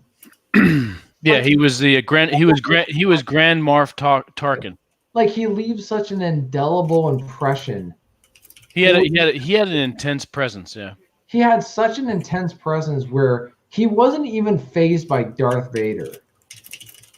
Like he was the commanding. It wasn't he the commanding officer of the ship? Like, didn't Vader obey his order? Yeah, of the Death Star. Yeah. I'm saying, like, you can have a very brief role in a film, but if it's iconic enough, it lives on. It lives on forever. So, you talk about all these different characters in these Star Wars films, and it's like Peter Cushing's character. There's a reason why they resurrected him for the Rogue One, right? Well, it made sense for one. Yeah, but at the same time, it's like because he was such a strong, distinct character, right? Kind of like Boba Fett. Boba Fett was this very brief character in Empire Strikes Back and Return of the Jedi, right? He didn't really have much of a role, but people just built this whole legacy around that character. Isn't that what the Mandalorian is? A little bit. It's very much taking it visually it reads like a Western. Okay. Yeah, I would advise it. I watched the first episode. It seemed good. Plus, I guess Bill Burr's in it. Oh, Bill Burr. Yeah. He is? Yeah, and he plays like an assassin or a sniper. I'm like, I I can't see Bill Burr doing anything serious at all. And I'm a big fan of Bill Burr. But now I'm really kind of curious what role he is. So I got to go watch the rest of it. It didn't suck. There was no politics in the first episode. So I was like, cool. This is just a straight up flick. Right. But I'm just waiting. Okay. Like, is that Here you go. Let me share this with you. Huh. You dirty whores. Let's see. Is this the Mandalorian or is this? No, it's Peter Cushing and his. Oh, his miniatures. Yeah. Look at that. One second. Oh, you can. From an ever-growing family of dogs to an ever-growing army of toy soldiers at the Kensington home of film actor Peter Cushing. For in his spare time, Peter, an enthusiastic member of the Model Soldier Society, collects, makes, and acts as general to an army over 5,000 strong. These troops, from military history, I know, right? are the result of meticulous research into uniforms and military techniques. Dude's got an ascot.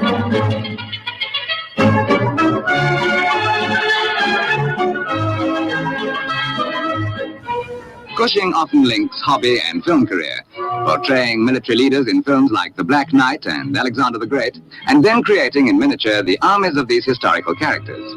Many of these tiny replicas are made from compressed drawing paper, delicately hand-painted, and with detachable swords and helmets.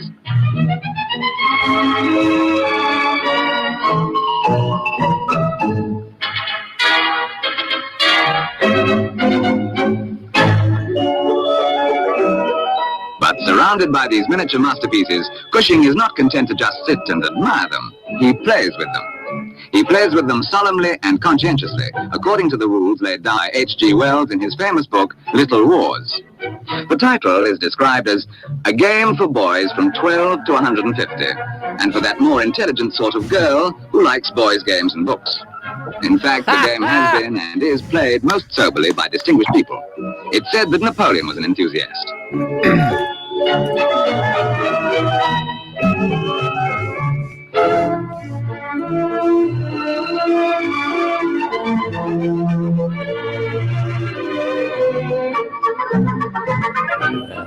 Played rather like a game of chess, but more exciting, the battle area is first laid out to the player's specifications. And then in turn, artillery, cavalry, and infantry clash, or take evasive action, according to the player's generalship and spirit. Altogether, a fascinating test of ingenuity, and more important, good marksmanship by the gunners firing their toy shells, proving, if we needed proof, that playing soldiers is one... There you go. I'll tell you a nice little tidbit. We've been watching The Saint with Roger Moore, related to British actors. And The Saint, he's up to 5 women now that he's spanked, which would never get played again. No. It would never happen. And I like the little quip. Oh, if you're a more intelligent girl, you could play these boys' games. It's like, never fly now. No. Oh, because, women can do everything that men can do. They can. Yeah, okay. Who was it? I think it was you guys. Some gal, some irrelevant SJW got some, maybe it was an NPR, was talking about how Dungeons and Dragons has a way to go to close the sexism gap and be more welcoming and da-da-da. I was like, shut up. Get the theocracy in and just No, it was Rob. Rob, it was you. You were talking about that. Talking about what? Was it what? You and Jack were talking about some gal. Talking about some gal that was bitching and whining. It was you, because you were saying, like, yeah, you're not invited to my table. I don't know. Maybe When was this? I don't know, an older episode. No, I think I said that I personally don't have women at my game. Now, here's a caveat. If they're all women, that's fine. Men and women together, the dynamic is different. And not for anything, for the most part, most of them aren't serious enough, and they just like they throw monkey wrenches in. I don't want to deal with it. It changes the dynamic. Guys change, the women get retarded. Guys just like moderate their speech and white knight. I can't stand it. So that's why in my own personal games, I don't game with women. Now, obviously, if I'm at a convention, women are gaming. That's whatever that's fine. I'm not going to try to stop that. But in my own, I don't DM games with men and women together. Now, if it's all women in bikinis, rock on. But I just if it makes you feel better, there, Vince. If women were playing, I still would have stabbed that bartender lady in the. Still would have. No, I know you're not for nothing. Most of the guys here would remain themselves, but unfortunately, if you go out into the real world, you get gamma white knights that just like I saw it. I saw it because there firsthand, and I've done that myself. I've gone out into comic book shops to try to play D&D, and I can't fucking do it.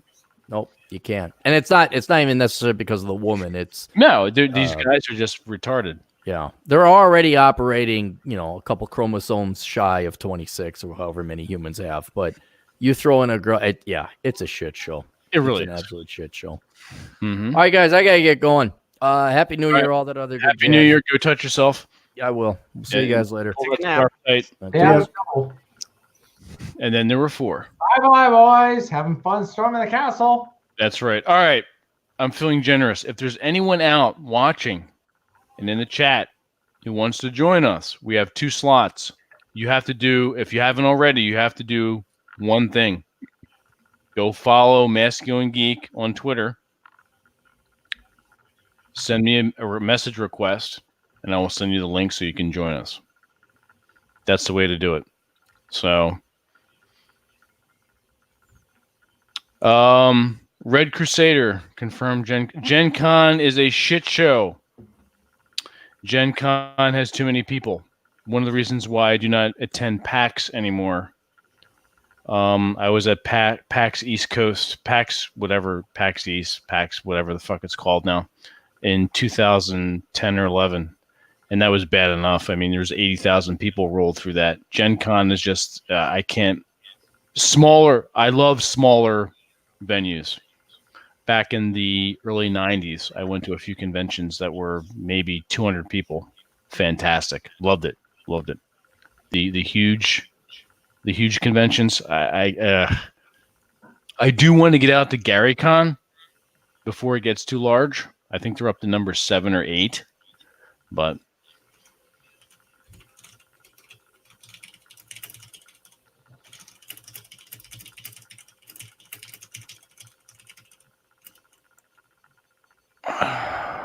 coworkers happy. All these coworkers so happy, as fake as they look. I'm not sure I know what you mean, because there's the face that you put on when you're at work, and there's the face that you have in public, and the two often do not meet.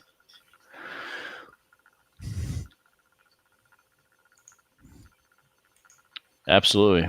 We actually need to do, I thought it would be kind of cool to do a Masculine Geek caving adventure. I'd be totally down for that. Mm-hmm. I know the perfect cave for that. Oh shit, that'd be fucking awesome. Yeah. I would, Red Crusader, I would do Origins then. I would come out to Origins. Look at this guy over here. Thinks he can call us assholes and get away with it. What's up, Con? You dirty whore, you. But yes, Happy New Year to everyone watching, everyone in the chat. It is now 1 a.m. Eastern time, and we are well into the first day of 2020, January 1st, at least over here on the East Coast. So I am talking to you three from the future. Back to the future. That's right, you dirty bastards. I have not done a 23andMe DNA test. I refuse to do that because I do not want some third party with my DNA. I totally agree. That's fuck that noise. Exactly. Amen, brother. I don't care about my ancestors that much. Yeah, they're dead, right? No, So I know. who cares? Exactly. They're Thank you. I agree with that. Absolutely. Amen, brother. Yeah, they always share that information with someone else. The government. Seriously, right? You have a fan, Atham. Mike Oxmall. Thanks. Absolutely. Yeah. Yeah, we should organize that though. Like caving adventure. I would love to do that. That's like I was telling Aaron and the rest of the guys. I've got some Southwest tickets to burn up, so fly out to you guys. We could do it. Well, I know you guys are gonna be probably booked for next year, but I don't know. We'll figure it out. Oh yeah, we need to start spacing these little adventures out and seeing what we got as far as time wise. Even if it's coming out for like a long weekend and going caving for a day, right? And then flying out, a day or two later. That'd be fucking awesome. Yeah, I know the perfect ones for you guys. Okay, they're not difficult at all, and there's like 3 of them, really close to each other. So, and they're all different, so they're fun too. So. All right, cool. Yeah. So Conk says hiking in Colorado. He'd be down for that. We could. There's so many things we have to. There's not enough time, Chip. Time, money, and just the time and money is can be difficult. We just have to space things out and prioritize. I mean, obviously, our main thing next is the Italy trip, and then after that. It depends too. It depends on what we can group together as far as funds and knocking out small adventures. So, but one of the biggest things between all 3 of us is the airfare and distance. It'd be different if we all lived in the same state. So, TJ, that's what we need to do. We need to uproot ourselves and go live with Rob. Yep. I'm out of Salt Lake. We need to come out and have a masculine I geek. like my life unto the mountains. There you go. Like there. It's kind of a struggle I have. Like I love where I live, warts and all. All right, Red Crusader. You were on before. You were on your phone, and that sucked balls. We could not hear anything you said. There was a lag. Now, if you're on your computer. Computadora, yes. Computer. So if you're on your computer and you have a stable internet connection, absolutely we'll bring you on. If you do not, you're SOL. And more stable than Aaron's mental stability. Jesus. You're asking for a lot there, TJ. That's true. We got to have standards on this show. Talk amongst yourselves. I'll be right back. I think I get a New Year's resolution, even though that sounds kind of gay. I'm gonna visit you guys. We'll be right back after these important. You're within driving distance, actually, Rob. What's that? You're within driving distance. Well, kinda. Yeah, actually, you're not that far. Yeah. No, it's not that far. Yeah. That's where Vince was saying. You guys should just all move out this way because it's like, I'm kind of central to a lot of people, a lot of places. Right. And even Washington ain't that far from me. No, Washington. Of course, I'm not gonna drive that during the winter. Fuck that. No, that would be a summer trip for sure. Right. Yeah, I've been to Salt Lake City. You've been to Salt Lake? Right. I mean, only in passing. I drove from here to Denver. Okay. Yeah, so I went through it. All right. Wow. That was a nice drive. It's like being in Mars. And actually, I've been caving. I went caving in Utah before. So. Well, there's a lot of places to do that type of stuff out here too. Yeah, there was a cave rescue. Was it a year ago? I think. In Utah, yeah, one of a Californian guy, of course. He fell like 90 feet. You know. That sounds about right. Yeah, he didn't die though. They got him out. That's good. I met. Well, I took cave rescue classes, and one of my instructors was in that rescue.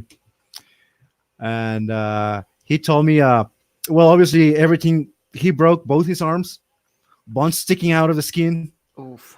Yeah, and the guy was like begging to like, can you please give me something for the pain? And like they're like, if we need something kind of powerful to make it go away, and we need you awake because we're not gonna carry you all the way. You know, there are certain parts where you have to get out of the freaking how do you call it thing? The thing where you carry the patient. I forgot the name. A stretcher. Yeah, the stretcher. There you go. You have to get up in some parts, and you have to help us. You know, drag you through the really tiny hole, you know, with both freaking arms broken and bones sticking out of there. Yeah, he was screaming the whole way. God. That's not pretty rescue. Yeah, that's why it's important to go with people that know what they're doing, and obviously they're going to take you to one of these crazy caves on your first trip. No kidding. Yeah, it's compound fractures like that. I can only imagine. Right. What kind of pain an individual would go through. Yeah. But it is, and like you say, it's one of those that you don't think about that it'll happen to you. And then you don't think that, well, if it did, you could get, like you say, some kind of heavy pain medication. And it's like, no, not necessarily. Right. Like, so yeah, you get to suck that up until we can get you back to closer to medical facilities. Yeah. I mean, not all cave passage is like walking passage. Mm-hmm. So sometimes you gotta climb. Sometimes you gotta drag yourself through a little. Oh no! Can you imagine trying to drag yourself through something with broken arms? Oh. Yep, that's what the guy had to do. You know, he was screaming and crying the entire way. It wasn't pretty. Yeah, so it's important. Just if you see a cave, don't go in there. Get to know someone who knows what he's doing. Yeah, just come visit me. I'll take you caving. Go in. I'll take you to an easy one.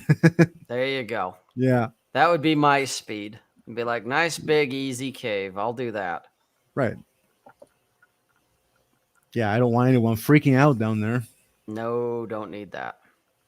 Hey, what would you consider a simple cave there, Atham? Something really easy to access to, maybe a mile hike to begin with. And obviously nothing too confined. I mean, the nature of the beast is confined spaces, but obviously nothing too extreme, And I know a lot of caves like that. That's what I usually take newer people to. And so far, no one has ever freaked out. So I guess my selection is good. Well, I had a few, a couple of them that started to freak out, but I'm really pretty good at calming them down. Nice. Yeah. And of course, you don't have to worry about confined spaces, Rob. You're tiny, right? You're like what, 5'2"? Yeah, I'm like I'm 5'4". I can fit into a lot of small spaces. Yeah, that's what she said. Yeah. Do you just like Rob when you're like with your girls? Do you like wear a spelunking hat, like a miner's hat, and just kind of go in there? No, don't need to do that. You need to do that? Okay, just checking.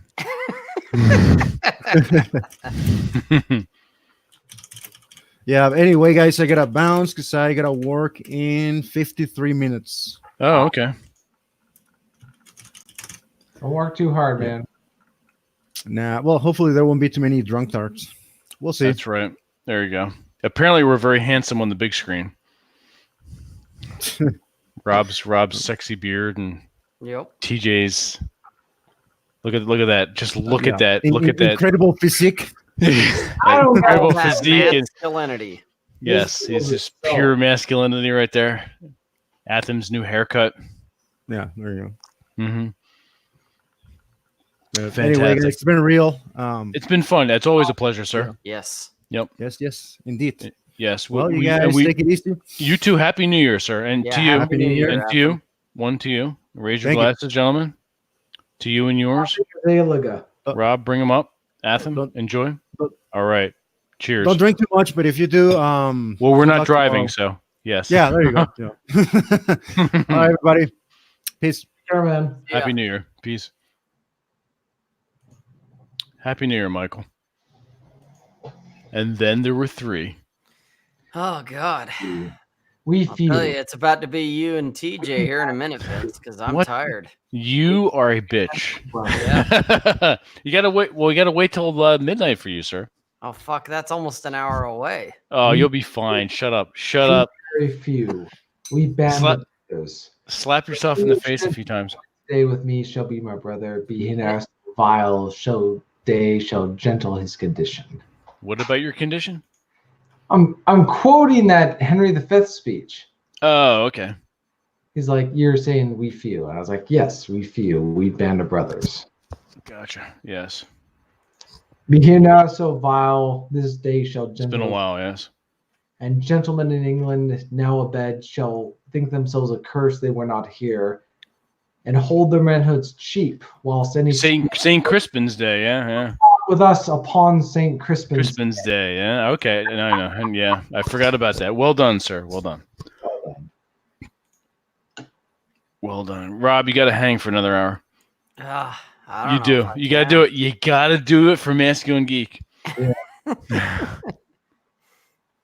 If we are marked to die, we are enough to do our part, and to live, the fewer men, the greater share of honor. God's will, I pray thee, wish not one man more. Word. Well, oh, cool. All right, so do you know the whole poem? Proclaim it, Westmoreland, through my host. He who has not stomach for this fight, let him depart. His passport shall be made, and coins for convoy put into his purse. I can't remember the rest. Something along the lines of, gosh, what is it? We would not have him in our. I cannot remember the whole thing. That's all right. I mean, that's more than that's really good. That's pretty cool, though. He's given this speech and he's saying how they've got very few men, but the greater men, the greater the fewer men, the greatest share of honor. Okay.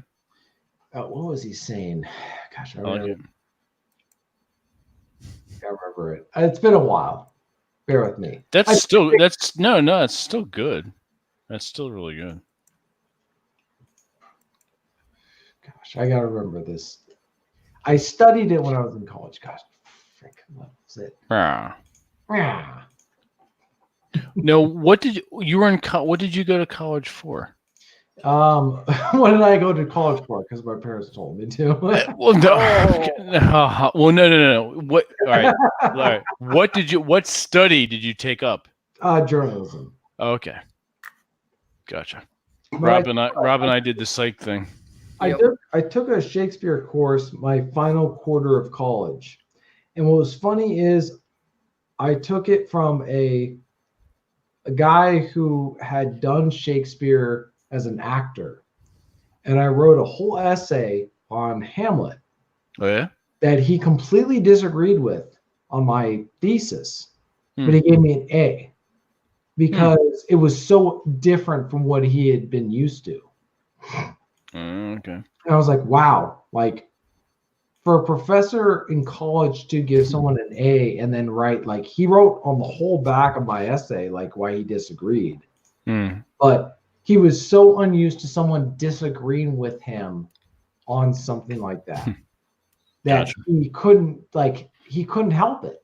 Like, so, because a lot of college professors, I think there's two different kinds. There's ones who I want someone to just disagree with or agree with me and reaffirm what I believe. And then there's those professors who are like, I'm just looking for the guy who actually thinks for himself. Those people are few and far between. Yeah, and he's like, this is the guy who actually read the play and is saying what he sincerely believes. Okay, I'm gonna grab. I can't help it. I'm gonna grab the play. Good. TJ will be narrating. He'll be brief. Some Shakespeare. So you ready for meeting up with Bull Rush? Oh, dude, it's gonna be lit. That's gonna be fun. You got to do some documentation. Well, we will. I was already just telling Jack in the DMs on Twitter that on Red Evening. There's a real strong chance that it'll be the two of us sitting here doing Red Evening, and he'll like that. Cool. So you're fortunate because I have it marked in my book.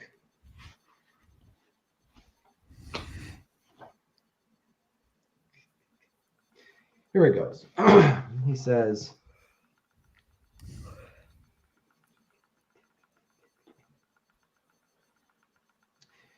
so this is right before the battle is about to begin, right? Agincourt and his cousin saying, there's too many men against us. And King Henry says, what he that wishes so, my cousin Westmoreland? No, my fair cousin, if we mark to die, we are not to do our country loss. And if to live, the fewer men, the greater share of honor. God's will, I pray thee, wish not one man more. By Jove, I am not covetous for gold, nor care I who doth feed upon my cost. It yearns me if not if my men my garments wear. Such outward things dwell not in my desires. But if it be a sin to covet honor, I am the most offending soul alive. No faith, my cousin, wish not on one man from England. God's peace I wish not lose so great an honor, as one man more methinks would share from me. For the best hope I have, oh, do I not wish one man more? Rather proclaim it, Westmoreland, through my host, that he with hath not stomach to this fight, let him depart. His passport shall be made and the convoy put into his purse. We would not die in that man's company that fears his fellowship to die with us. This day is called the Feast of Crispian. He that outlives this day and comes safe home will stand a tiptoe when the day is named, and rouse him at the name of Crispian.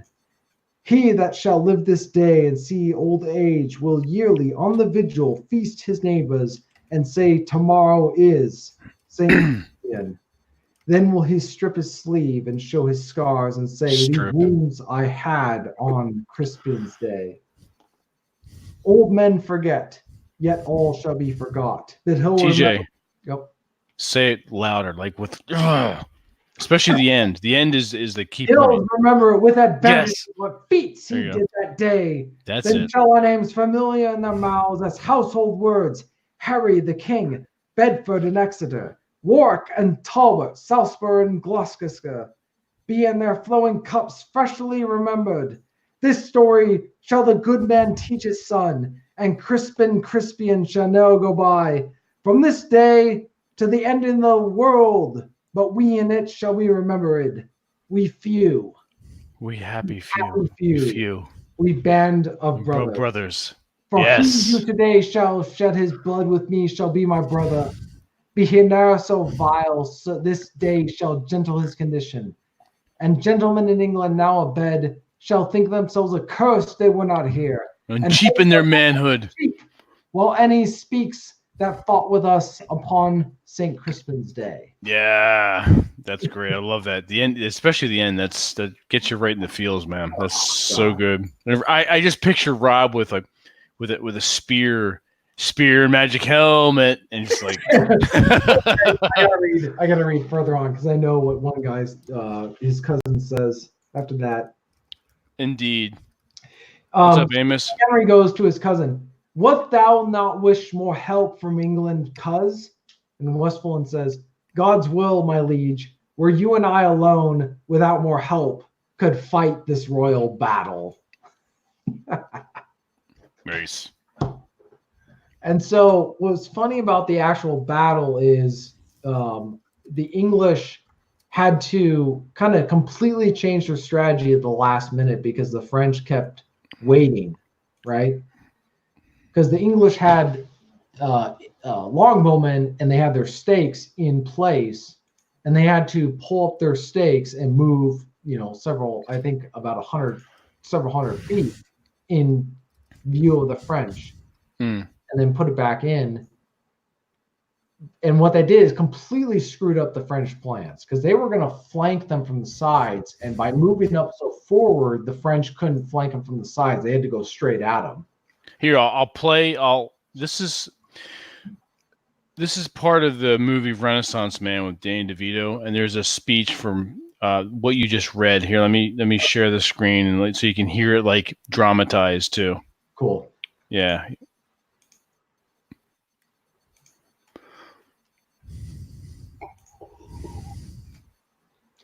There was also the one with Kenneth Bong, or what's his name? Kenneth Branagh. Yeah. Kenneth Branagh. He did a good job. Here you go. Can't hear it.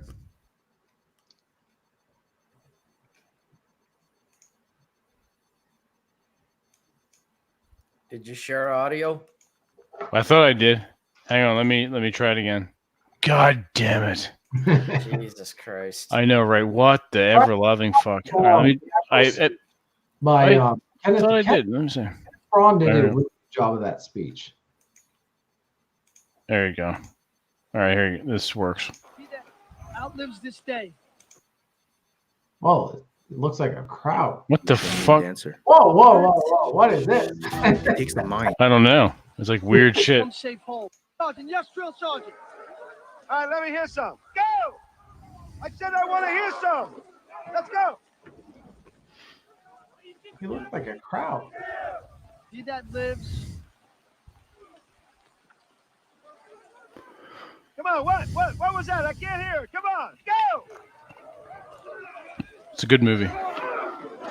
He that outlives this day and comes safe home will stand a tiptoe when this day is named and rouse him at the name of Crispian. I didn't tell you to stop. Keep going. Keep going. Go! He that shall live this day and see old age will yearly on the vigil feast his neighbors and say, tomorrow is St. Crispian. Then will he strip his sleeves, show his scars, and say, these wounds I had on St. Crispian's day. Old men forget, yet all shall be forgot. For he'll remember with advantages what feats he did that day.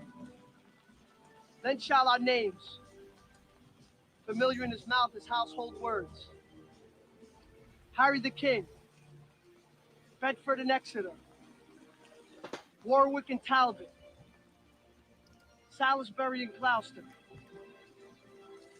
be in their flowing cups freshly remembered. And this story shall the good man teach his son, and Crispian shall ne'er go by, from this day to the ending of the world, for we in it shall be remembered. We few, we happy few, we band of brothers. For he today that sheds his blood with me shall be my brother. That's good stuff. And gentlemen in England, now abed, shall think themselves accursed they were not here, and hold their manhoods cheap, whiles any speaks, who fought with us upon St. Crispian's Day.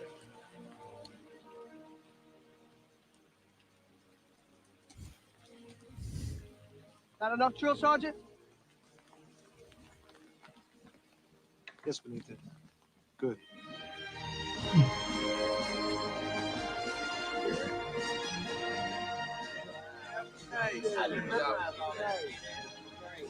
It's a good movie. Yeah. It's called Renaissance Man. Renaissance Man? Mm-hmm. Yeah, I thought Kenneth Branagh did a really good job of that. It was a 1989 movie. Okay. Yeah, you can bring that up if you want. Yeah, go ahead. Bring it up. I'll share it. Okay. Let me grab it. It's a great soliloquy. Pulling that up right now. Rob went to take a shit. Or whatnot. Go to like 50 seconds.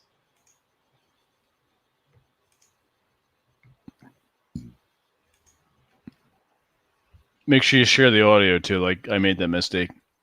How do you do that?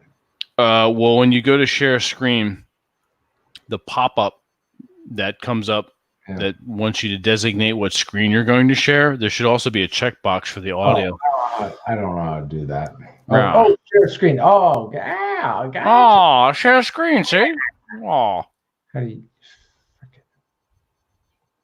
Okay, sure. Just remember every time. Just remember every time a demon farts, a human gets its wings.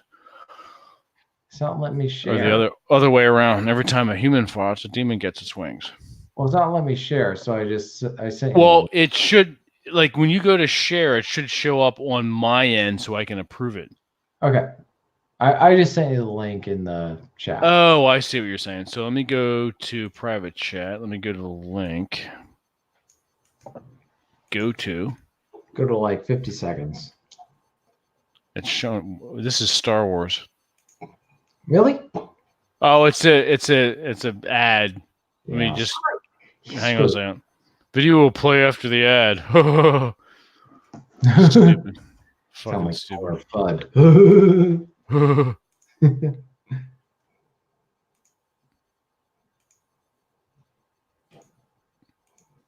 Tides, fresh is a fearful odds. Oh, that we now had here but 1/10,000 of those men in England that do no work today. What's he that wishes so? My cousin Westmoreland? Oh, he's young here. Yeah, very young. He's really young. Shit, he's like in his late 30s. No, he's in his like 24. Shit. We are enough to do our country loss. And if to live, the fewer men, the greater share of honor. God's will they pray we wish not one man more. I still picture Rob with a spear and magic helmet. Proclaiming through my host that he which hath no stomach to this fight, let him depart. Depart, you dirty whore. Only made in Crown's convoy put in his purse. We would not die in that man's company that fears his fellowship to die with us. This day is called the Feast of Crispian. That's right. He that outlives this day and comes safe home will stand at tiptoe when this day is named, and rouse him at the name of Crispian. He that shall see this day and live old age will yearly, on the vigil, feast his neighbours and say, tomorrow is St. Crispin's. Then will he strip his sleeve and show his scars and say, these wounds I had on Crispin's day. Good movie. Old men forget, yet all shall be forgot, but he'll remember with advantages what feats he did that day. Then shall our names, familiar in their mouths as household words, Harry the King, Bedford and Exeter, Warwick and Talbot, Salisbury and Gloucester, be in their flowing cups freshly remembered. This story shall the good man teach his son, and Crispian shall ne'er go by from this day to the ending of the world, but we in it shall be remembered. We few. We happy few. We band of brothers. For he today So that good. sheds his blood with me shall be my brother. Be he ne'er so vile, this day shall gentle his condition. And gentlemen in England now abed shall think themselves accursed they were not here, and hold their manhoods cheap, whiles any speaks that fought with us on St. Crispin's Day. Spear and magic helmet. Yeah. That's Rob's. That's more of Rob's speed. Is a spear and magic helmet.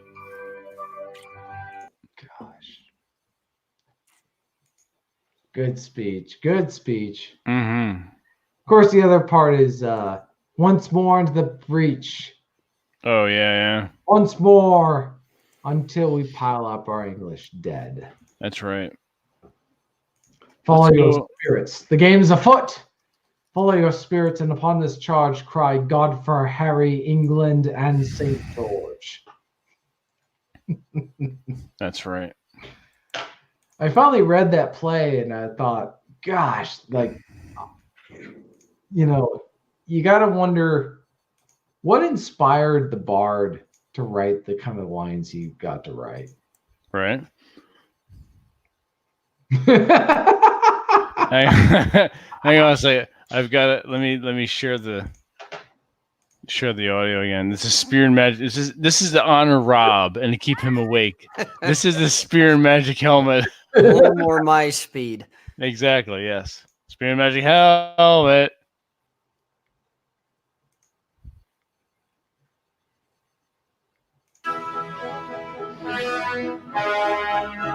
Yep. Definitely my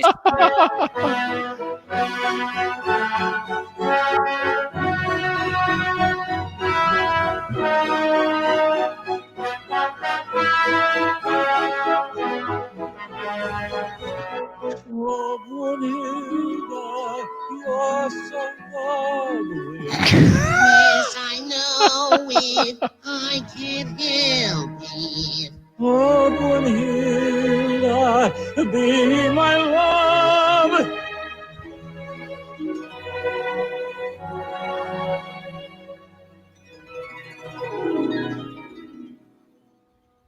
Classic.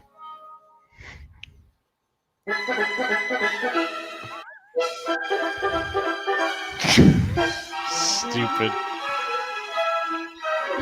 Fucking fat ass horse. big time. You know what?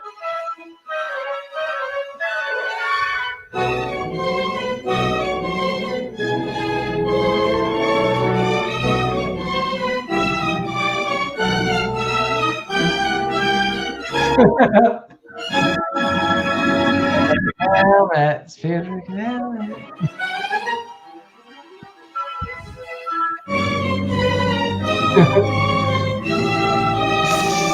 Fucking Elmer Fudd. Return my love.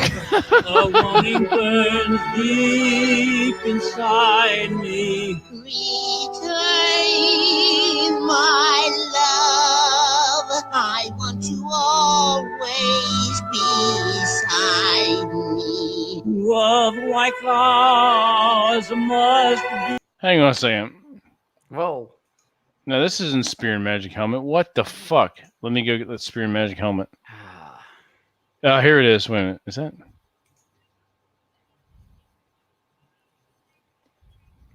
Hang on a second. Let me see. We need Spear and Magic helmet. Spear and Magic helmet.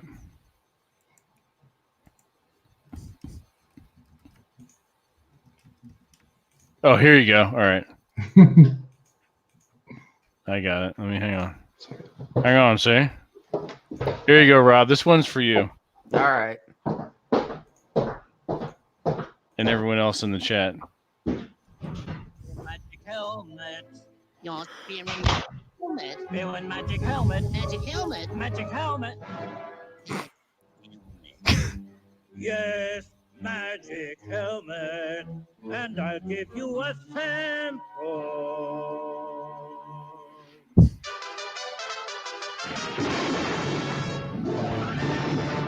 That's more Rob speed. Mm-hmm.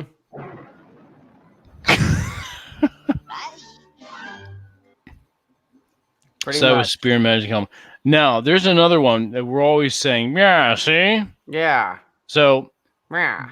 back in 1946, there was called Racketeer Rabbit.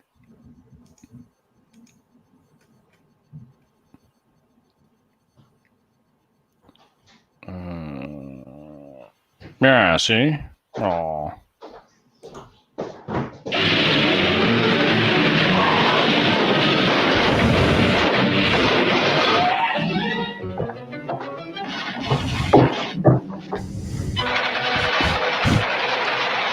Yeah, see? Rocketeer Rabbit. Yeah, see? Oh. Wow. Warrior.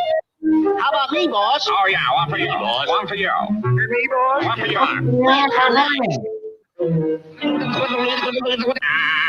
spread up. Take this mug for a ride. Yeah, you won't bother us anymore. Yes, sir. Yeah. I'm going to rip you to bits. Give me my tie. Kindness for you, Rocky. Kindness. What a pal. What a pal. What a pal. Where's Rocky? I tell you, he ain't here, copper. Stay down, pal. I got him going. Oh, getting guppy. Here, Rocky. Hold me watch while I trash him with me bare hands. Get a bomb. Give him the left. Give him the left. Please, take me. I love it. Those like highlights of Racketeer Rabbit. We got a ras, eh? Yeah. Rah, rah.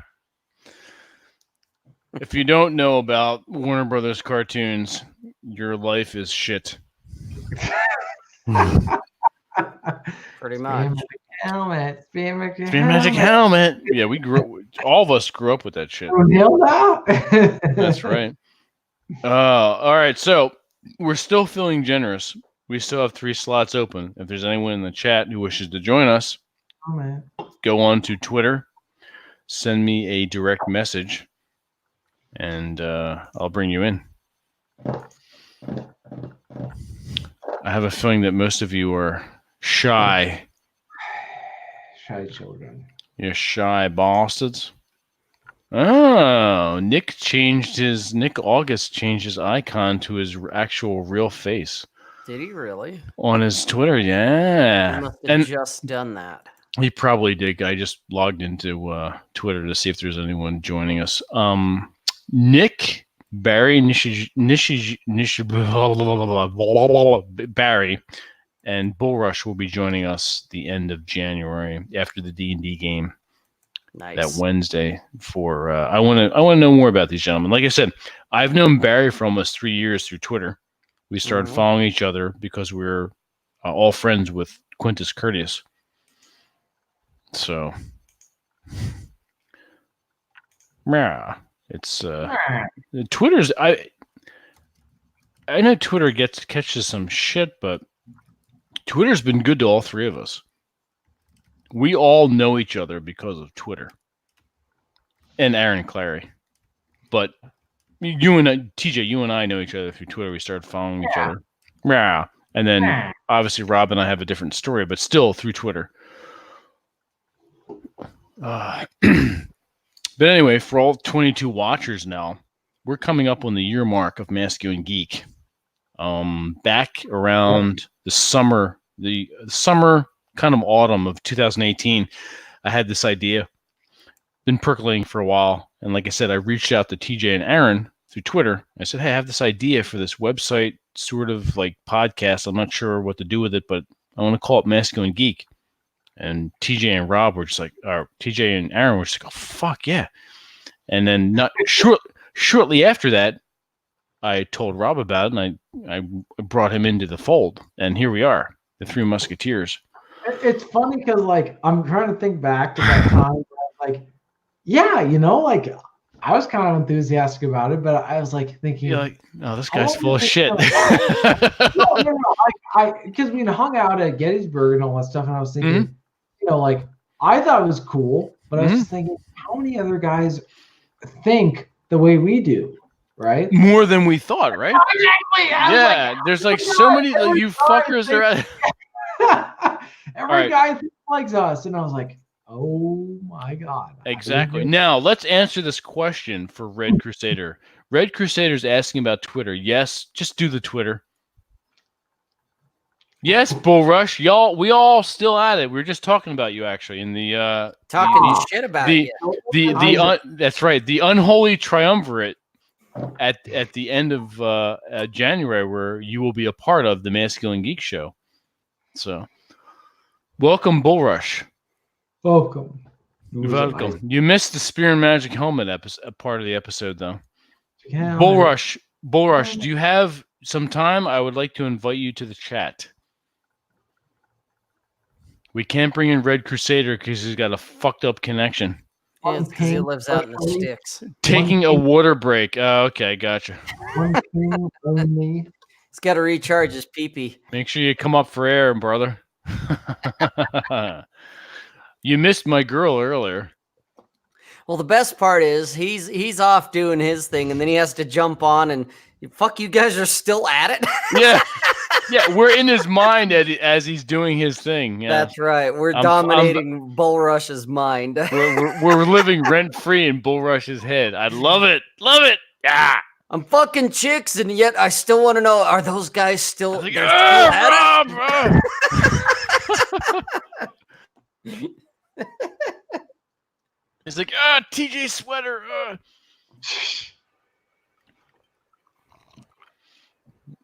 Mr. Martinell's neighborhood. That's Mr. Martinell's neighborhood. It's Reese and just some Mexican people. Hey, Red's saying he's got a new phone. All right, Red. I'm telling you now, if you cut out, I'm dumping your ass. Jesus. Don't treat him like a plate. Good God. Well, you have to treat everyone like a plate. All right, so Rob, go ahead and send him, because he doesn't have Twitter. Go ahead and send him the link to the hangout through Instagram. Okay. It's up to you, you dirty whore. All right.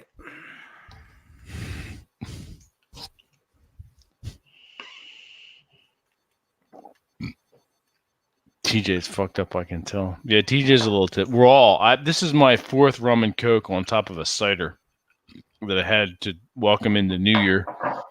So, you like that? That's right. Take it. You dirty old man. That I would have it no other way. Story of my life. I got another hour and 20 minutes before it's my New Year's. Here's to you, Dad. That's right.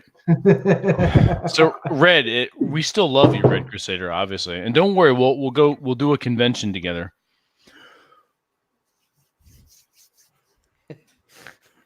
Tag one of you fuckers. I will gladly take over for you. Of course, I'd have to bring all of my toys.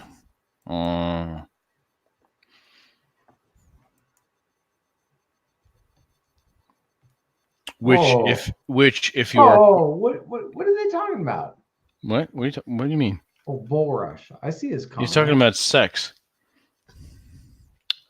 Which if you're part of Modern Life John's BioLife Mastery, I will be in the webinar section in January teaching a sort of a intro to BDSM, and I'll be showing some mummification. And I will be doing a live action demonstration on my main girl. So there you go. Oh, stop it, TJ. Stop it. You know you love it. That's just a facade. I don't even know what that means, to be honest. You want to see some pictures? No, I would not. Yeah, Rob, you do. Yeah, Rob has seen. Not only has Rob seen pictures, Rob has seen live action video. Put hair on your chest, TJ. I already have hair on my chest. This will put more hair on your chest. I don't think that's possible. Oh, Bull Rush? I think it is. Do I do suspension? Not lately, but I have. Yes. I've done pretty much just about everything to a certain degree. I am a fucking kinky degenerate motherfucker. So, Red Crusader, stop watching us on your phone. God. On a computadora. James is in the house. James, It is. our night is good. James, I'm setting up another meetup for you and I and Carl soon. So be prepared for that.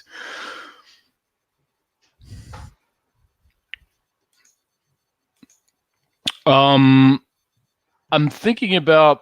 Well, I don't want to talk about this online because it's just in the works. And if you talk about it, I don't want to blow my load. So I'm going to talk about this with Rob later as far as like a demonstration, sort of, not a course, but sort of like webinar type thing relating to like real life bondage techniques. and DS stuff.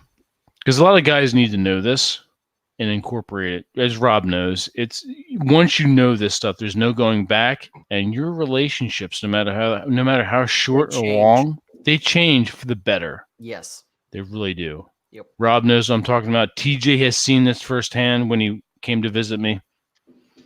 So he knows. And TJ is, if TJ says something is true, you know it's true. It's true. Yeah. So.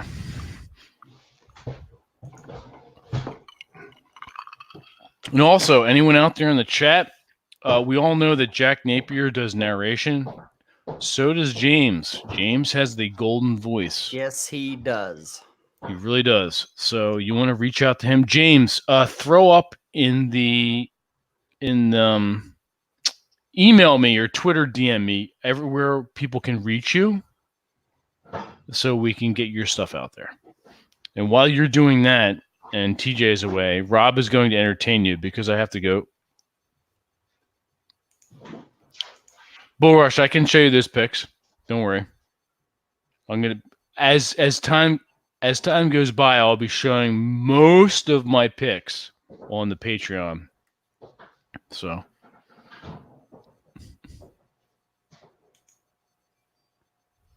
well, before you run off, I'm gonna run off real quick. Oh, Jesus Christ. All right, hurry up. God damn it. My bladder's about to fucking explode. All right, I got all 26 of you in here. So yes. So, gentlemen, I just mentioned this in the chat, and just now that having another sort of impromptu local masculine geek meetup, that's what you need to do. You need to find like-minded men in your area and meet up in real life. Now, having said that, I'm gonna say these are the best places. All right, let me go ahead. Okay, so. Copy. You need to create your space, your masculine geek space. All right. So, all right. These are all James's locations.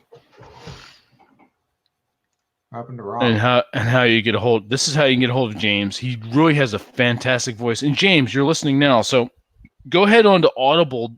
Go to audible.com and create a creator account, so you can go ahead and put up examples of your work, of your voice, stuff you can read, whatnot. So they have examples. All right, here we go. Red Crusader, here we go. Hello. Ah, there we go. All right, that's better. Am I coming in good? Yes, you are. Yeah. That's much better. Okay. Fantastic. All right, you want to introduce yourself? Upgraded to a Samsung 9, so I'm doing a little better. Cool. All right, so introduce yourself. Okay, I'm Red Crusader and/or Josh. I'm a super nerd, I guess. love D&D, love board gaming, and I have a small interest in war stuff because of D&D and history. So we could just go on forever, but until you say something, nice. All right, cool. Anyway, all right, you and TJ entertain yourselves. I'm going to go to the bathroom myself. When we come back, I'm going to ask you the main question of the day. So, okay, hang on, I'll be right back. So, TJ, what can you tell me about the Luftwaffe? Because I don't know all that much. The Luftwaffe, as in the German Air Force? Air Force. I know they had a lot of prominence in World War I, but I don't know about II. So they did really well in the beginning of World War II because it was on land. They didn't do well when it became from land to across the sea over to Britain. So the Luftwaffe, they did not do well during the Battle of Britain. From what I understand, it was like a 1 to 3 casualty. So for every one plane that was shot down by the British, the Germans lost 3. And one of the problems was they just didn't they they had done well for invading France, but like it was not good for invading Britain. Like a totally different terrain. Was it also because of British Navy coverage? I mean, I that's don't one know, possibility, but I mean, the French didn't have the Spitfire. That's kind of like the big thing. They didn't have the Spitfire. They didn't have a plane that was that fast. French also didn't have the radar. So the British had the radar. They had the Spitfire. So when the Germans were going up against them, they weren't really prepared for that. They were too busy. They had been too used to dealing with the French. I mean, they really hadn't had to deal with anything up to dealing with the British. They conquered France almost as quickly as they conquered Poland.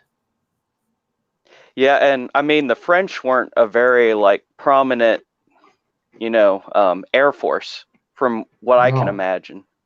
No, they put their whole stock in the Maginot Line. I mean, it was incredibly complicated and complex, but Germans just bypassed it. Really, they just went through Holland and Belgium when they were invading France, and so. But the problem was once they got to Britain, they got across the Channel, and they were used to dealing with land-based armies. Now they're dealing with purely just air combat. The German Air Force was used to dealing with the French.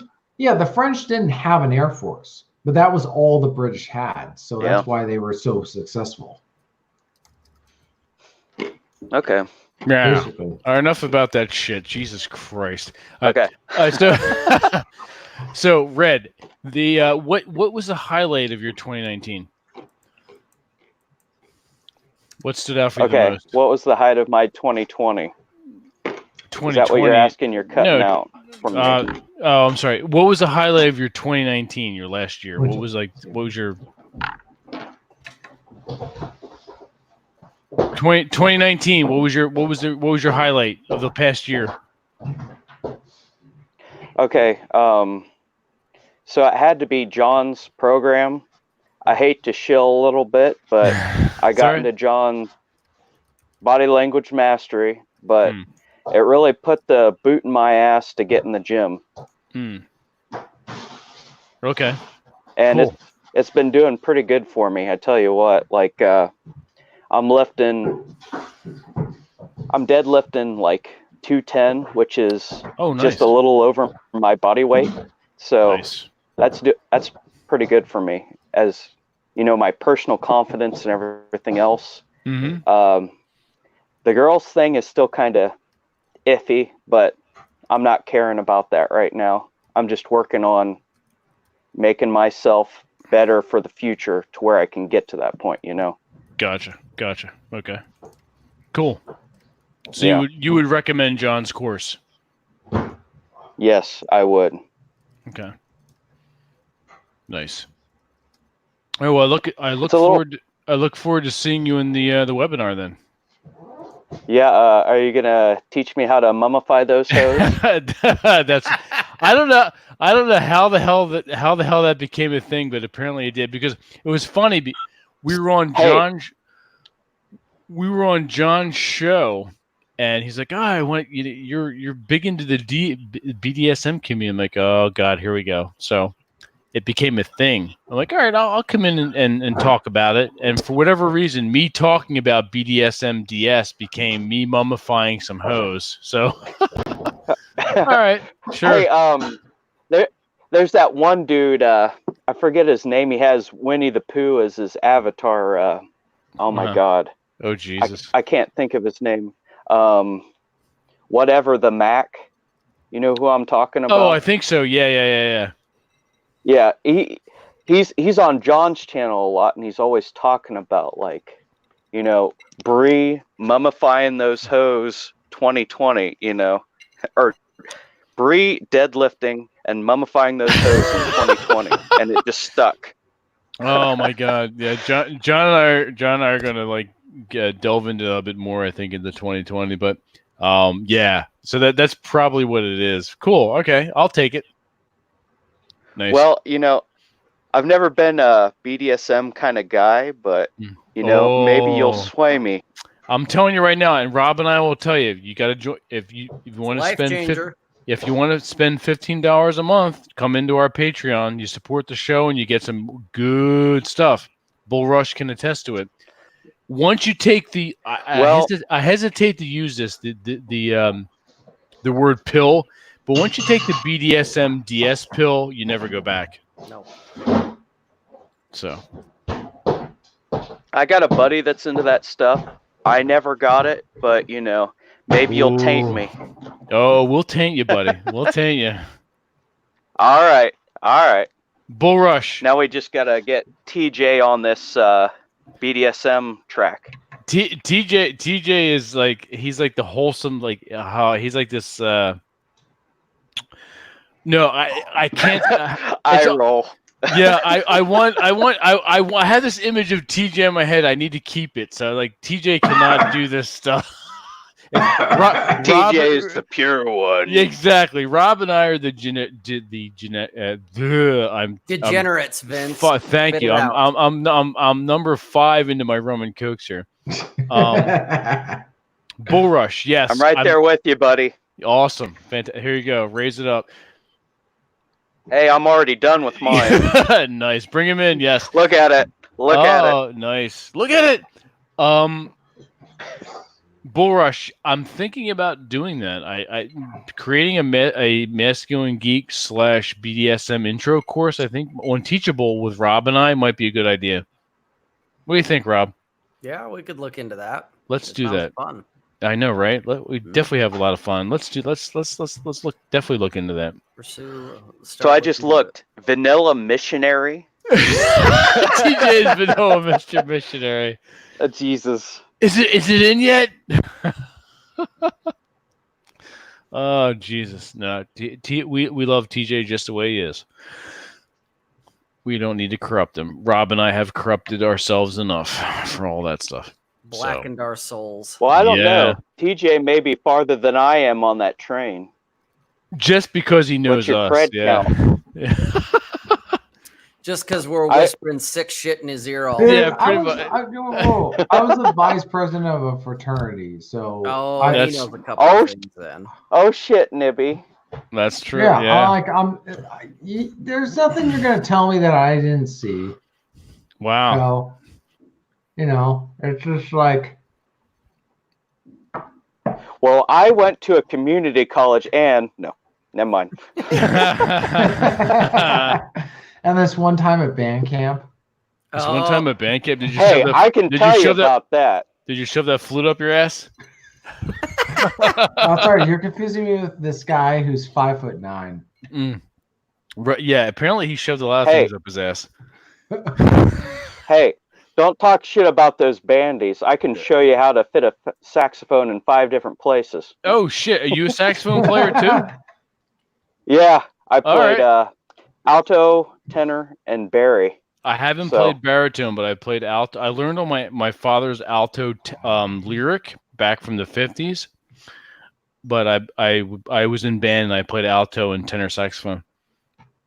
Oh, that's cool. Like if I could, and I think I talked about this on Rob's channel, I want to get myself an intermediate tenor saxophone again. Oh, nice! I would love that. And totally go with the bamboo reeds. Those fucking synthetic reeds can suck a dick.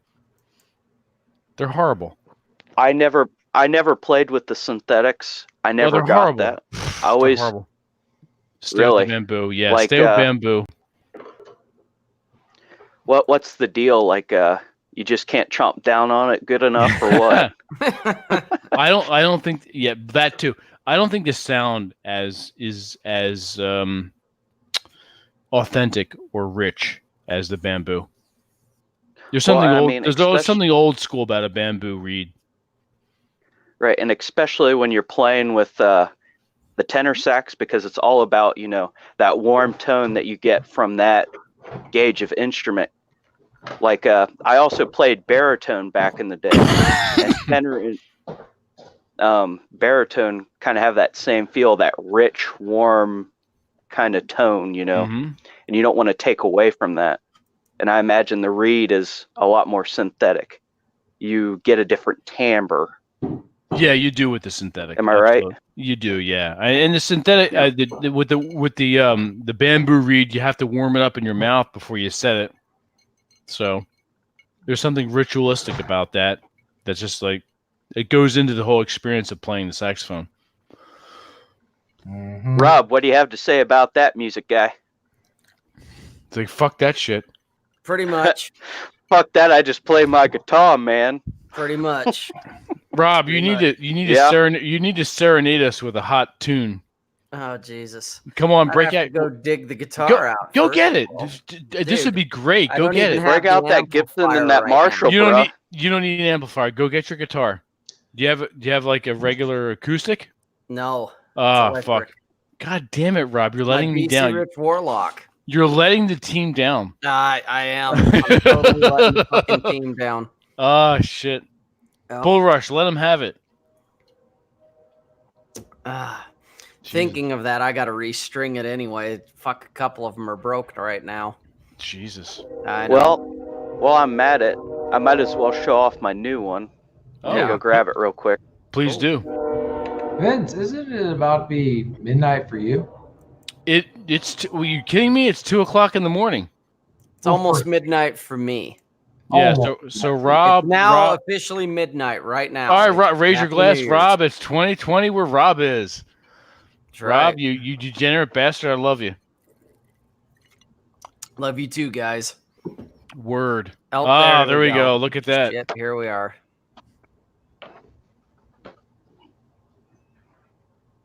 That's it. All right. Nice. Put those earphones in.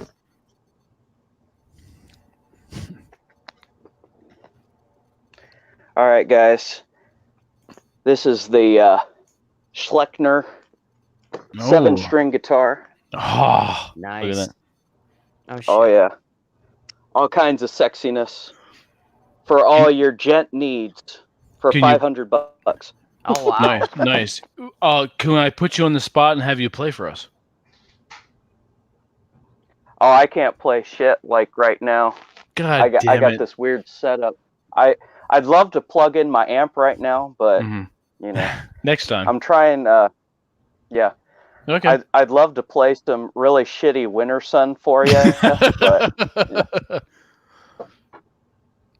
TJ, do you play it? No, go ahead. Continue, Red. No, I want to see if TJ plays an instrument. I was going to say, TJ, do you play anything? I mean, I play the clarinet, but it's back in my parents' Well, place. clarinet's the same as playing the flute or the saxophone. Yeah. And honestly, yeah, like clarinet would be really fun to learn because is it also in B flat? Am I correct? I think so, yeah. Yeah. Right. Yeah. So it'd be the same as the tenor and the baritone, correct? I think that's. Cameron, are you asking just the panel in general, or are you asking someone specifically about favorite metal bands? Rob, you go first. Well, Rob and then Red. Go first, right. Rob. Favorite metal bands? God, that's a tough call. I like a whole spectrum from the metal genre. From a little more current, I like Slipknot. I like old Slayer, like from 92, 93 on back into the 80s. I also like old, and I say that, old Metallica, old Megadeth. I also like Wasp when you get Wake more Up into Dead. hair metal. Yep. So those are some of my go-tos. I like Kiss, even though they're not really metal. So that would be some of mine right off the top of my head that I can think of. My turn? Yes. Good, Red. Okay. So I'm kind of into the newer genre, quote unquote, of all that. Gent, if you're familiar with it. Yeah, so the guys that define the genre, Meshuggah, there's all kinds of crazy nonsense. I've been listening to a band called Era, and I don't know if you'd really consider them, but like a Fallujah, you know, the one Middle Eastern city with a bunch of conflicts. That's a metal band. Oh, wow. They have interesting, progressive, deathcore, and Jenny kind of feel to them. Rob, I would suggest them. They're a little harsh, but they have those moments where it's, you know, super new agey. I don't know how to describe it. There's a lot of interesting Jenny content out there. Another band I've been listening to a lot is Era. But and a lot of the gent instrumental bands. So like Pliny, Sithuai.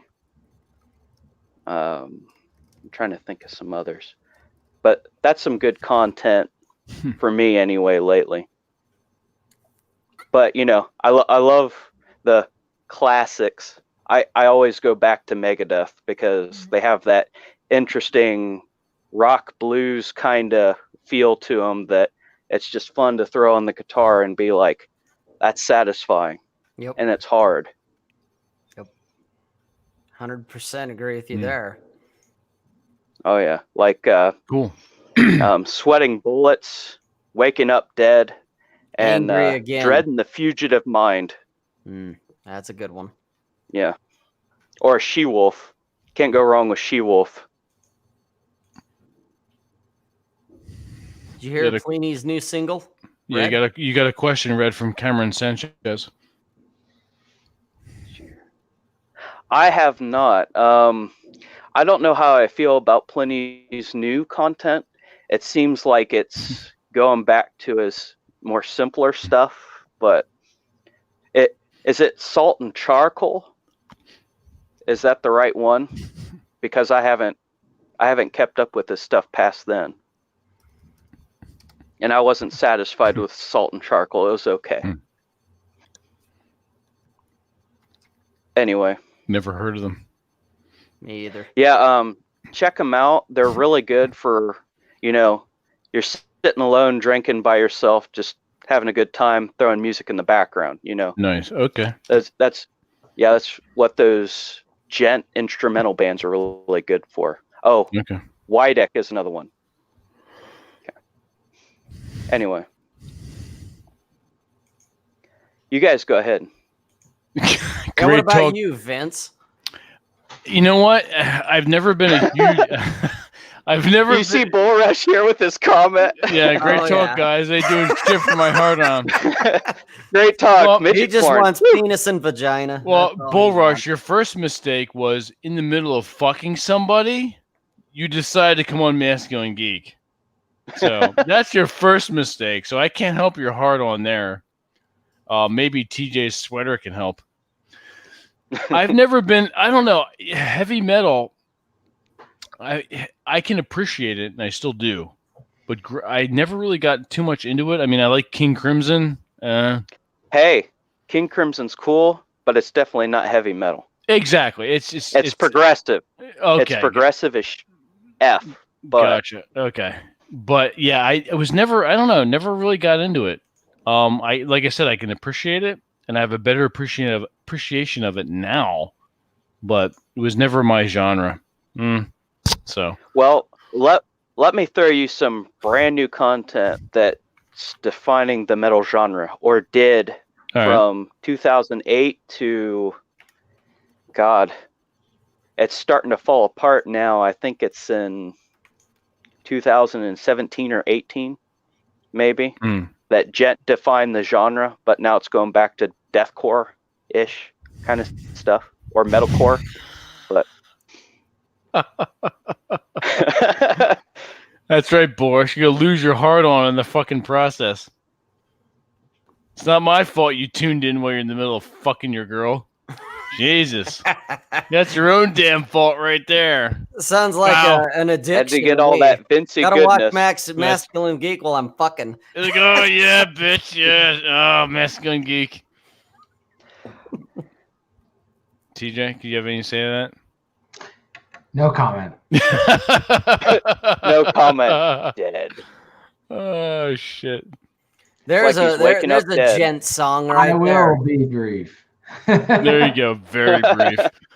There's a gent song. No Hey, comment. Athem's back on. He must be catching it during work. Yep. Yeah, he had to go to work, which was He's why like, he had what to the cut hell out. did I just walk into? Exactly, while he's at work. Hey, I appreciate all the stuff, Athem. It seems like an interesting new thing to get into, by the way. Spelunking and all that. Oh yeah, we're definitely gonna do a Masculine Geek spelunking adventure. That has to happen. Yeah. Yeah, and we'll definitely, not for nothing, we'll do what we can to broadcast that or record it. So. Well, Yeah. If I have my one flight of the year that I can justify, it'd be really neat to go out to his area. Oh yeah. Because I imagine there's a lot of interesting underground caverns in Mexico. I don't know exactly where he's at, but he's out in Nevada. Oh, he's out in Nevada. So Yeah. I mean, well, he's close to Cappy then. Yeah. He's close to Cappy and close to Rollo. He's close to Rollo. I mean, as compared to us, he's closer to Cappy. Yeah. Yeah. Yeah. We're Athen. We're definitely going to record any Masculine Geek endeavor that we do gets recorded, and I have ways to do that. So yes, shall be recorded, my good man. Clean the sperm off at first. Yeah, I'll break a leg just for you, Athem. Probably literally. Well, I know, right? Shit. Athem, you're not in California. Stop lying. I don't want to go to that shithole anyway. Nobody does. I'm good here in Ohio. I mean, we have a bunch of people that shoot up heroin and fentanyl, but it's a lot better than dealing with. Oh my God! Can you believe that new stuff on Twitter? God, oh, wow, fucking gay. Jesus. Oh my God, it's fucking 2:10 in the morning here on Wednesday, January 1st. Everyone, it is January 1st here on the East Coast and in Ohio. So Red and I are in 2020, and so is Rob, for that matter. Mm-hmm. How long has it been for you, Rob? Since what? 2020. Oh, yeah. It's been like 11 minutes. How about you? 11 TJ, whole minutes. I know. Now, TJ, you've got what? Has your boner gotten 11 inches longer? TJ, we have to wait for TJ before we can even sign off because we have to do that. That's right. Now, TJ, as far as New Year's, now I have this is complete. This is non-sexual, so this is good for you.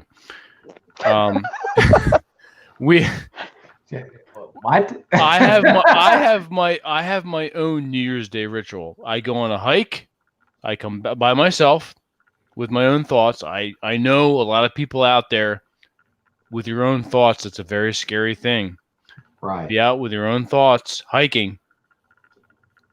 And then I come back. I'll have a cigar, do another walk around my apartment complex. But that's my ritual. Do you have a New Year's Day ritual? That's kind of what I'm going to do tomorrow. Okay, cool. You going to take Reese with you? Yeah, we'll see. Okay, Yeah, cool. Probably. Cool. Now, here's another thing, too, and hopefully Rob is up for this as well. I want to do a Masculine Geek winter camping adventure. A winter wonderland. We can do that. Good. I got a buddy that wants to do that. I don't know how I feel about it. We should totally do a huge Masculine Geek, just have everybody come in and do camping. It'd be fucking fantastic. Come to my area where it's blowing fast as hell and it's cold as shit and there's no snow on the ground. Said blowing. Okay. No, we will definitely find an area that's like central to everybody, so we can just kind of like converge on that location and do a camping. Preferably south where it's warm. Converge. Oh, for Jesus Christ, Rob! No, Rob, we're doing it where it's cold, like Texas. Oh my God! You're a pansy. So, Rob, you were camping recently, were you not? I was. And you froze your ass off, didn't you? I did. I mean, it was a good experience. It made me realize, because I haven't been camping in a while, so You're within the year? What's that? You did it within the year? Yeah, I did it like just a couple of months ago. It was like the beginning of November, actually. I went camping. Me and one of my girls went camping, and I realized a few things. One, I was woefully unprepared. If it wasn't for, because she's bigger into the outdoors than I am. And if I had been by myself and I had been stranded, I would have been royally fucked, is what I realized. And so, because like I said, it's been a long time since I've gone camping. And the last time I did, it was during the summer when it was, it got a little cool in the night, but during the day it was warm. And I froze my ass off. And it was like, if it hadn't have been for her and what we did in the tent, it would have been absolutely miserable. It would have just been like, this sucks, man. I want to go home. And so to me, it's like, if I'm going to go camping, I want comfort and I want warmth. And so when it's like, hey, let's do some winter camping. Yeah, let me bring a trailer or something. Now, what kind of camping was it? Trailer. You're like, that's called glamping there, Rob. Were you camping out of the car, or were you just doing straight tent camping? Tent. Oh, shibby. Yeah, there was snow on the ground where we camped, and she was literally setting up the tent while I was getting the fire going, and then we had food cooked over the fire. My fucking feet froze because I wore the wrong shoes. And then it was literally, okay, climb in the tent, and we were sleeping on fucking rocks, basically. Socks are important. Oh, yeah. Socks are important. Oh, yeah. Like I said, I was woefully unprepared. Woefully unprepared. That I thought about it that night and the next day when we packed up and left. And I'm like, God, if I'd been out here by myself, stranded, I would have been fucked. Just straight up, that's what it would have been. Now, were you guys camping in like a registered area, or just? Nope. We were up in the mountains, in the Wasatch Mountains. I mean, there was a road and whatnot that we were able to drive the SUV into to where we wanted to camp, and we were setting up in the dark. We were using the headlights of the car to fucking set everything up. I remember you talking about that. Yeah. If that isn't social proof with a woman, goddamn. Yeah. I mean, she had the right shit. She brought all the right gear. She's like, don't worry about it. And I'm bringing, I just didn't think about it. I totally wore the totally wrong shoes. There's no doubt of that. That was the first mistake I made. And you didn't bring boots or anything? No, because I figured, we're going to be in a campground, this and that. Nope, we weren't. We were out in the fucking woods, and it's like, all right. Funny. Yeah, and it was colder than fuck. Like I said, there was snow on the ground, and luckily I knew how to start a fire, so it was like, well, at least I got one skill. And it just, it was a good trip. It was a good reminder of what I didn't know and what I thought I knew, and I way overestimated everything. And like I said, had I been like in a broke down car or something like that, stranded, it would have been bad. How long were you out there? Just for the night. Just for the night? Okay. Overnight. All right. Now, you do have a survival kit in your car, right? Oh, yeah. Just in case for those kind of situations. You do? Okay. Yeah. Okay. Blankets and water, all that shit, flare. Condoms. Well, yeah. Condoms. Hey, I mean, don't get me wrong. Condoms are real good for storing water. Yeah, they are. Absolutely. Yep. But yeah. No, I've got emergency gear in that sense. And had I slept in the car type of thing, it actually probably would have been a lot more bearable.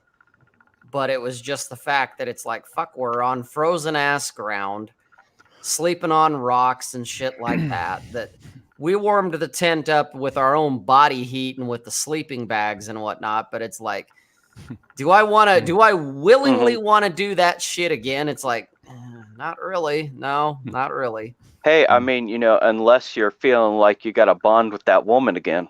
You know what I mean? Well, yeah.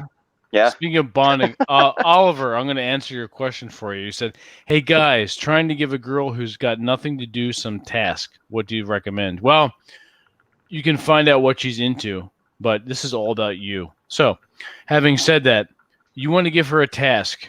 All right. So 3 times a day, at the very least, in the morning when she gets up, or late afternoon, depends on, I don't know, you millennials like to sleep late. So make sure she text messages you morning, afternoon, and evening with a photo. All right? It can be of her choice, her genre, but she needs to let you know what she's doing, where she's at, and text you a photo 3 times a day. Now, you can mix it up and say, stop what you're doing, take a photo in the moment. I want to see my girl. Period. That's what you do. Let's start off with that, okay? And then you come back to us, and then we'll talk even more. Yeah, but it's all about compliance. Yeah, but start off with that. Find out whether or not she's actually your girl.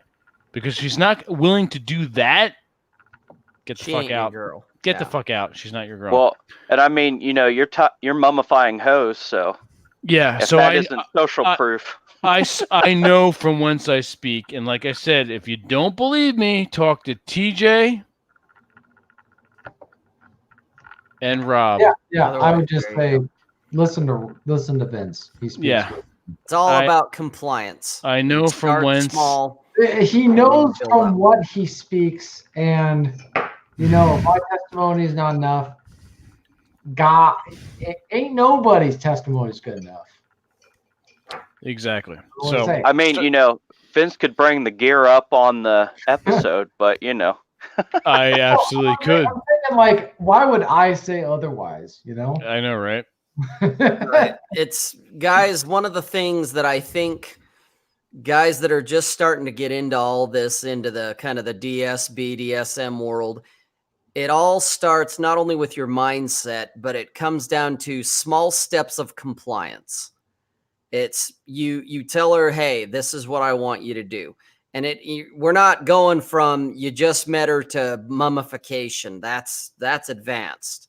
You go with, hey, I want you to take a picture of, stop what you're doing, take a picture of your immediate surrounding with you in it and send it to me. So it's totally work safe. It's just you start small, but if she won't even comply with that, then she ain't your girl. But that's how it works. You start with small steps of compliance. And see, I'd be new to that. So, like that advice Rob's given, that's good for me. Right. Like, that's the next step for me. And even take it even smaller, Red, is okay, if she can't stop and take a picture, which to me, it's like, well, if you can't even do that, then why bother? But you can even dial it back one step back. I want you to text me at this time, whatever that time is, just to say hi. If she can't take 10 seconds and say, hi, I'm texting you at, 12:21, then honestly, really, unless she's like driving or something. But if she's at work or she's at home, you can say, text me at 10 a.m. just to say good morning. All my girls do that for me. The bare minimum, I get a text. I get 2 texts from all 3 of my girls at certain times of the day. And then I escalated it from there. It's like, okay, now I want you to do this. Now I want you to do this. And all of them, it's so simple that if they can't do it, then they're not your girl. Indeed. So what's TJ's sitch with the women? I guess I don't know all that much. Mine personally, I'm keeping it kind of private. Yeah, TJ. Yeah, just I get you. Yeah. Yeah. All right, I'm going to show you something here. Yeah. Applications.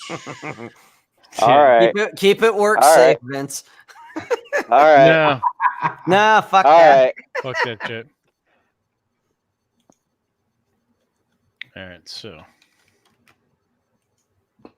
While you do that, I'm going to hit the head here real quick.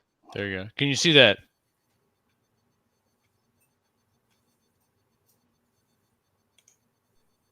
No, I can't. TJ, can you see that? I can't see it. No. You can't see that?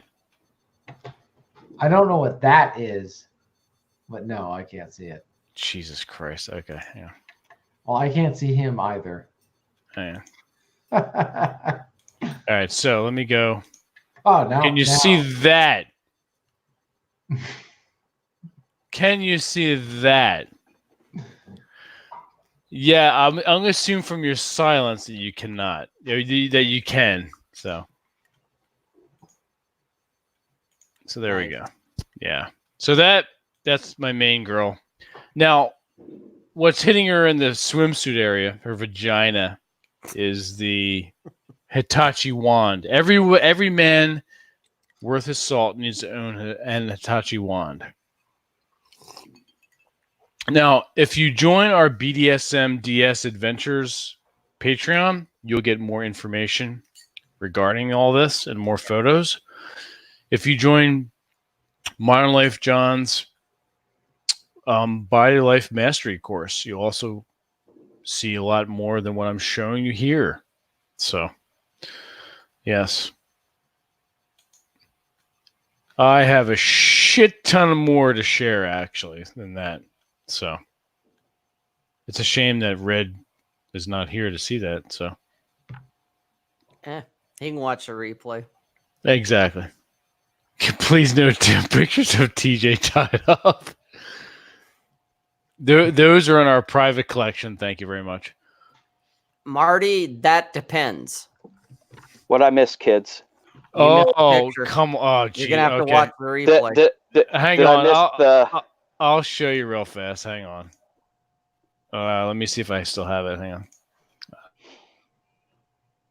Did I miss the BDSM fun? You did. Oh, shibby. You missed the picture. Oh, shibby. I want to see it.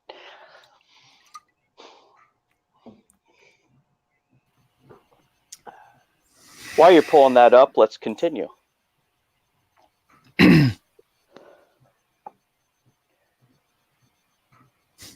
Oh, Jesus.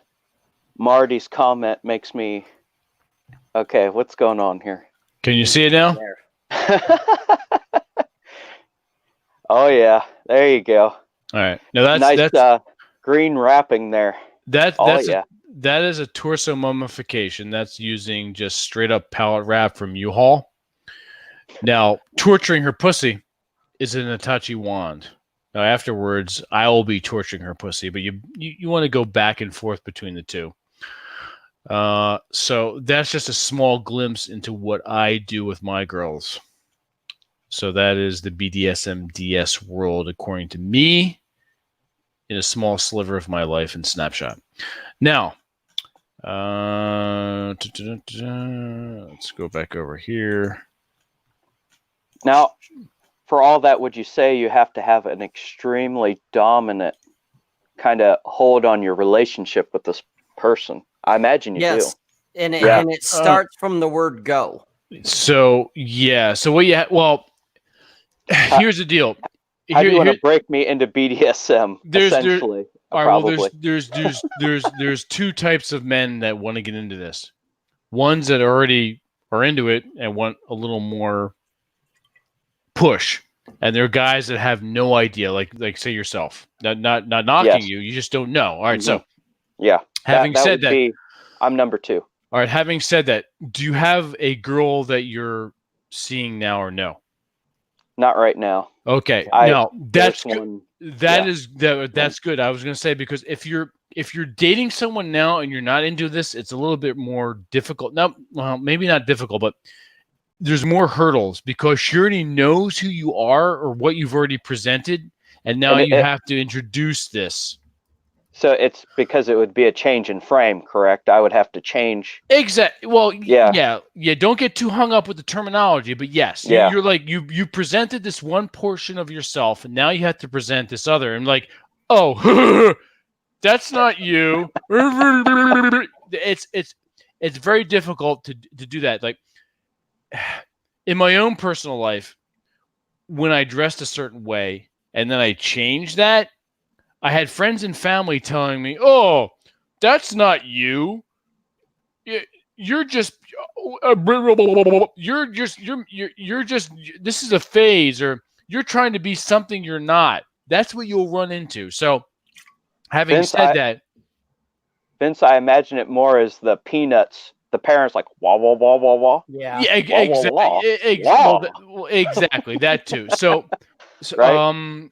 Exactly. So just real fast, let's do a side. Cameron, if you send me, you have to have some form of social media. There's got to be a way to get you in here. Email. You have to email. If you have email, you have to have email. Just email masculinegeek@gmail.com.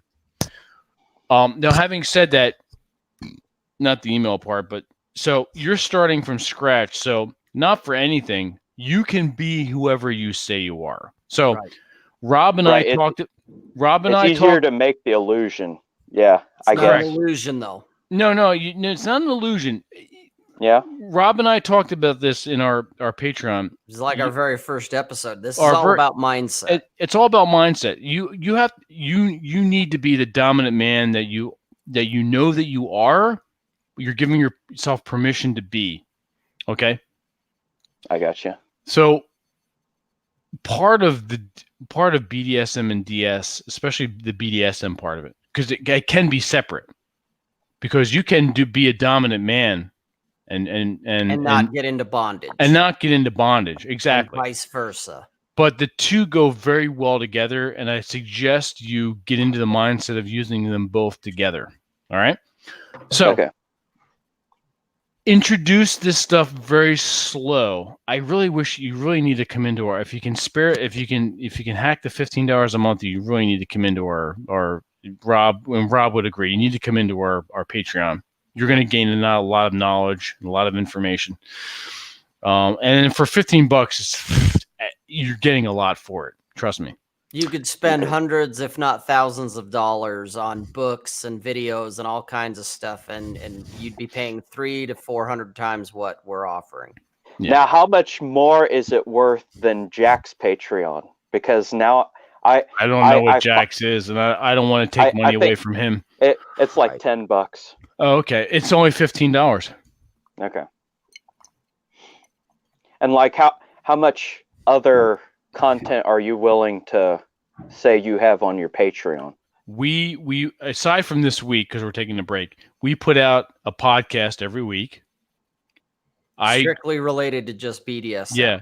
If you need help, setting up BDSM like dating things or for FetLife or for your profile, Rob and I give you tips, tricks. We answer questions. I give you scene reports, things that I've done, sort of like a proof of purchase. You get to see what I'm doing in the moment now. So it's up to you. I don't want to push you, but you're going to get more if you join. Obviously, if you joined. Well, and even if it isn't me, you may sway somebody in the chat to subscribe to the Patreon. So, well, that's true too. Yeah, that even if I don't, I'm trying to help you guys one way or another here. Appreciate so, it. I'm not naked in there, Marty, or anyone else. Sorry. Hey, that's you can't see them past this point, right? Exactly. It's all above here. Yeah. So, all right, now, and you can't see me above here. I might be butt naked right now. Yeah, that's true. You could be wearing no pants. I would suggest that. So TJ's not wearing any pants. TJ never wears pants. I would suggest that. All right. TJ never wears pants. Leave him alone. Leave him alone. So he's free to express his Washington, like nudist, whatever nonsense. Exactly. So getting You're back, confusing me with the other side of Washington. He's the conservative in Washington. So the only one. I got you. Yeah, pretty much. So You getting use that word liberally here. He said liberal. So getting back to the bondage aspect, the DS is a little more mental and a little more mental. Is a little more mindset aspect of it. The BDSM is just like to have fun with rope and tape and other things in the bedroom and other places, I can show you that. I can show you all of it because I've been doing this for a long time. And so has Rob. But TJ fig leaves. That's too funny. So when you've already established a frame with a woman and you've brought her into your world, you can start introducing these things. Now, having said that, if you want to go ahead and craft your profile for a BDSM kink sort of aspect of yourself, I would suggest that you do that in your profile for if you're doing Tinder, Bumble, all the dating apps, all the vanilla ones, so they know who you are in your app. I thought you were going to say Grindr for a moment. That was going to scare me. No. Oh, well, if that's the way you go, then go ahead. So, but Bumble and whatnot, and what's the other one? Hinge. Hinge has been interesting. Hinge, Plenty of Fish, all them. I haven't heard of Hinge. What one you can do it on. Is that Hinge something out in your area? No, it's global. At least I think so. But Hinge, not for anything. I've run into more sugar babies on Hinge than I would like. Yeah. So from what you know, what does it try to ponder to, and what is it actually? Hinge is basically it's still a dating app, but what you need to do is you don't swipe, you comment and like one of the posts that they make, and that initiates the contents. So it's like a pseudo Instagram. Yeah, pretty much. Kind of sort of, yeah. All right, Cameron, I'm going to send you a link. All right, Cameron Sanchez. That's right. He's going to join the Masculine Geek. Or is it Cameroon like the shrimp? It could be. We're going to find out. Right. All right, Cameron, link is inbound. Yeah, apparently Cameroon in Spanish is shrimp, which is weird. Yeah, no, you're right, James. There's less fake accounts, but there are more sugar baby accounts on Hinge. I call them out right away. It's funny as fuck. I'll have to share some screenshots on the BDSM Patreon. So, hey, by the way, guys, I'm trying to go through the live comments, and I'm stuck on a certain point. I'm trying to hit new comments, and it won't let me go down any farther. Open up another tab on your computer. Okay. Keep them separate. Yeah. I got you. Yeah. And it'll only show you based on a certain time frame. There's another way to do all comments, and I forget. So. Okay. Because I'm trying to stay current with these guys. Because I know how it is. Yeah.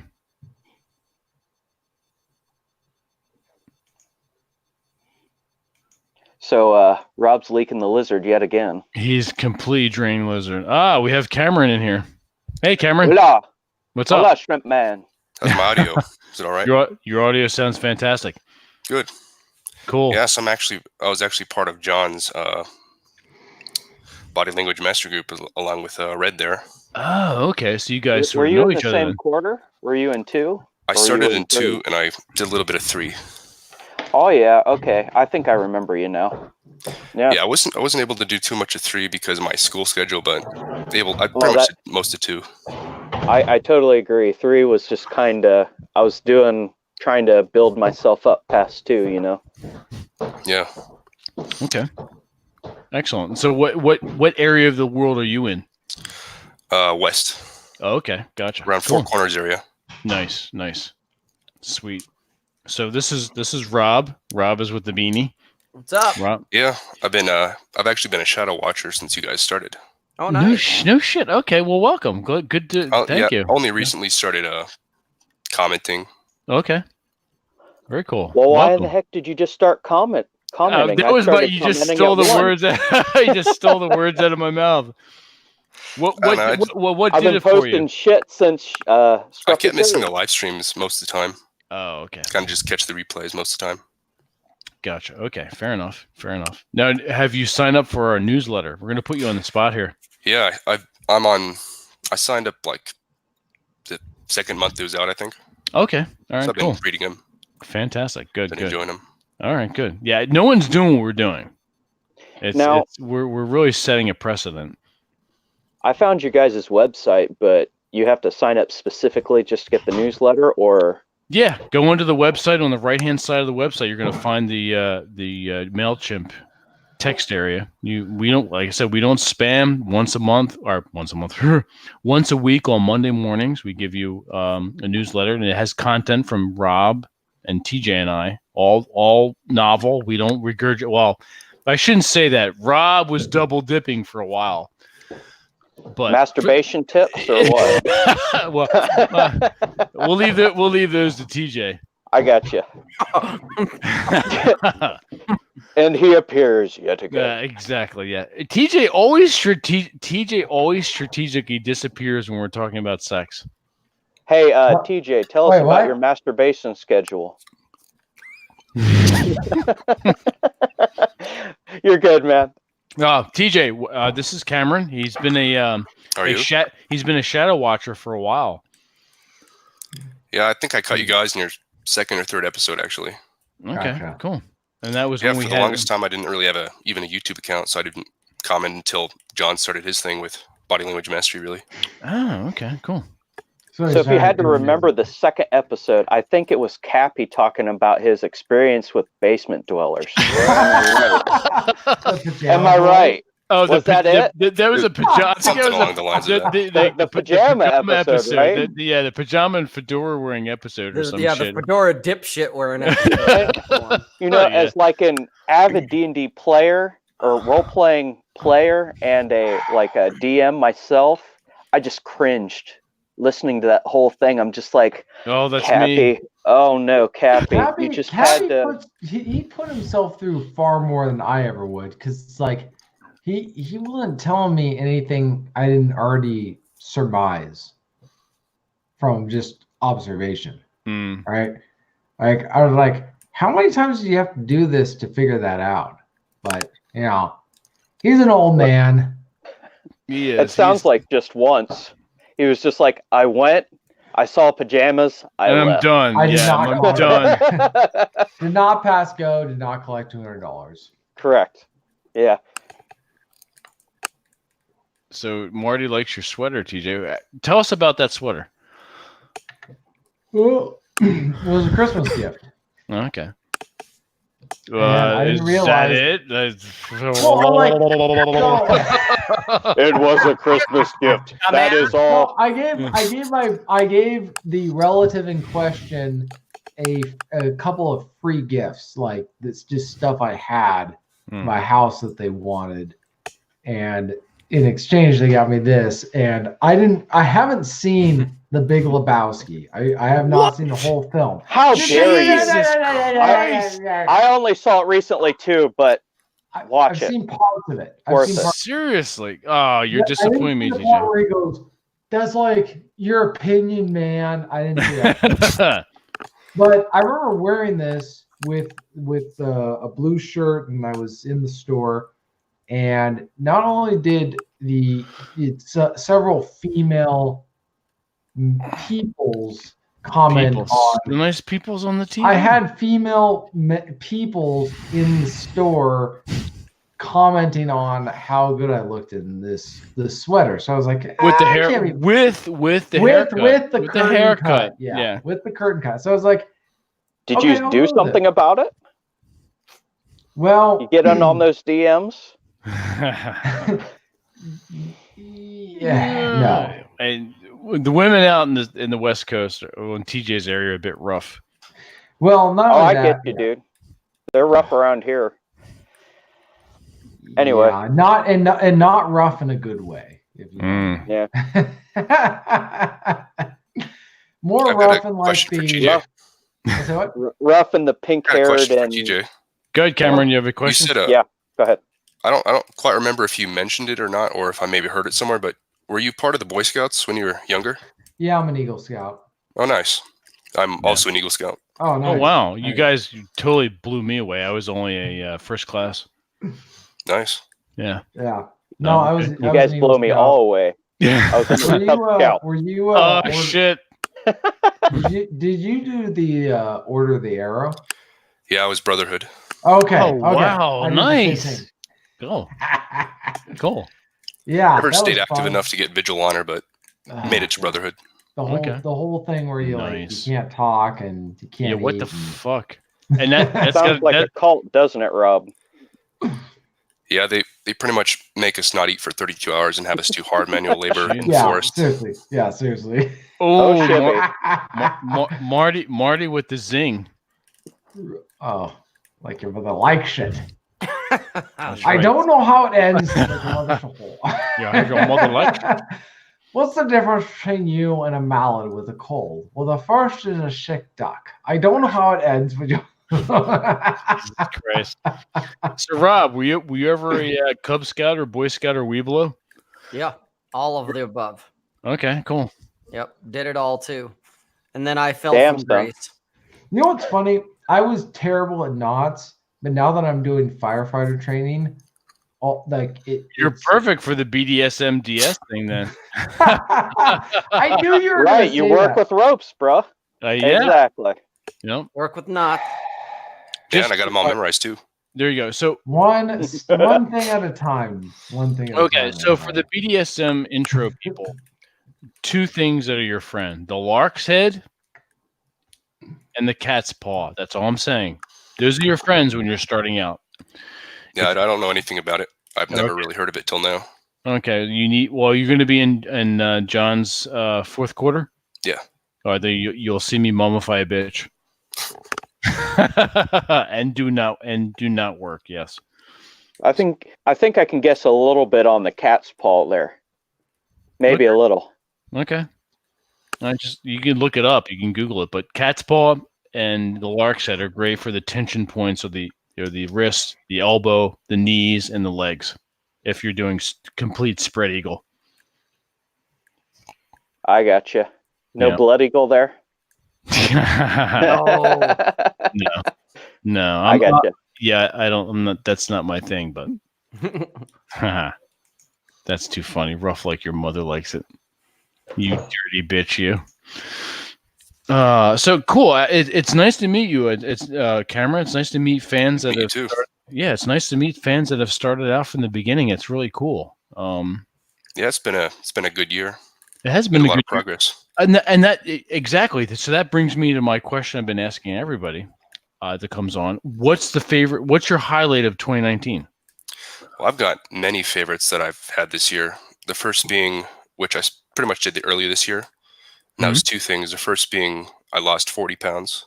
Nice. Wow. And I did that by doing mountain biking 75 to 90 miles a week. Beautiful. Up near my backyard, pretty much, in the mountains near me. Okay.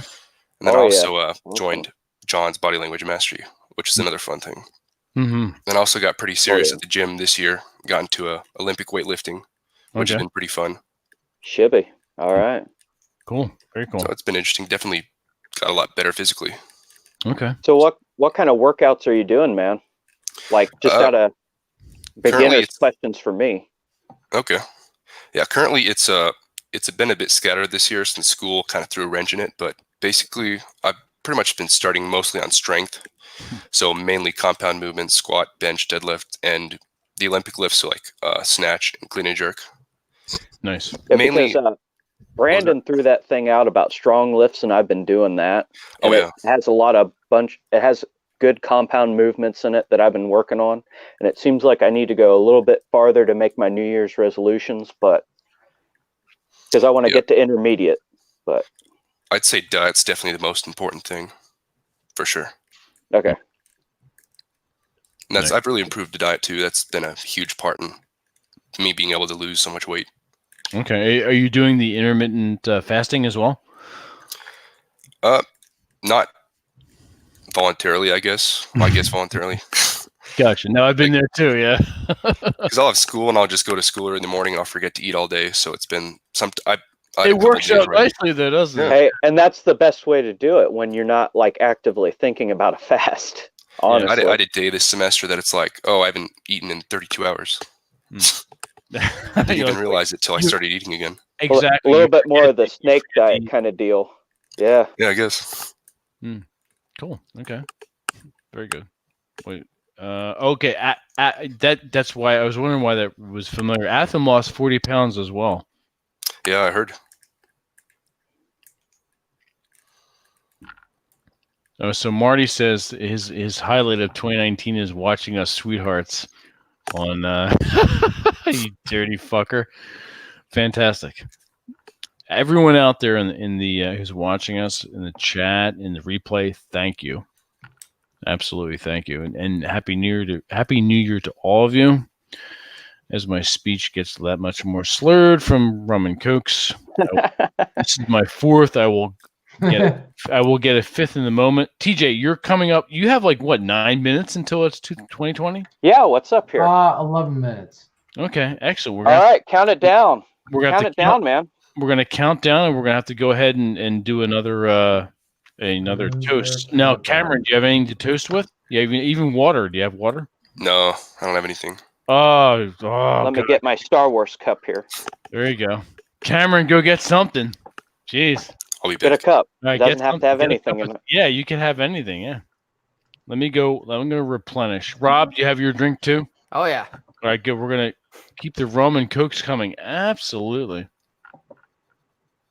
Should I go get number 6? You should. I'm going to get number 5. Okay. Now, before I go get number 5, we do have really good stuff coming up for Masco and Geek into 2020. If you follow our newsletter and you follow us on the website, you will be privy to this information. I'm not going to mention it here. I'm going to tease you. Yes, right. Tease you, bitches. Oh, I'm getting so hard, Vince. You should tease me more. That's right. Tease me more. That's right. Oh, baby. Start rubbing your swimsuit area. So that I eat like a beast. I put off as long as I can, fast as least 16 hours every. That's yeah. It's one of those things where I don't eat after 7 or 8 o'clock, and I get up. Yeah, I've done the 16. Yeah, and Rob and TJ do the same thing. We don't eat past a certain time, and then we don't eat until later in the day. Yep. So we got what the heck? 9 minutes and 12 seconds. That's right. Now, Rob, you want to go ahead and give your 9 minutes. Is it time again after like 4.5 hours? We're up to 5. We're up to 5 hours and 51 minutes. We've actually surpassed my episode with Jack and Carl. That's it. We blew our load. We're done. Yeah. Yep. We've shot it by an hour. That's right. All right, give your spiel. I'm going to go refill. All right, guys, hit the like button if you haven't already. Hit the subscribe if you haven't already. Share this with someone you think that could get value from it. The like button is probably the most important because it sends tingles to YouTube's vagina. It gets the video out there, so please hit the like button. Make our legs throb, guys. Let's go. Much. Sast, I don't know how we can top this, to be honest with you, unless it was like a 24-hour marathon. Is this your guys' longest stream to date? Yes. Yep. Well, it looks like it's almost hitting 6 hours here. Yeah, we're about 10 minutes off. So, yep. Yeah, Jesus. It kind of blows my mind a little bit that it's like, wow, I've been sitting here talking to a computer screen for about 6 hours. Well, when you got good company on the other side. Makes it easier. Yep. For sure. For sure. So let me get off screen here. I'm going to go grab some schnapps. Cool. You staying awake there, TJ? Yep, I'm here. Yep, I'm here. I'm here. I'm here. I'm doing just fine, Clark. Just glad to be here. Nice. You want me to get you an eggnog? Hell yeah.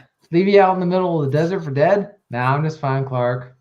Glad to be here. Oh, shit. Here we go, guys. He's bringing the Goldschlager out. Oh, yeah. That's the good stuff. The only good cinnamon schnapps. Fireball is a crime. And everybody loves it around here. I don't get it.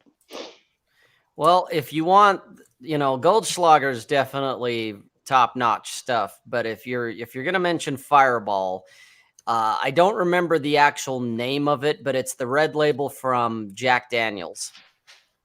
Same idea, cinnamon whiskey, but it's way smoother than Fireball could ever dream of being.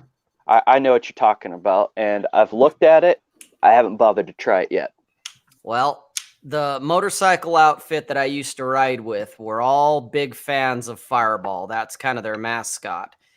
Well, one of the guys that was he was the president of the club at one point. He's a big Jack Daniels fan, and he turned me on to that. And I was like, "Oh shit, this is way better than Fireball." Then this is what I went to. Went to the good stuff. Ooh, the cinnamon schnapps. Yeah, see? Yeah. See, yeah. All right, Marty, yes indeed. The mummification marathon next time, of course. If you're in the Modern Life John's webinars, you'll see that firsthand. I will be proud to introduce you all to this amazing activity. If you're consenting, he'll wrap you up. No, I'm not doing that. If you're a woman, yes. Guys ain't my thing. Hey, you don't know. That's just a name. Talk to Aaron about that. No, I do know about myself. But true. I'm talking about the other. That is true. Yeah, here. that is true. If it's a woman incognito, hey, you can hit me up in my DMs. Hey Vince, so how do you introduce something like that to someone new? All right. Well, we just talked about this. You're talking about introducing someone that you already are engaged with some form of relationship with? I guess someone new, I'd say. Okay. If it's someone new, you can do whatever you want. Okay. Rob and I talked about this in our first episode of the BDSM DS Adventures. It's a mindset. You are who you say you are. Yep. So if you present this and with everything, it's slow and it's steady. Having said that, you're not, fundamentally speaking, you're not going to meet someone at a bar or a first-time Tinder date and go, "Hey, I'm going to wrap you up, baby." That's not going to happen. But moving forward, somewhere during the conversation or the interaction, you're going to let her know who you are and what you like to do. Okay? Now, having said that, you're in a conversation with a woman, you're talking to her, you're engaging with her, and she's asking about what you like to do for fun. That's a perfect time to interject. I'm into the BDSM world. You can go ahead and do it that way. Do you just be direct with it, or do you be more subtle? No, always be direct. When it comes to BDSM and DS, I like to take the Alan Roger Curry Mode 1 approach. Because fundamentally speaking, most women want this. And Rob can. All women want this. Yeah, there isn't. I would say 9 out of 10 women that I've engaged with in some form or another have wanted this form. And now, if you don't believe me, all you have to do is go look at the sale of 50 Shades of Grey. Yep. Okay. Now I tell women like look, consider me Christian Grey without the helicopter. Okay. That's who I am. Now, you can come into my world and be a part of that or not. That is up to you. Now, they'll be intrigued, and 9 times out of 10, they're going to come into your world. Okay? Slow and steady wins the race when it comes to this. Now, you've heard a lot in the Red Pill community about communication with women. Communication with BDSM is very, very important. Okay, because there is a level of comfort and trust that the woman has to have. Now, if you're a confident, dominant male, that will come very easily and very quickly. Women want to be led, they want to be dominated, and they will fall into your frame, whether it's BDSM or not. Doesn't matter what it is. It could be collecting whatever. They're going to fall into your frame and love it. So if you're introducing someone new, slow and steady, but make sure you let them know what you're about. And look them in the eye when you say this. This is what I do. This is what I like. This is what I love. You can choose to come into this world or not, and that's fine. That's completely up to you. Communication going forward depending upon what you're going to do in the bedroom, especially with with tying up with a woman, wrapping her, gagging her, all those things, all consensual and all within a comfort level and all within communication. Those are important. Her safety is important. I'm sure I don't have to tell you this, but just to reiterate, that is very, very important. So if you have someone in mind that you want to try this with, don't be wishy-washy kind of milquetoast about it. Be very confident about it. Say, we're going to do this. Now, Rob is very fond of having things laid out already. So when he brings someone into his lair, as it were, his domicile, it's already there, set out. That is a perfect way to introduce someone visually, without you even having to say something. He's got the whipping post already. Exactly. Nah, I saved the heavy gear for later, but the lighter gear, the ties, the handcuffs, the blindfolds, that kind of thing, those are on prominent display. Exactly. And their eyes always, their eyes always light up, get big as silver dollars, and I don't even say anything. I just give them like the tour of the house. Yeah. It's like, oh, come on in, mix a drink. We're shooting the shit. Hey, let me show you all, here's this bathroom. Here's the kitchen. Oh, here's the master bedroom. And I don't even say anything. There's the handcuffs. I don't even say anything. Okay. I don't even say anything. They're just right there where you can't miss them. I'm not a huge handcuff fan, but having said that, TJ, we are now on to 2020 on your end. No, it's not. Not Everyone yet. raise a glass. Hey. Oh, now we are. Yeah. Everyone. Turkey Kimbus. Everyone. Happy New Year. Happy New Year to everyone here. Yes. Atlantic Azalea. What did you call me? Oh my gosh, it's Gaelic. I know what it is. Jesus Christ. Where? Happy Saturnalius? What? That's right. So getting back into it, having a dominant mindset, I would suggest every man needs to have this. Yeah. Okay. It's something that's always existed for thousands of years, and with the advent of the women's movement, as it were, we've gotten away from that. It's been conditioned and deprogrammed. It is. We've been brainwashed is what's happened. We actually have. And you're going to find when you're in the middle of doming a woman, having a sub, you may have these thoughts like something's wrong, or this doesn't feel right, or what have you. Ignore that and keep pushing forward. Okay? Well, and the moment you like supplicate to that, the moment it'll become a Me Too problem, I imagine. It can. Right? It can. Because the moment you're like, oh no, am I doing something wrong? And they're like, oh my God, I can't believe you do this shit to me. Well, right? yeah, I wouldn't. I wouldn't say that. I wouldn't say that. It's a little far. Rob's extreme. right. Yeah, it's a little extreme. But let's put it this way. I wouldn't say fake it till you make it. But as long as you're doing what you want to do, as far as I'm concerned, I'm not worried too much. And this goes back to stuff that Zan Perion talked about with the Alabaster Girl years ago. And a lot of guys have adopted this. They don't credit him, but they've adopted this. You don't worry about pleasing the girl. You please yourself through her body. And having done that... What John was talking about earlier. Yeah. That's Zan Perion stuff. By you doing that, you completely own her. Now I'm talking about like, get on your knees, bitch, make me a sandwich, and that's not what I'm talking about. A woman she completely wants to be led by a dominant man, confident man that knows what he's talking about, knows what to do in every situation. Now, guys out there are going to complain about this and poo-poo it, and equality. I don't fucking care. My own life is a testament to this. Rob's life is a testament to this, and many other men out there watching this or hearing this is a testament to this. It fucking is the natural order of things.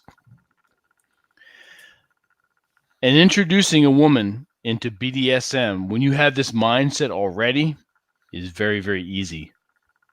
You have to make sure you do not waver at all in what you're doing. Go ahead, Red. You're going to say something, or Rob. Yeah.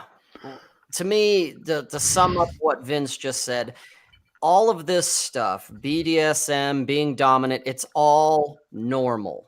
Mm-hmm. It's as easy for you guys that are just barely dipping your toe in this. The mindset is wanting to dominate her is just like saying, "Hey, let's go get a bite to eat."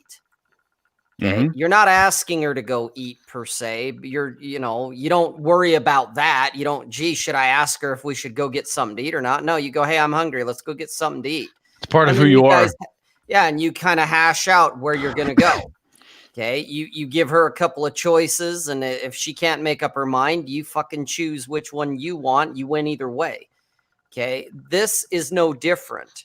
The dominant bondage, all of that stuff.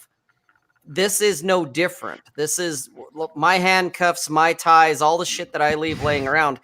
That's not to put on a show and blow her mind per se, or that it's unnatural for me. That's normal. It's like, oh, okay, I'm going to have this out. It's like a pair of my shoes laying out. So it's you pretty much just present what you want to do. Right. Mm-hmm. Yeah. All I'm doing is showing her, here's a sampling of what I have to offer. It's up to her if she wants to decide to do it or not. And I've not yet had a woman look at it and not bring it up later and go, oh, God. Good night, Marty. I want to do this, which kind of goes back. There's a guy named Oliver in the chat. He asked a question. He said, hey, guys, I heard this guy called Dante on YouTube says a woman doesn't know what she wants, but her pussy does. What do y'all think about this statement? This is it right here. Does a woman know what she wants? In my own experience, no, she doesn't. Okay. She wants to feel, she wants her emotions, she wants to be led. And that is where her pussy comes into play, so to speak, using his terminology. Okay. You lead her where you want to go. And if she doesn't want to go there, trust me, you will know without getting Me Too'd or a rape accusation or anything extreme. You'll know. She'll flat out give you a hard no. And you can't miss it. Okay. So anything else, unless she's giving you like this hard no, you just kind of keep going. It's normal. It's you're not doing anything perverted. You're not doing anything sick and disgusting. You're doing what you do. And when you treat it as normal, so will she. Okay. If anything, she's been looking for this. She's been looking for this kind of guy probably most, if not all of her life, because all of the women that I encounter, that is something they typically in one form or another bring up to me at some point. They're like, oh my God, I've been looking for this my whole life. And it's not even just the BDSM side of it. It's that dominant mind frame. They're just like, oh my God, I've been looking for a guy like you my whole life. I just take them by the hand. This is where we're going. This is what we're doing. Whether I'm taking them out to dinner or I'm taking them into the bedroom. Mm-hmm. It's normal. It's natural. I just assume the lead. And so it carries over everywhere. What's Pretty that? much. It Yeah. carries over everywhere. Yeah. Yes, it is. This isn't just a section, a box in your mind. This is your mind. This is your entirety of who you are. Every day you wake up this way. You don't switch it on and turn it off. This is who you are every day. Yeah, you have to be the dominant man has to be the everyday man. Yeah, it's you get up in the morning and you go to bed with it, you sleep with it, you wake up with it, you eat, shit, shower, and shave with it. So just what you do. Exactly. So some of the stuff that for beginners, some of the stuff that I use and will be using most likely tomorrow. Some rope, hemp rope. Good oh stuff. Yeah, hemp rope. This is a 1/4 inch, and this is 32 feet. One of my favorites, especially for mummification, and you guys in the John's webinars will see this firsthand. This is vet wrap. This is 3M vet wrap. This is 4 inches by I forget how many feet. Yeah, I heard you talking about this on an interview with the man. Yeah, to fully encase a woman, you probably need at least 6 to 7 rolls. I'll use 12, and I'll show you why when you were on the webinars. For nipple play, you can buy one of my favorites is Japanese clover clamps. TJ, avert your eyes. So when these are when these are applied, so what happens is when you pull, the tension points get more tension to them. It's harder. So I don't quite understand what are those meant for? A woman's nipples. Like I know, but like I don't understand why they're used. Stimulation. Stimulation. Stimulation. A woman's nipples are one of the most sensitive points in a woman's body, and that's except why you for put them on there. One of them, yeah. So, mm-hmm. For household items, clothespins. Yep. No, Classic. I'm dead. I am dead serious. This is the cheapest thing you can buy and the most tension focused point of nipple play you can use. I wouldn't use it directly on the nipple. You're going to pull the skin up from the nipple a little bit and then apply it further up. I was going to say that's going to hurt. It will going to hurt a lot more than if it's directly on the nipple. Yes, it will, especially if it's a new nipple clamp. What you can do, or a new clothespin, what you can do is you can stretch it out a little bit by pulling the opposite end and just stretching it and giving it kind of like easing the tension a little bit on the spring. Now, yeah. Well, I mean, if you want to get that intense, you can just bite on it hard enough with the same amount of pressure, right? But yeah, you can, but that's vanilla play. And you can if you're doing other things to a woman, but the added addition to toys to your repertoire, in addition to whatever you're doing vanilla-wise, will send a woman over the edge. Now, having said that, if you own a woman's orgasm, you own that woman. She will do anything for you. Okay? Okay. And if you don't know what I'm talking about, then you don't know. Rob knows what I'm talking about. If you can bring a woman to orgasm to the point where the eyes are rolling in the back of her head and she's all but squirting, you own this woman. Her attention is on you. She thinks about nothing but you. And I've talked about this before. I've had one woman create she sent me a little sticky note with a pie chart on it. And the pie chart was in the graphic design of a Pac-Man. And the Pac-Man, the little mouth said other stuff. And the large portion of the Pac-Man said Vince. The majority of her time, she was thinking about me.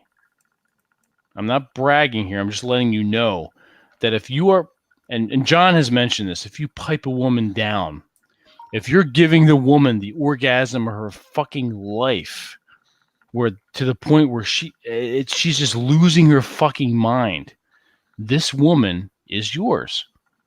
You don't have to worry about me too. You don't have to worry about her texting some other dude for plan B. This woman is yours. Men need to understand. I can't stress this enough. If you're pleasing this woman, you're doing what you want to her. Consensually, of course. You're not doing anything non-consensual. You're doing everything consensually.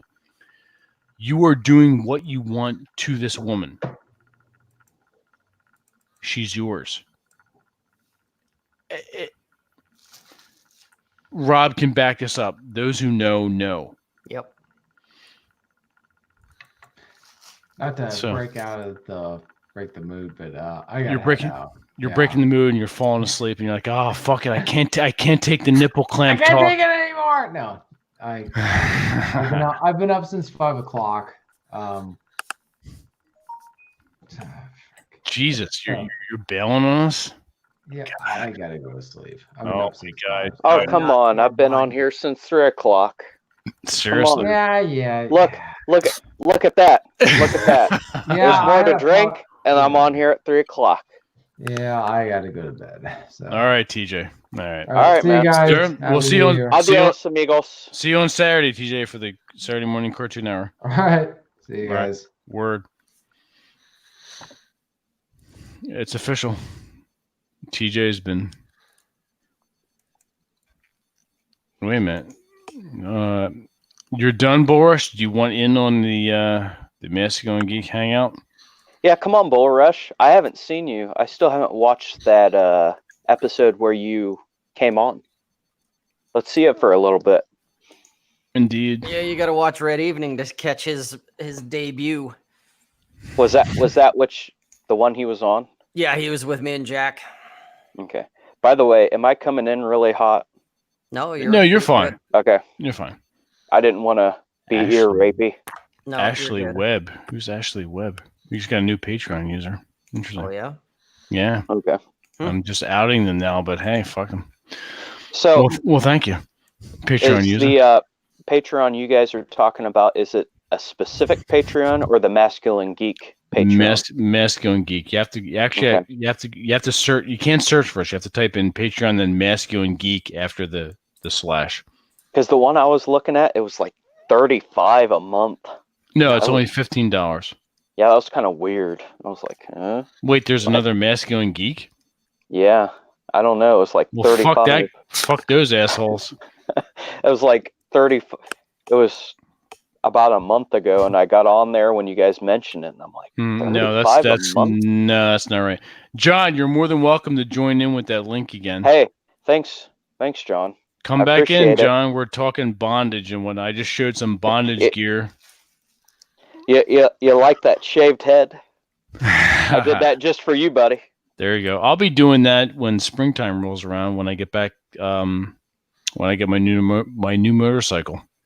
I did it for Rob too because he talked about it, and I just said, Rob's got a beautiful fucking head. Rob, you should totally unleash your head. Rob, you should unleash your head. No, unleash it. Unleash the head. Unleash it for me, buddy. There you go. Look at that. There you go. Woo! Woo! Yeah. That's right. It's the shine from the light that kills it for me. Oh, now, John. Oh, shit. Hang on a second, John. What the fuck? What happened to your nephew, John? Come into the chat and talk. Oh, no. That's not good. He's fine, but... Oh, okay. Jesus. Okay. Come back into the chat. Come back into the show. The only thing I can think of is it like a respiratory problem? Because apparently you got that going on over there.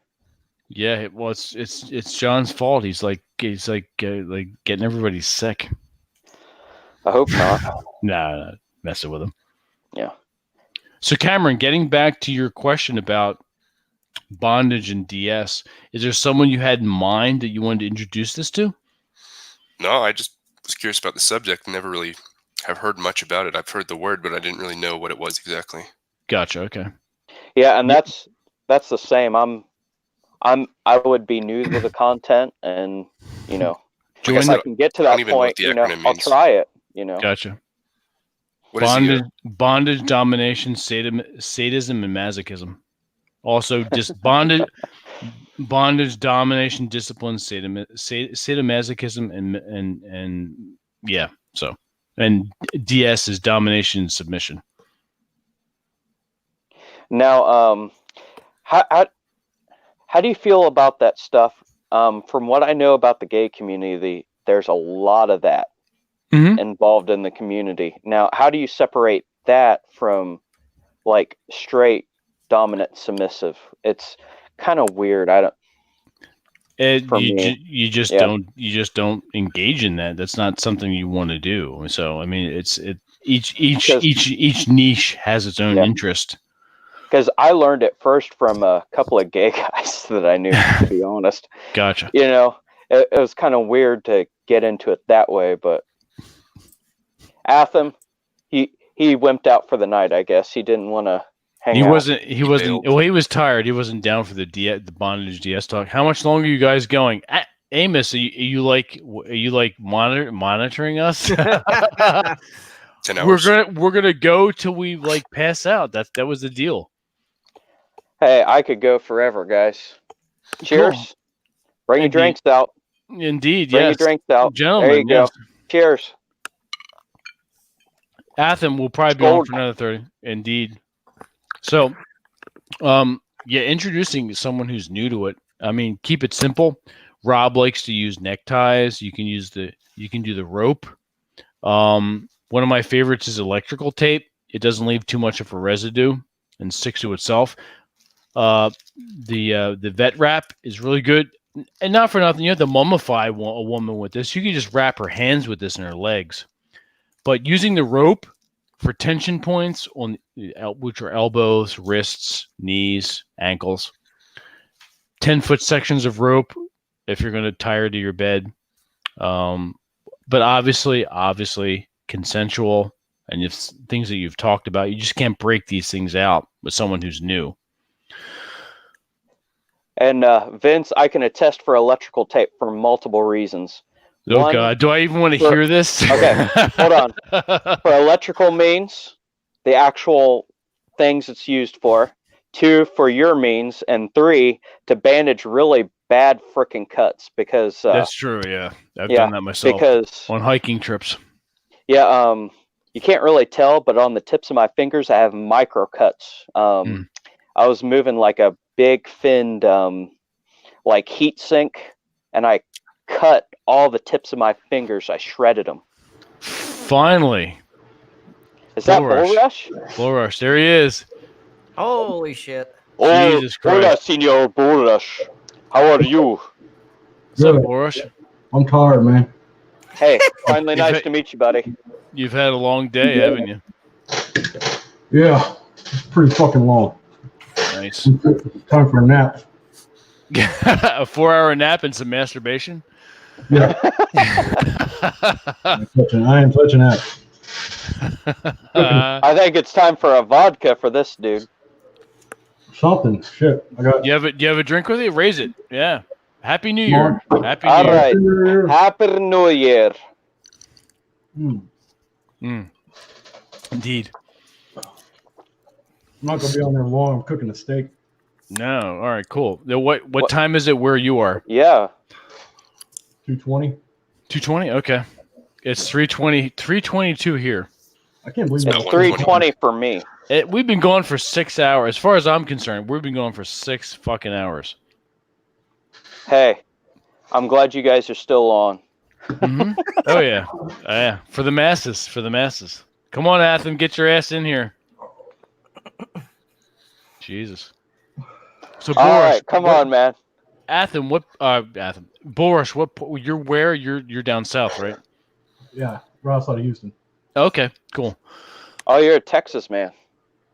Always wanted to go down to Texas. What can you give me a quick summary of Texas for an Ohio man? It's horrible. Don't come here. We're going to be meeting Rob soon. Yeah, a couple days. All right, cool. Yeah, I'm bringing some matches. I got barrel. You got some cigars for him? No, I'm gonna buy them up there. Yeah, okay, cool. I'm trying to figure out how to bring my gun up there. Good luck, TSA. Yeah. How are you flying or are you traveling? Because even going across state, the different problems with, you got a gun in the back. Kind of nonsense. What? I got guns all over the place. Well, I mean, you wanted to know about Texas. Now you know about Texas. Yeah. When you're traveling across state lines, it tends to be a problem. Yeah. Well, it depends on the state. Now, Boris, you're an instructor, aren't you? I used to be an instructor. Okay. Oh, nice. Oh God, I'm getting so hard. Look at it. That's a lever action, baby girl. Oh yeah. Nice. What is that? You get the saddle and everything, yeah. What's that? Is it a 44, 357? It's it's chambered 3060 mag and 44. Oh my God! Check 44. Out the chat. Athens, 44, baby. Athens fucking with you, Boris. I know. I've been seeing the Henry repeater, and I really want that one in 44. It's fun. Yeah. If you put 44 special in it, like it's like shooting a 22 almost with the recoil. Really? Yeah. That's cool. It's nothing. Girlfriend and stuff shoots it. If my daughter is a little bit older, she'd shoot the damn thing. But she really, she has her own lever action 22. She loves that thing. I just got to putting a red dot sight on it for her. She loves it. Nice. So, yeah, I gotta clean these bad boys up. So, cool. Yeah, I gotta upgrade my gun collection. All I've got right now is a 870 Remington. That's not bad. Not. Yeah, it's a super mag, but you know. Yeah. That's right. It's better than nothing. Better than nothing, man. Shit. Seriously. I want to invest in a 357 or a, well, you know, the police special 38 that can go to a 357. You know. Revolver. Yeah. I like revolvers. Nice. Yeah, that's actually I used to shoot nothing. Like my dad used to not have semi-automatic handguns because he didn't like them. He didn't believe them because he thought they jam up. So I didn't actually shoot a semi-auto pistol until I went in the military. It was a Beretta M9. What branch of the military? Of course, it was a Beretta M9. What branch of the military? Marine Corps. Okay. Yeah, I was military police in there. Okay. Sweet. Was it everybody in the military, or was it just the Marines that advocated for the Beretta? No, we didn't want the Beretta. We still like the 45 ACP, but I think they switched that out in like early 80s or late 70s. So when we got the Beretta, it's not bad. It's a big gun. I mean, well, I imagine big government was like, "Oh, Italian guns cheaper, right?" No, they were concerned about weight. For the 45 caliber is a much heavier round than a 9mm. So they were concerned about weight, and basically that was it. They want to be able to put as much rounds into the hands of the Marines and soldiers as possible. That makes sense. Less training for more bang, I guess. Yeah. Well, it's just a weight issue. It's mainly a weight issue. Not like 9mm, 5.56. That's why we don't go to a 7.62 round, because it's a much bigger round than a 5.56, and it becomes a weight issue. You know. Well, and I love the 7.62. Oh yeah, I do too. I mean, being a little commie, I guess, but you know. It's a 308. the same thing as a 308 round. They're 7.62 is a 308 round.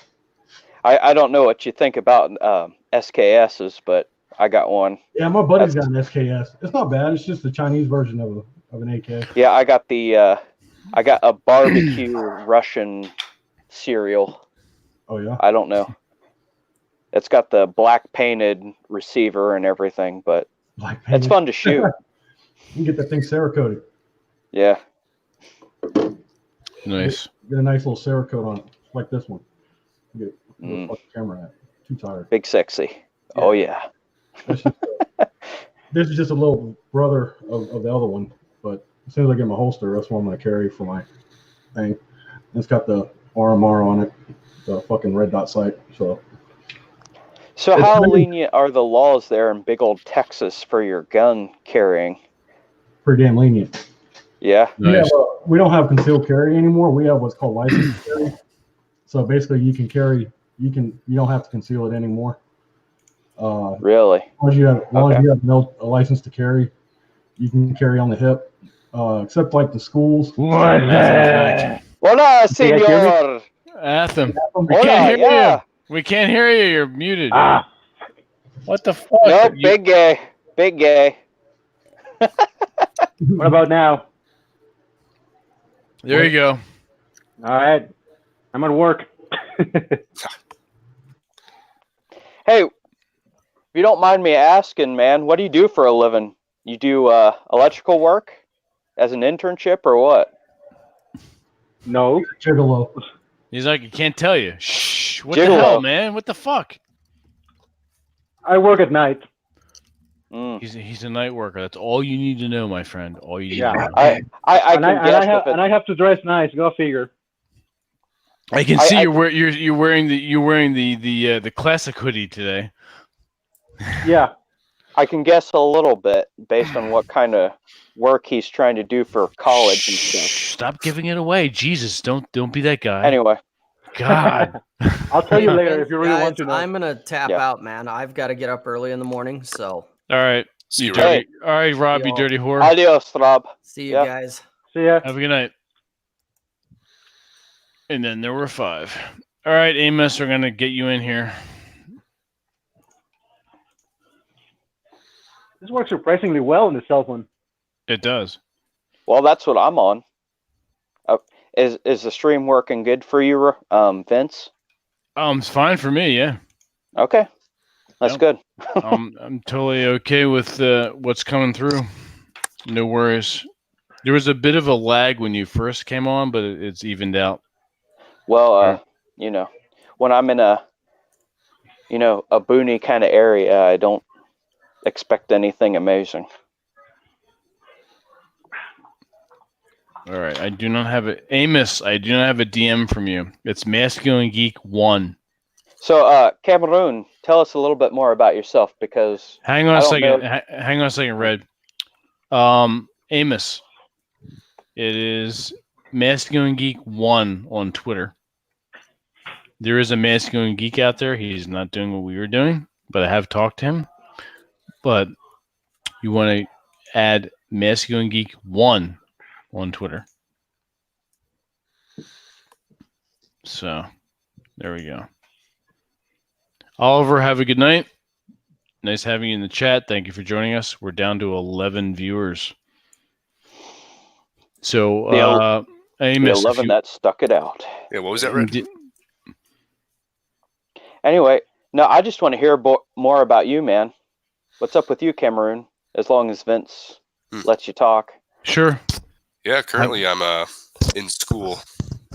Right now I'm in a break, but pretty much been doing school and fitness in school for electrical engineering.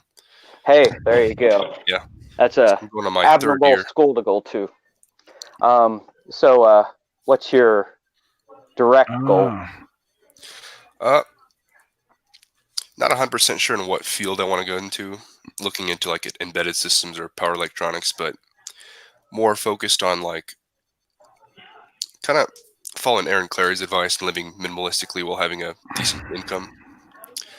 More interested in getting into like maybe a government position or corporate. I'll have to see what opens up down the road.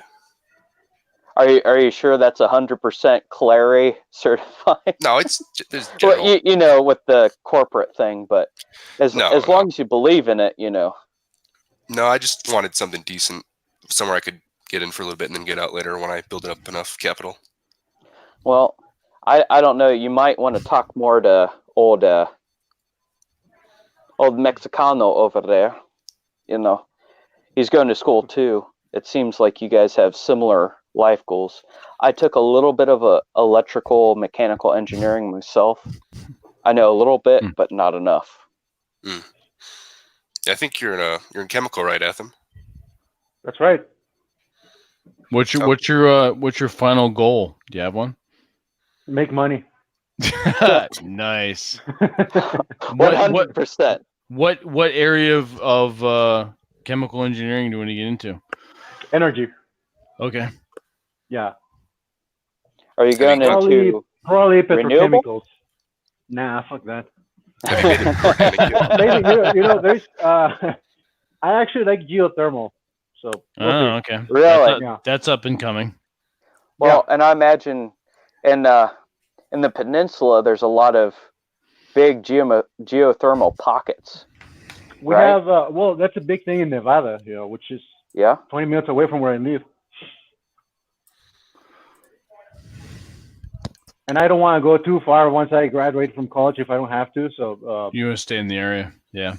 Right. Yeah. I mean, Nevada's pretty awesome. I wouldn't mind moving there. So far, you are on your degree. Okay. 50% done. Have you already gone through organic? Yeah. Good night, Oliver. Thanks for showing up tonight. Yeah, I already took Orgo 1 and 2. Okay, how'd that go? Pretty easy. Living now. Happy New Year. Yeah, it was pretty easy. It was pretty easy. I mean, I think if you are pretty good with imagining shapes and manipulating them in your mind, I think you'll do fine.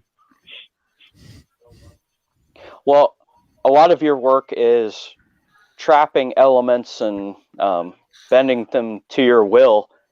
We're going to sound all magic-y and whatnot, but, you know, that's what engineering is in a nutshell. You know, you take the aspects of physics and you bend them to your will, right? Yeah, and specifically, I mean, they always ask me, like, what does a chemical engineer do? A chemist comes up with something cool, a compound, whatever it is, call it a plastic or whatever, but he only produces a gram of it, and he needs a ton. So what chemical engineers do is like scale the production up, so you can get a ton of it. That's in a nutshell what a chemical engineer does. Make more shit, pretty much, yeah. And I mean, it doesn't have to be only plastics. It could be even food or clean water, fuel, you name it. So, you know, if you want to produce heavy water for me, what can you do? No, I'm just kidding. No, I'm just kidding. Heavy water, that's good stuff. Yeah. Vince, you know what I'm spitting out there? Heavy water.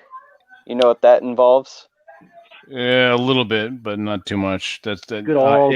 It's nuclear reaction. It's 3:36 in the morning. I've had 6 rum and cokes, and I'm tired as fuck. So I have no idea what the fuck you're talking about. So that's okay. Well, do you want me to get farther and get into?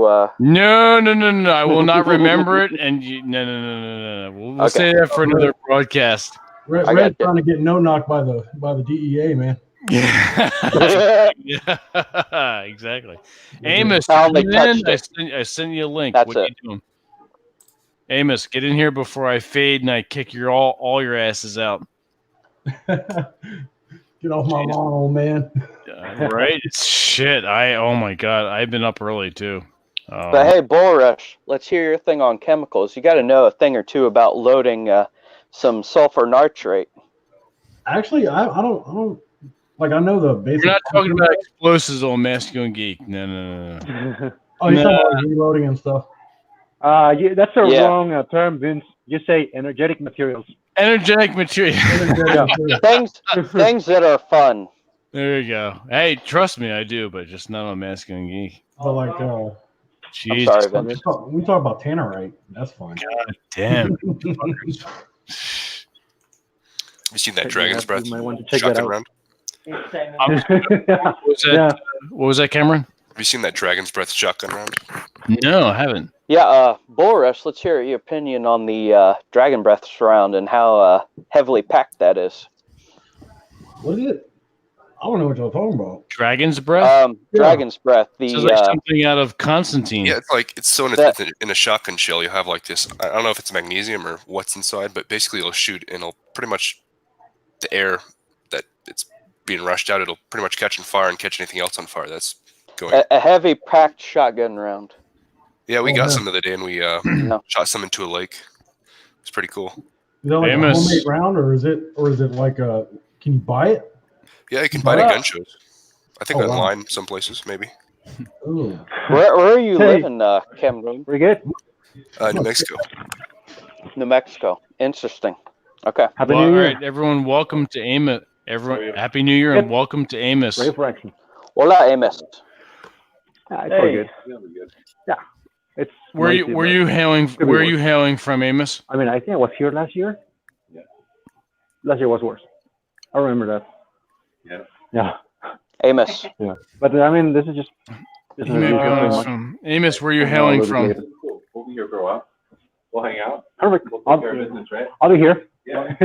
I'm not going anywhere. Yep. Thanks. What the hell, there, Atham? What are you doing? Networking on the Masculine Geek there. Jesus. All right, Atham. Let's hear your story, man. Let's see what's up with you. Or Amos. Amos, what's Yeah. where do you hail from? We can now. Yeah. Where do you hail from?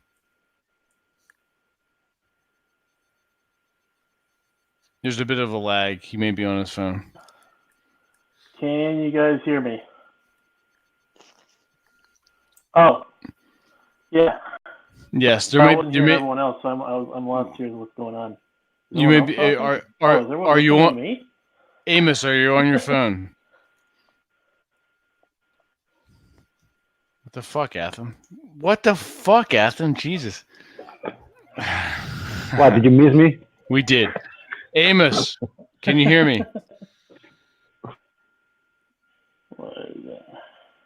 Amos, can you hear me? Earth to Amos. Hello, Space Boy. Amos, can you hear me? Amos.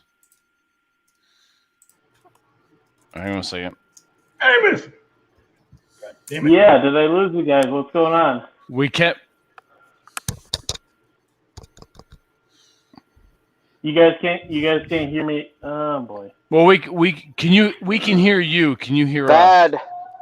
Bad connection. We'll wait till he comes back in. Yeah, I just saw a YouTube video of those dragon breath rounds. It looks like a Roman candle, like a really expensive Roman candle. John is back. Amos, sorry, got kicked out. A lot of times they'll have high exposure, so it looks like a huge stream. Hola, but it's really John. just a projectile. What's up, guys? How you doing? We're doing well. How was your chunky soup? How is your bachelor awesomeness? I'm now eating these cream cheese stuffed jalapenos, which Oh Jesus probably Christ! give me cancer. in That's gonna go 15 right. minutes, That's gonna dude. That's gonna go right to your ass. That's correct. Directly to your ass. Make that girl do something to that booty later. Don't do it. Don't do it. Jesus. It's like watching a baby giraffe.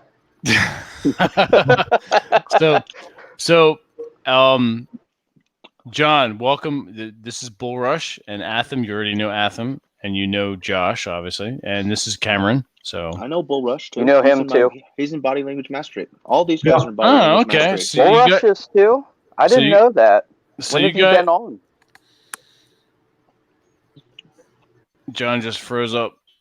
So you guys are going to be on the webinar that I do. Yeah, That's Okay. cool. Excellent. Good. It'll be good to see you guys again. Yeah, I should be able to make the morning sessions. What quarter? Well, that I will not be able to do morning sessions. I do work a 9 to 5, so I'll be doing. My girl and I will be doing night sessions. Okay. But you get them in the replay, of course. Yeah. Yeah. What time is it for you there, John? It's like 10, 11, 12? 1:40. 1:40. Okay, it's 3:42 over here in New Jersey. I'm like, Yep. I'm coming up on dawn. Yep. I'm getting there too, man. I'm just going to be drunk into the morning. Woo! Yeah. Let's do it, Vince. Indeed. Oh, I may be cutting out soon. We'll see what happens. So, John, you're going to take off. You're going to basically take off for about a week, right? To just recuperate. Yeah, I mean, I'm trying to, but here I am streaming. eating jalapeno poppers. Well, hey, John, you know your number one tenement. You gotta sleep a little bit, man. If you're gonna endure almost a whole month of dealing with us, you gotta sleep at least a little bit. Yeah, no, I'll be fine. All right, man. Thank you, though. You're looking real good there, buddy. You're looking night and day. How much weight have you lost? Well, I was at, what was it, 220. I'm fluctuating between 200 and 210, and I'm getting lower now. Good. And I'm lifting, I'm deadlifting at that weight. I'm not quite there with squats, but I'm hoping Squats are this year to overrated. get to the intermediate level. So I think you will. How old are you? I'm like 25, 26. Just You don't about know to how. hit. Wait. You don't know how old you are? I'm a youngin', apparently. Yeah, Jesus Christ. Cameron, how you doing, You buddy? fuckers. I'm doing good. How are you? Just eating this nutritious dinner. Cameron's got to be younger than me over there. He's looking good. Yeah, I just turned 20. Oh, okay. Jesus Christ, man. You are young. and Jesus Christos. Cameron is going places. Don't we worry about him. Oh, I'm sure. I have no doubt. Anyone in your webinar, I have no doubt whatsoever. I'm looking forward to the broadcast. It's going to be good.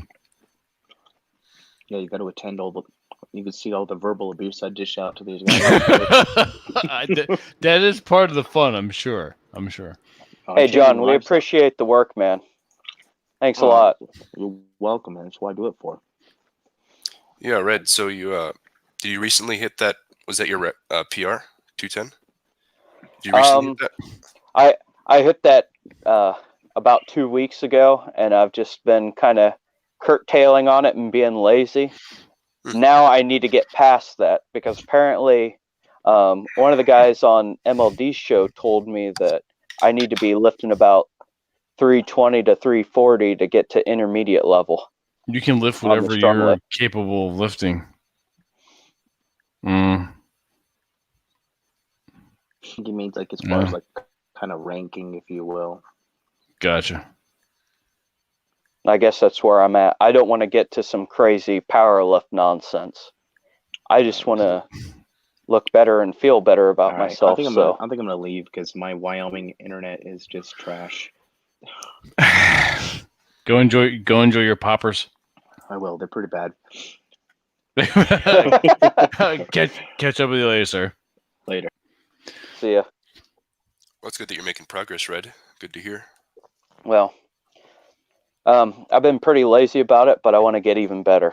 You know, that's all it takes, drive.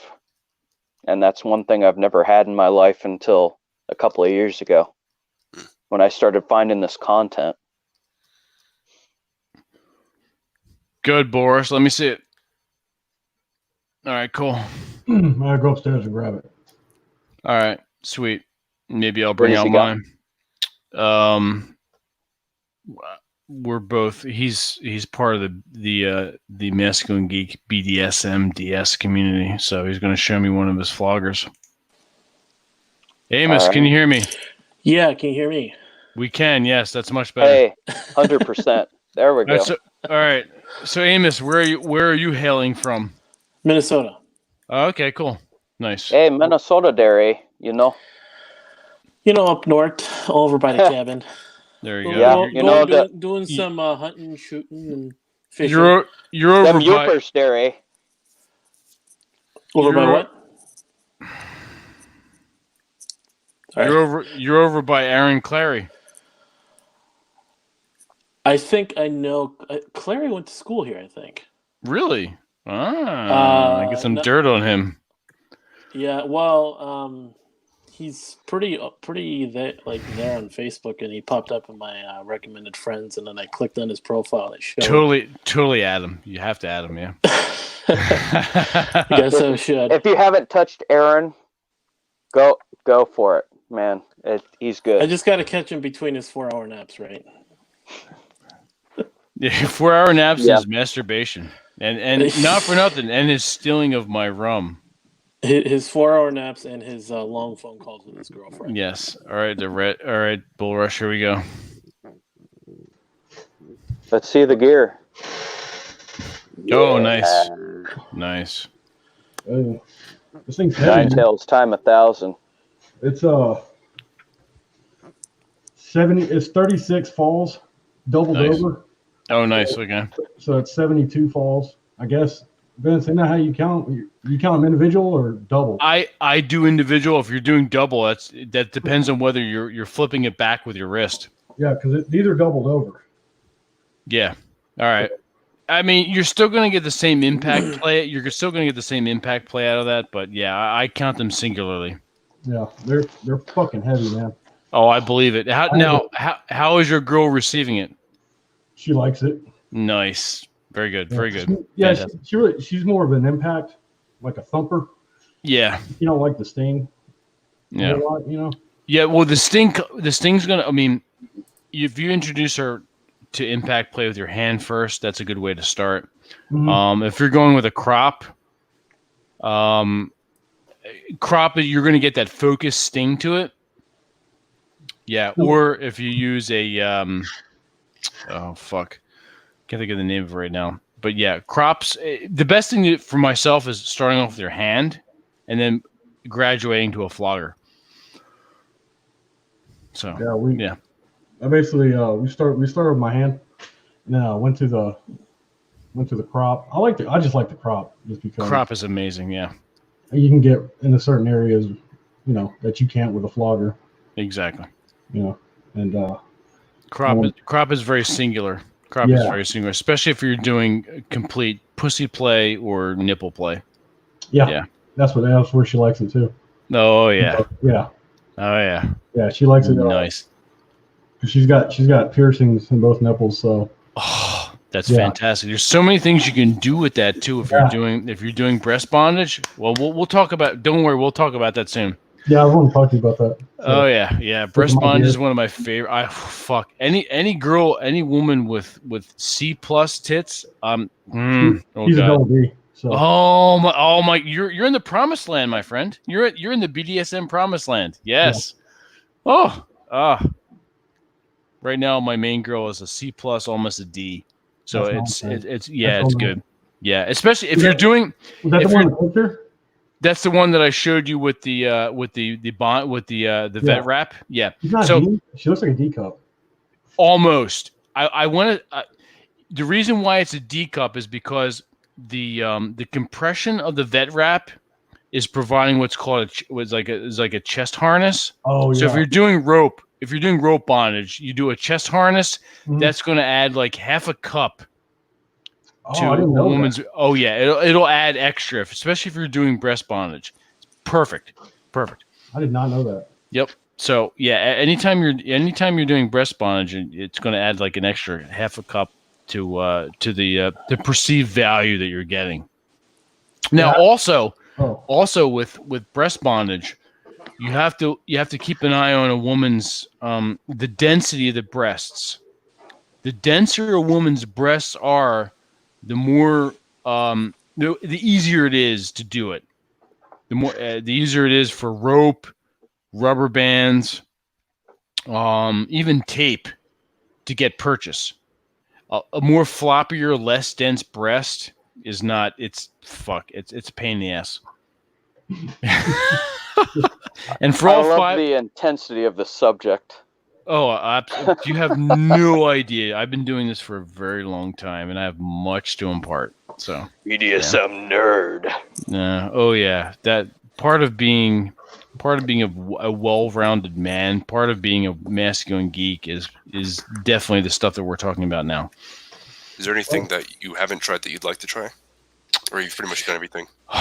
I would say pretty much. I would like to get, and Bull Rush and I mentioned this a little earlier. I would like to get into more suspension bondage than I've gotten into. Now, suspension bondage, you need something to hold up the woman. You need the space. I don't quite have the space that I would like right now. So going forward, that is good question. Good question, Cameron. That was one of my goals for 2020. Do it in your cam room right there. I mean, if you're going to the particular site already, you gotta, multi-purpose that area. You know what I mean? Well, yes and no, because I'm just messing with you, man. No. I get what you're saying, but you do need the space. It's nothing to joke with, because you want to make sure the woman that you're dealing with is safe. So you need to bolt something to the ceiling, or how would that work? Well, you could do an eye bolt to the ceiling to your support, or you can do a mobile suspension cage. They sell them online. You can go on Etsy. I can send you links for that. The mobile ones are best, obviously, if you live in an apartment, you have a limited space, or you're going to be traveling. Not so much the plane, but if you're going to be traveling in the car. I've done that too. Not for nothing, if I get pulled over, I'm in trouble. So, always, I always have a bondage safety kit with me, as it were. So, yeah. Me and Bull Rush are worried about guns in the car, and you're worried about BDSM material. I've got tape and rope and all kinds of shit. Yeah. Well, I don't know. Bull Rush has got a double on that one, right? See, you just got to get yourself a rainbow flag. Just throw it on top, and you'll be good. Then you're safe. Then you're fine. Yep. Love you, John. Yeah, indeed, John. Always a pleasure talking with you, John. Always. I want to try to get into electrostimulation.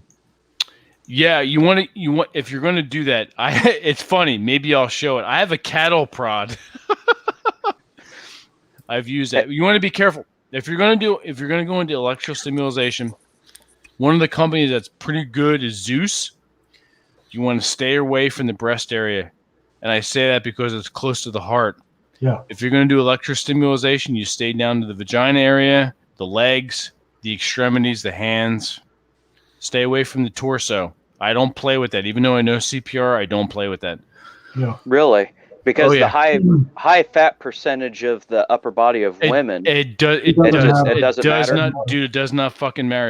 Most of the women, most of the women, I fucking fat percentage. If you're gonna dom a woman, you want the woman that you want. Fat percentage, get the fuck out of here with that shit.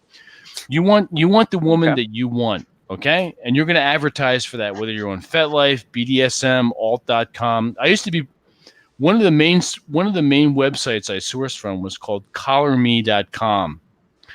They had an issue where they're defunct now, as far as I know. I haven't checked. I should actually check. There was one dude that owned the website name and one dude that owned the host name, and then they got into a fight, and then the site went defunct. But I used to source from there like a madman. That was one of my major sources. So listen to Vince here. He knows all the BDSM community nonsense, right? Oh my God, you wouldn't believe it. You know what? On alt and BDSM and all the BDSM sites, you have to look out for something called icebreakers. The company the website will reach out to women and say, "Look, we're going to hijack your account. We're going to send out icebreakers to these unsuspecting men in your name, and what we'll do is we'll give you 6 months of free membership." And they're like, "Okay." So what happens is you get this message from this woman who never sent the message, wanting you to talk to her, but in order to talk to her, you have to upgrade to the silver plan. It's a complete scam. So never pay.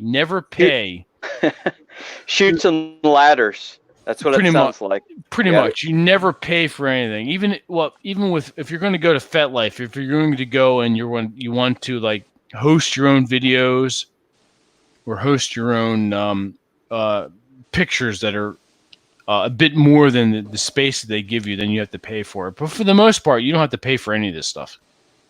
So I want to hear Bullrush's opinion on all this. Like, he seems to be the second most experienced person in BDSM. Where do your opinions lie on BDSM? It's a good way to own a girl's soul, guys. You know, Rob and Vince know a lot more about it than I do, but obviously Vince. But yeah, it's hey, you got the like 36 or whatever nonsense nine tails to show off, so yeah, you got a little bit more cred than the rest of us. Let's hear it. Yeah, it's well, we always want to maintain safety protocols and stuff like that, but I mean, aside from all that, it's fun. A lot of DS relationships that I've seen, they usually stick together longer than conventional couples do. And I don't know, man, you just gotta be wired a certain way to do it too. To like, I know a lot of people like to dabble in it, and they do, and that's fine. But to stay with it and continue to do it throughout your whole life, you gotta be wired a different way to do that stuff. And it really doesn't hurt to do it for guys to at least try it, once or twice. If you don't like it, you don't like it. But if you do, then continue to do it up to a certain degree, whatever you're comfortable with. So, if I could program a woman to do it with my next woman, I try it out. Now I want to hear both Cameroons and is it Amos or Amos? Amos. I want to hear your guys' opinion on this situation. So let's talk about this. What about the situation, like in terms of getting into that? Yeah, getting into it. How you feel about it?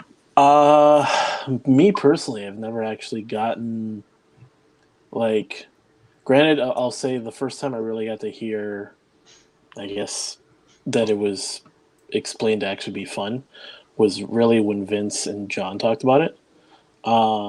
I've personally, with women, tried different types of things, but it would be what I guess they would call vanilla type stuff. So, like, more intense types of, like, nipple play, and then, of course, more, like, different types of things. But in terms of, that's where like, I'm starting out, man. That's where I'm starting out too. So but then no when worries. you're getting into like tying them up and shit like that, I'm kind of like, well, get there. The thing you got to keep in mind is, like, if you're gonna do it, you need to fucking own it. You know what I'm saying? You can't. Right. You can't go in all timid and shit because your partner. I'm gonna assume it's a girl. She's gonna get. Oh yeah. she's not gonna like that. It's about dom play, like heavy dom play. Well, it's not just that; it's the confidence factor. Yeah. Whatever you're doing, whatever you're doing, if you're tying her up or tickling her feet or whatever, whatever she likes to do, it's not really what she wants. But it's just that confidence level. You have to maintain that all the time. You can't just turn that on and off. Make sure you have that OSHA handbook nearby. OSHA handbook. Okay. First aid kits. Yeah. Atham might have something to say about that one. Well, Cameron too. Yeah, I do. And me, we know a little bit about OSHA, right? I've worked with a lot of jobs. So I'm thinking, like, you gotta have the safe workplace posters in your room. Jesus Christ! Oh, you gotta tag and bag all your little individual bits to get to the part you want to get to, right? Exactly. Yeah. Right. Get your hard hat, work gloves, whatever. I never did it myself, but back before I ever had any engineering knowledge, I saw people do it, and looking back, I was just like, doing what? Engineering nonsense, going into different factories and fixing people's nonsense. You gotta go to the OSHA standard to go through and fix one small little part, and it's a little bit more red tape than you want to go through just to fix one small little part. Gotcha. I got a question, Vince. What's what's your limit as far as being a dom? What's your limit? Ooh. What's your play? There we go. Obviously no children. Yeah. Well, you'd be surprised. You have to say these things. I'm not into scat, but I have no problem with water sports, as it were. Oh, really? Oh, yeah. That's one of the best ways to set your territorial dominance. If you're pissing on a woman, absolutely. And you can start that. If you want to introduce that, I know there's a lot of other people out there that would say do something differently. But if you're going to do that fucking shit, start that off in the shower. Absolutely. And I always say one of your best friends is the Hitachi wand. So if you're get one of the waterproof ones you can use in the shower. So if you want to do piss play, as it were, Atham, you just came in on the piss play. So if you're gonna do water sports, do it in the shower. I mean, obviously you don't have to clean anything up, but if you're going to do that in the bedroom, you're going to need rubber sheets or plastic sheets to put down. That's one of the ways to assert your territorial rights, as it were. And more women are into this than you would think. Surprising how much women are into nowadays. Atham? What'd you say, Atham? I'll pass. All right. Yeah. No, that's fine. That's fine. I draw the line, obviously. Animals, children, and scat. That's not my thing. scat. Those are my limitations. No, I'm very skilled at mummification and sensory deprivation and breath control. And Rob can tell you because I've shown him video of what I've done. I'm very, very, very skilled at breath control. You have to have a very comfortable, trusting relationship and a communication relationship with this woman that you're doing it with. So, but I'll go into more detail on the Patreon. On the Patreon. What about in terms of like the physical limits? Like how, I guess, would the term be like how violent or how rough you would get? Like you haven't like busted a hole in your wall with someone, have you? Well, no. You have to understand this too. You're not doing anything physically to the environment around you, and you are.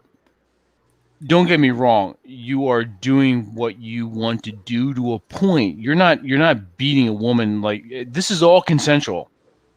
Right. Now, Right. all but, this, but there have been people that do want to get like well, literally obviously, thrown. obviously, and this is all discussed. Now, having said that, there are doms and subs out there that this is arranged in a contractual agreement, and does this hold up in court? No, but it's still good to have. It's good to have the ritual. Women love ritual. They love the pageantry of this. So even if you're not into it, it's good to have that just to kind of like lead this along. Women like to be led to the bedroom, no matter how it is, through their imagination. Okay? And having Once a contract. You get them there, they go. You what? Once you get them there, they go. Well, well, for the most part, but you still have to do your job as a man. And having said that, doing your job as a man is being confident, even though you may not feel it in the moment, because this is new to you. You guys are new to bondage and DS. You're like, oh, I have to be nice. I have to be polite. She might not like this. Oh my God, I don't know. Blah, blah, blah, blah, blah. No, you have to come to this from a standpoint of, I'm going to fake it till I make it, as it were. Okay, you have to have the dominant mindset.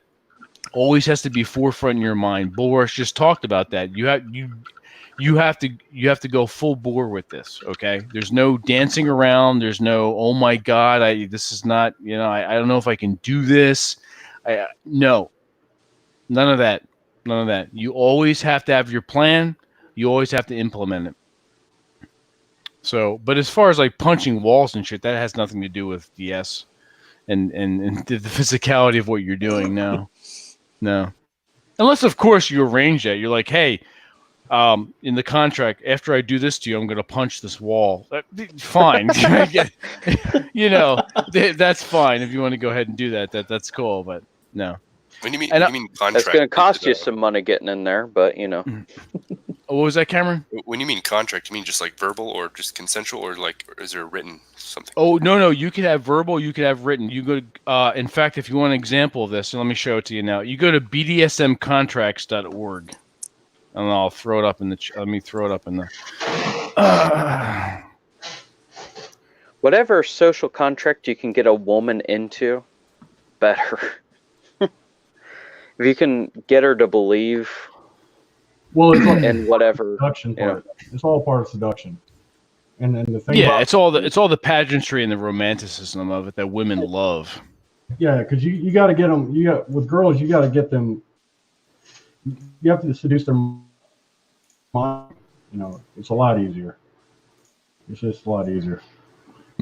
So there you go. Now, does this hold up in the court of law? No. No. So, but it's women like to have a concrete, even if you're just talking about it, you're telling her, you're saying what you're going to do, how it's going to happen, to formalize it in this fashion. It's like a really good itinerary for her, so she knows what to expect, especially when you're starting out. What is this in the private chat? Vince, Hey Vince. Yes. Just as a concern, you might want to put this in the chat instead of keeping it on here for too long for YouTube's nonsense. Oh, I don't give a shit about that. Okay. But thank you for bringing that up. I'm just making sure, man. No, Bullrush, your question. You want me to make that public or no? Yeah, if you want. All right. So as far as a collaring ritual is concerned, it can be anything you want. It could be some kind of, like how they do in a wedding. You come up with your own ceremony. You can do that. You could have candles lit. You could have music playing. You could have a special drink that you do. Well, Whatever you, look at the Catholic ritual. I can tell you, it's very consensual, I guess. Well, I mean, any ritual is consensual, but for the collaring ritual, it's whatever you want it to be. You can look them up online. You can Google that stuff. There are a lot of sexual. Oh, sorry, that's something else that happened before. But as far as a collaring ritual is concerned, I'm not huge on that one. I'm kind of lazy in that regard. I don't do too many collaring rituals other than this is your collar. Let's do a little toast. Here we go. That's good. But yeah, I don't do anything written out. It's most of that stuff is verbal for me. I'm almost finished my collaring essay, sort of an intro and why you would do it. And where you could source your collars from, because I've told guys before in the chat, like, I'll take one of my girls, I'll go into fucking PetSmart. We'll walk around and we're shopping for a collar for play in the bedroom. We're not shopping for a dog or a cat. We're shopping for her. Now, do you guys understand this? We're shopping for a collar for her neck, for her, from PetSmart. Let that sink in, okay? There's nothing more badass than doing that and having the person that's working PetSmart come up to you and ask you if you need help. And you're like, I don't know. What do you think about this on her? They're like, holy, like, what? It's amazing to me. Well, I tell people, once you swallow the BDSM, DSL, DS pill, you're not going to go back. So hold on, Vince. I want to ask you something. Once you've swallowed the BDSM pill, how does it feel? How unashamed are you? I want to know. It's good. Yeah. You're not. Is it a black pill? No, is it an ultra red pill? Are we going full iron here? It's a deep maroon. It's colorless. I got you. It's completely transparent. So in your experience, Vince, what works better? Something that's more elaborate or something that's more, just kind of put together? Well, if you're just starting out, keep it simple. In anything, keep it simple.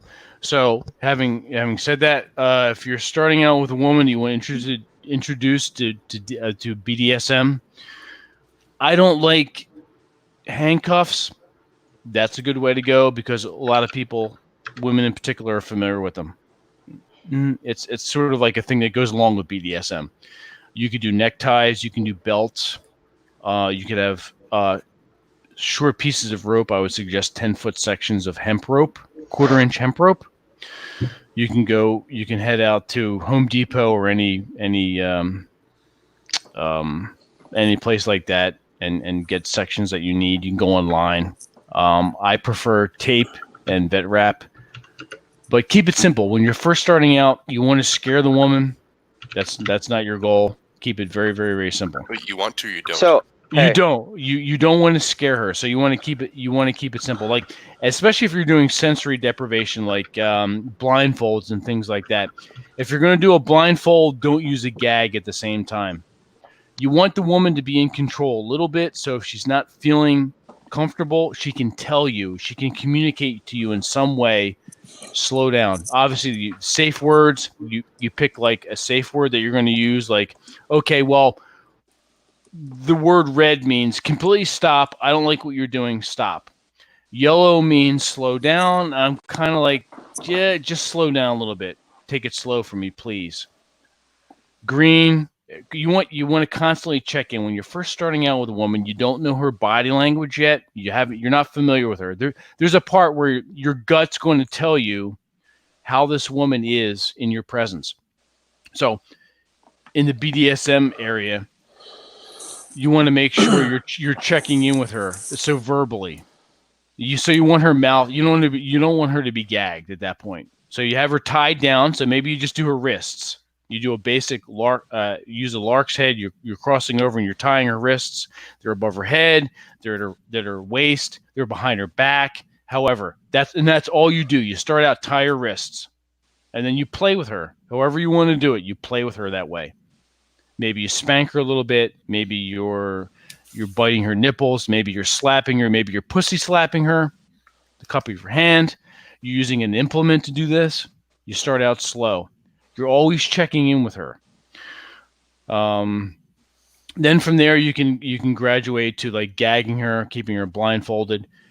If you're going to do some form of sensory deprivation where she cannot see or talk to you, she needs to let you know that what you're doing is uncomfortable in some fashion. So what I like to do is I'll have a sponge ball or some form of something in her hand, left or right hand, that if she's feeling uncomfortable, she can drop it. So you know. So if you've tied her up, you quickly untie her, you ungag her, you find out where she's at. Always find out where she's at. Now, go ahead, so Red. BDSM boys, think Inception. So the further and further you get from, depth, like sensory deprivation, the further into Inception you're going. So you take away one thing and you keep going further and further into less things that keep getting taken away. So you have to have that thing that brings you to the next point. Is that right, Vince? You absolutely you can do that. Yeah. I'm thinking that's a good parent, no, that's a good metaphor. Right. Yeah, absolutely. And you may get to a point where this woman's body language so much that you don't need that. You still have to be careful. I would also make sure that you know how to do CPR. I'm dead serious, especially if you're going to delve into edge play and you're going to delve into breath control and things of that nature. Make sure at all times you know how to untie the knot that you tied. You can get her out of whatever restraint you have. In a lot of cases, you're going to have posture collars or collars that are lockable. Make sure you have the key handy and you don't fucking lose that shit. Keep it handy. That's happened to me where it's like, oh shit, I like misplaced the fucking key. Get some bolt cutters. No, not for nothing. You have to be careful. So damn. Yeah. So It's yeah, like survival nonsense. You got to be prepared. No, you right? really do. You have to be a Boy Scout in this kind of thing. Now, if this is something you want to delve into, like I said, we talk about this more in the Patreon podcast. So, now why do I do a Patreon podcast for all you people that are communists out there? Well, if you're good at something, don't do it for free. Exactly. Number one, and number two, I have to weed out the fucking the idiots. Yeah. I have to weed out the people that are not serious. So, but you don't value anything, even if it's a small amount, $15 a month for the value we give you. As far as I'm concerned, yeah, I would sign up for that too. Or even just the people that want to mess with you somehow with it, like use the information against. Thank you. Exactly. Well, how much does going to a munch cost, dude? I mean, a munch doesn't cost you anything. Oh, they don't? Okay. No, if they charge you for that, that's bullshit. Stay away from that. No, because the cost of the munch is the cost of the restaurant that you're going to. So a munch, you're delving into the BDSM community. A munch is basically you're yourself. You're not doing any dom shit. You're not, oh, look at me, I'm a dom, get on your knees. That's not what you're doing. You're going as a normal human being. You're sitting down and you're networking, considering a networking business kind of thing that you're doing. But the main thrust of it is you've got men that are doms, women that are domes, and women that are subs. And you're all meeting, and you're sitting down, you're drinking, and you're eating together, and you're getting to know one another. It's a great way to find your next sub or someone who's interested in becoming your sub, or you're trying to find a dom that can be a mentor. You know how they say you're the average of the 5 people that you hang out with? If you're getting to the BDSM and DS situation, you want to hang around people that are doing this, whether that's through us, a Munch, you're on FetLife, you're on one of these sites that you're getting the knowledge and getting more experience. So if you're going to delve into this, go on to FetLife, go to FetLife.com, create an account, sandbag for a little bit, see what the water's like, kind of peruse around and search around in there. Look at the different niches that people are into. You can go to the paid sites, BDSMalt.com, but fundamentally, not for anything. It's a waste of money. For myself, when I source my girls, real life, I still stick with the basic, Tinder, Bumble, Hinge, those things. Those really? are great. Tinder? Oh, Tinder? well, you have to understand something. And look at the number of women and the books sold of the 50 Shades of Grey. Okay, these women want this. Selling Anthem. They're everywhere. They're everywhere. Okay. Now, having said that, if you include something in your vanilla dating, hang on a second, the private chat. All right, maybe this is Boris? Yeah. Oh, you heading out? All right, cool. Yeah, I gotta cook a steak, man. I'm hungry. All right, brother. No, go cook your steak. I'll catch up with you soon, Get that brother. protein, man. See you later. Talk to you soon. Nice to see you, man. I get the weirdest looks at Home Depot. Absolutely. So there's Athen. Bring him back in. What the fuck was I talking about? All right. So, hey, we appreciate you tuning in during this most interesting part of the stream, man. He always just hops back in like at 4:20 a.m. in the morning. Yes. Nonchalantly, I'm here at work doing my business while we're talking about. We're talking about BDSM DS. Yeah. What the fuck was I talking, gentlemen? What was I talking about? You were talking about. Oh, come on, guys! You're listening. Social media BDSM. You're talking about Tinder. Oh, Tinder. Okay. Tinder. So you can thank you. You can have your vanilla part of the first part of Tinder. And at the very end, you can say, all right, here's the non-vanilla aspect. And you mention DS and kink. And all you have to do is say, let's play. This fires off the imagination of women. They're going to be contacting you. So. And it plays into the vanilla, what we've talked about in normal red pill community. Like, we're going to dom women to the point. Where you're going. It wasn't me, I swear to God. We got a Paul Wallet left. What are you doing over there, Atham? Do I have to mute you? What's going on?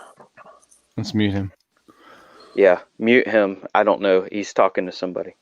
But we're going into the I guess the normie dom community into your dom community, right? What do you mean? Because for normie, like us community, red pill, like normal red pill, like us, we're like, okay, I'm going to take my woman and we're going to be a good pair and whatnot. I feel like we're going into Inception and we're going into BDSM, and that's the next BDSM. step. We're talking about like a subculture within red pill. Yeah. So if you're doing that, let's clear something up too. If you're going into this world, the women that you're dealing with fundamentally come prepackaged with the idea that they want to serve a worthy man. Okay? They already know. They're not these newbie women that you still have to train them to your specifications, but they already know. They already want to serve and be a submissive to a man. Okay, that's just like the first level of red pill, though. Like what most of us kind of come to understand. Yes. For the next level is the BDSM yes and no, maybe. Well, right? You know, it's so far afield for me because I don't consider myself. I'm not part of the red pill community. I know what you're saying. I've read Rollo's books. I know of it all, but Masculine Geek, we're not red pill. We're not manosphere. We're none of that stuff. We are our own entity. And that's why I love Masculine Geek, because you you guys go a little bit, just enough past the pale. Well, that's it. I mean, all those things are great, and that is needed. A man needs to be aware of his own power in the world. Okay. The Masculine Geek is more than that. Okay, he's more the Renaissance man. He's more the everyman. He does what he does because he wants to, and yes, he invites the world. He invites the woman into his world. You know, he is confident and comfortable in his own body. He's confident and comfortable in everything that he does, and he loves women. He loves women, but he loves them on his terms. We all know this. This is stuff that, Rollo's talked about, John's talked about. Right. This is the basic red pill. You want to be on your terms. Yeah, absolutely. Right. Absolutely. And now as far as the DS is concerned, and I haven't trained this. I've trained my girl to a certain point. Now she's come into the relationship already wanting to serve a dominant man. Saying that, how do you go a step further? Yeah, it's like what does she do? Well, she cooks for me. She cleans my house. She takes care of my cat. She brings me cigars when she shows up. She brings me wine and liquor. She knows what I like. She gets off on pleasing me. For the most part, for the women that you deal with in the DS community, they come pre-packaged with this mindset themselves. Okay? That's why this is perfect for a red pill newbie coming into the fold and saying, okay, well, I want this. These women that are out there in the vanilla world, they're a pain in the ass. They're entitled. They're a pain in the ass. I can't deal with them. What do I do? This is the alternative to that. So, but go ahead, Red. Man, it's so late. Pain in the ass is such a poor choice of words. Sorry. I know, So right? I want to say one thing and give some of the guys that haven't had a chance to speak their opinions for a while their speak. But God, I don't even remember what I was saying. You guys go ahead. I want to hear you guys' opinion because we've left you on the back burner for a bit. Well, it's also up to them to speak out as well. But go ahead, guys. Yeah, it's definitely an interesting topic. Become the Dom. Yeah, I haven't really heard too much about this other than today. It's been really interesting learning about it. Okay. Yeah, I'd definitely be open to it, but down the road, just kind of far away from that situation personally. Oh, all right. Well, I'll talk about it more in the webinar. And I'm pretty, I guess, limp-wristed. I'm pretty new to the red pill community, but I'm I'm willing to hear Vincent's opinion because he's got some pretty interesting opinions, on bondage. To me, it seems like something you He's got the next extreme. Yeah, it seems like this is something you don't start with. Seems like something you kind of go to after you have a bit of experience, I'd assume. Yeah, I mean, yeah, for the most part, unless you grow up in it. I mean, if you're raised in a household that already does this, and there are households that do this, yeah, absolutely. Little 5-year-old Timmy is bringing a whip to show and tell. Like, bringing his mom's dildo to show and tell. Oh no! Now that's the point where we start to, I guess, give the smaller little peewee too much information. Yeah, I mean, kids are at a certain age, they can't process that stuff, and you shouldn't be doing that. But you've got to give them the fantasy that lets them take that on later on. This is mommy's microphone. Exactly. So you guys have any other questions? Yeah, Amos, let's hear more about you. You've had less talking matter in our talk here. Go ahead. I'm just listening, that's all. Okay.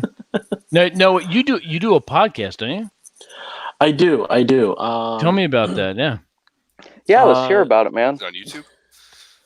Yeah, so we're on a bit of a hiatus right now. Just both of us, myself and my co-host Brooke. So we're both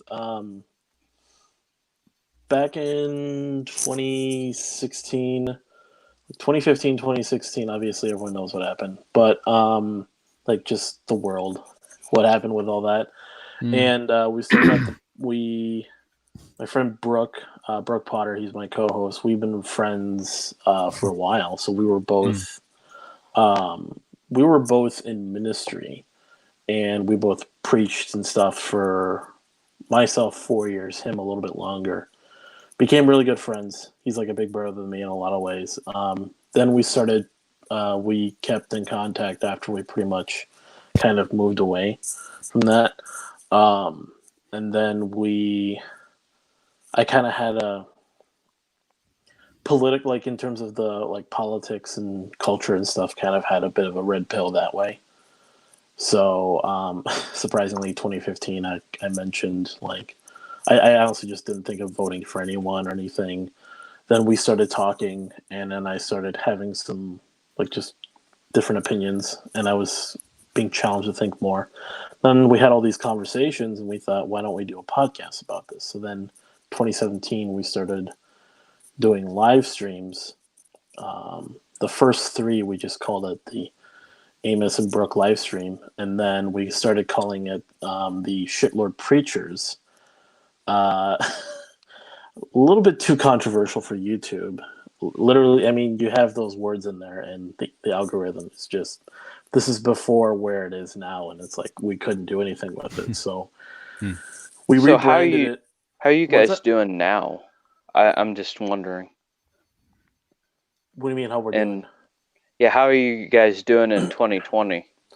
In 2020, I mean, it's well, like I said, we're in a hiatus, so we're coming back. Well, this month, but people are afraid of conflicting opinions. I'd love to hear this podcast come from. Yeah, I mean, a left and a right. Is that where it's going? No. We're both libertarians, and that's where we kind of started with things. But then over time, as I started. Like my friend Brooke had known about like the Rational Mail and all that stuff, and I read it as well, and I got really into it. And then it starts to like, so there'll be podcasts where we're talking about a political issue, and then another podcast we're talking solely about like dating and relationships and stuff, or being a man. We had, you guys know Robert Frank? We had one of his best friends on the podcast to talk about like cool his experience with women. We're hoping to get Robert Frank sometime soon. Yeah, that would be pretty badass. Yeah, I think Rollo's going to get him before us, though. I'm sorry. Who's Robert Frank? Robert Frank is a former insurance agent that is now a bodybuilder and exercise guru from North Jersey.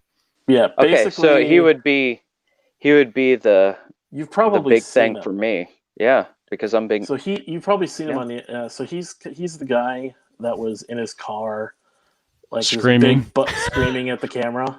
Yeah. You probably know one of those dudes, right?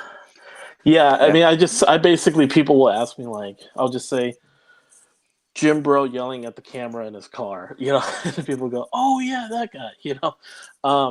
Okay. No, my friend Brooke. So Brooke met him in the UK, and I guess made a huge impression on him. Pretty much convinced him to come on, and we've been in contact with him. I'll share something with you guys. Let's do that. I appreciate that, Vincent, because I don't know if I actually know much about that. Oh, meet him. I just saw this one. Welcome to Meathead Minutes. I'm your host, Robert Frank.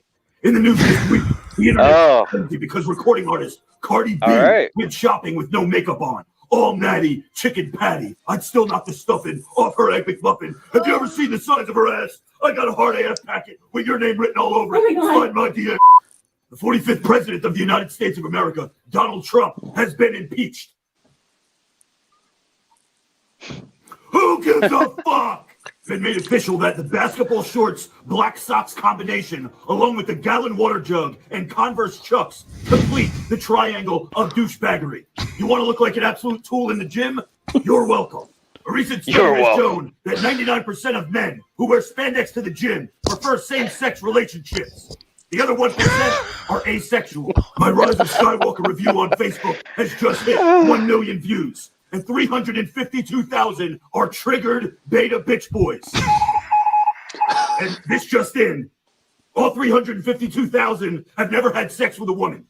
On to the weather. Here's your meteorologist, Randy Savage. Oh boy, Randy Savage, here we go. Tell him how it is. This year, some places are going to be hot and other places are going to be cold, but the Macho Man, Randy Savage, knows one thing. And one thing for sure, Hulk Hogan, you had eyes for Miss Elizabeth all over this map. When I find you, yeah, I am going to fuck you up. Thanks, Randy. We'd now like to give the floor to our call-in guest, Gary V, for a motivational minute. Take it away, Gary. I mean, the one fucking thing, right? Is everybody's afraid to That's fail, his voice. I mean, I invested in Uber, and I passed up on it at first, bro. right? But then I went back after I fell on my face, right? Happy and safe New Year, everyone. Till next time on Meathead Minutes, I'm your host, Robert Frank.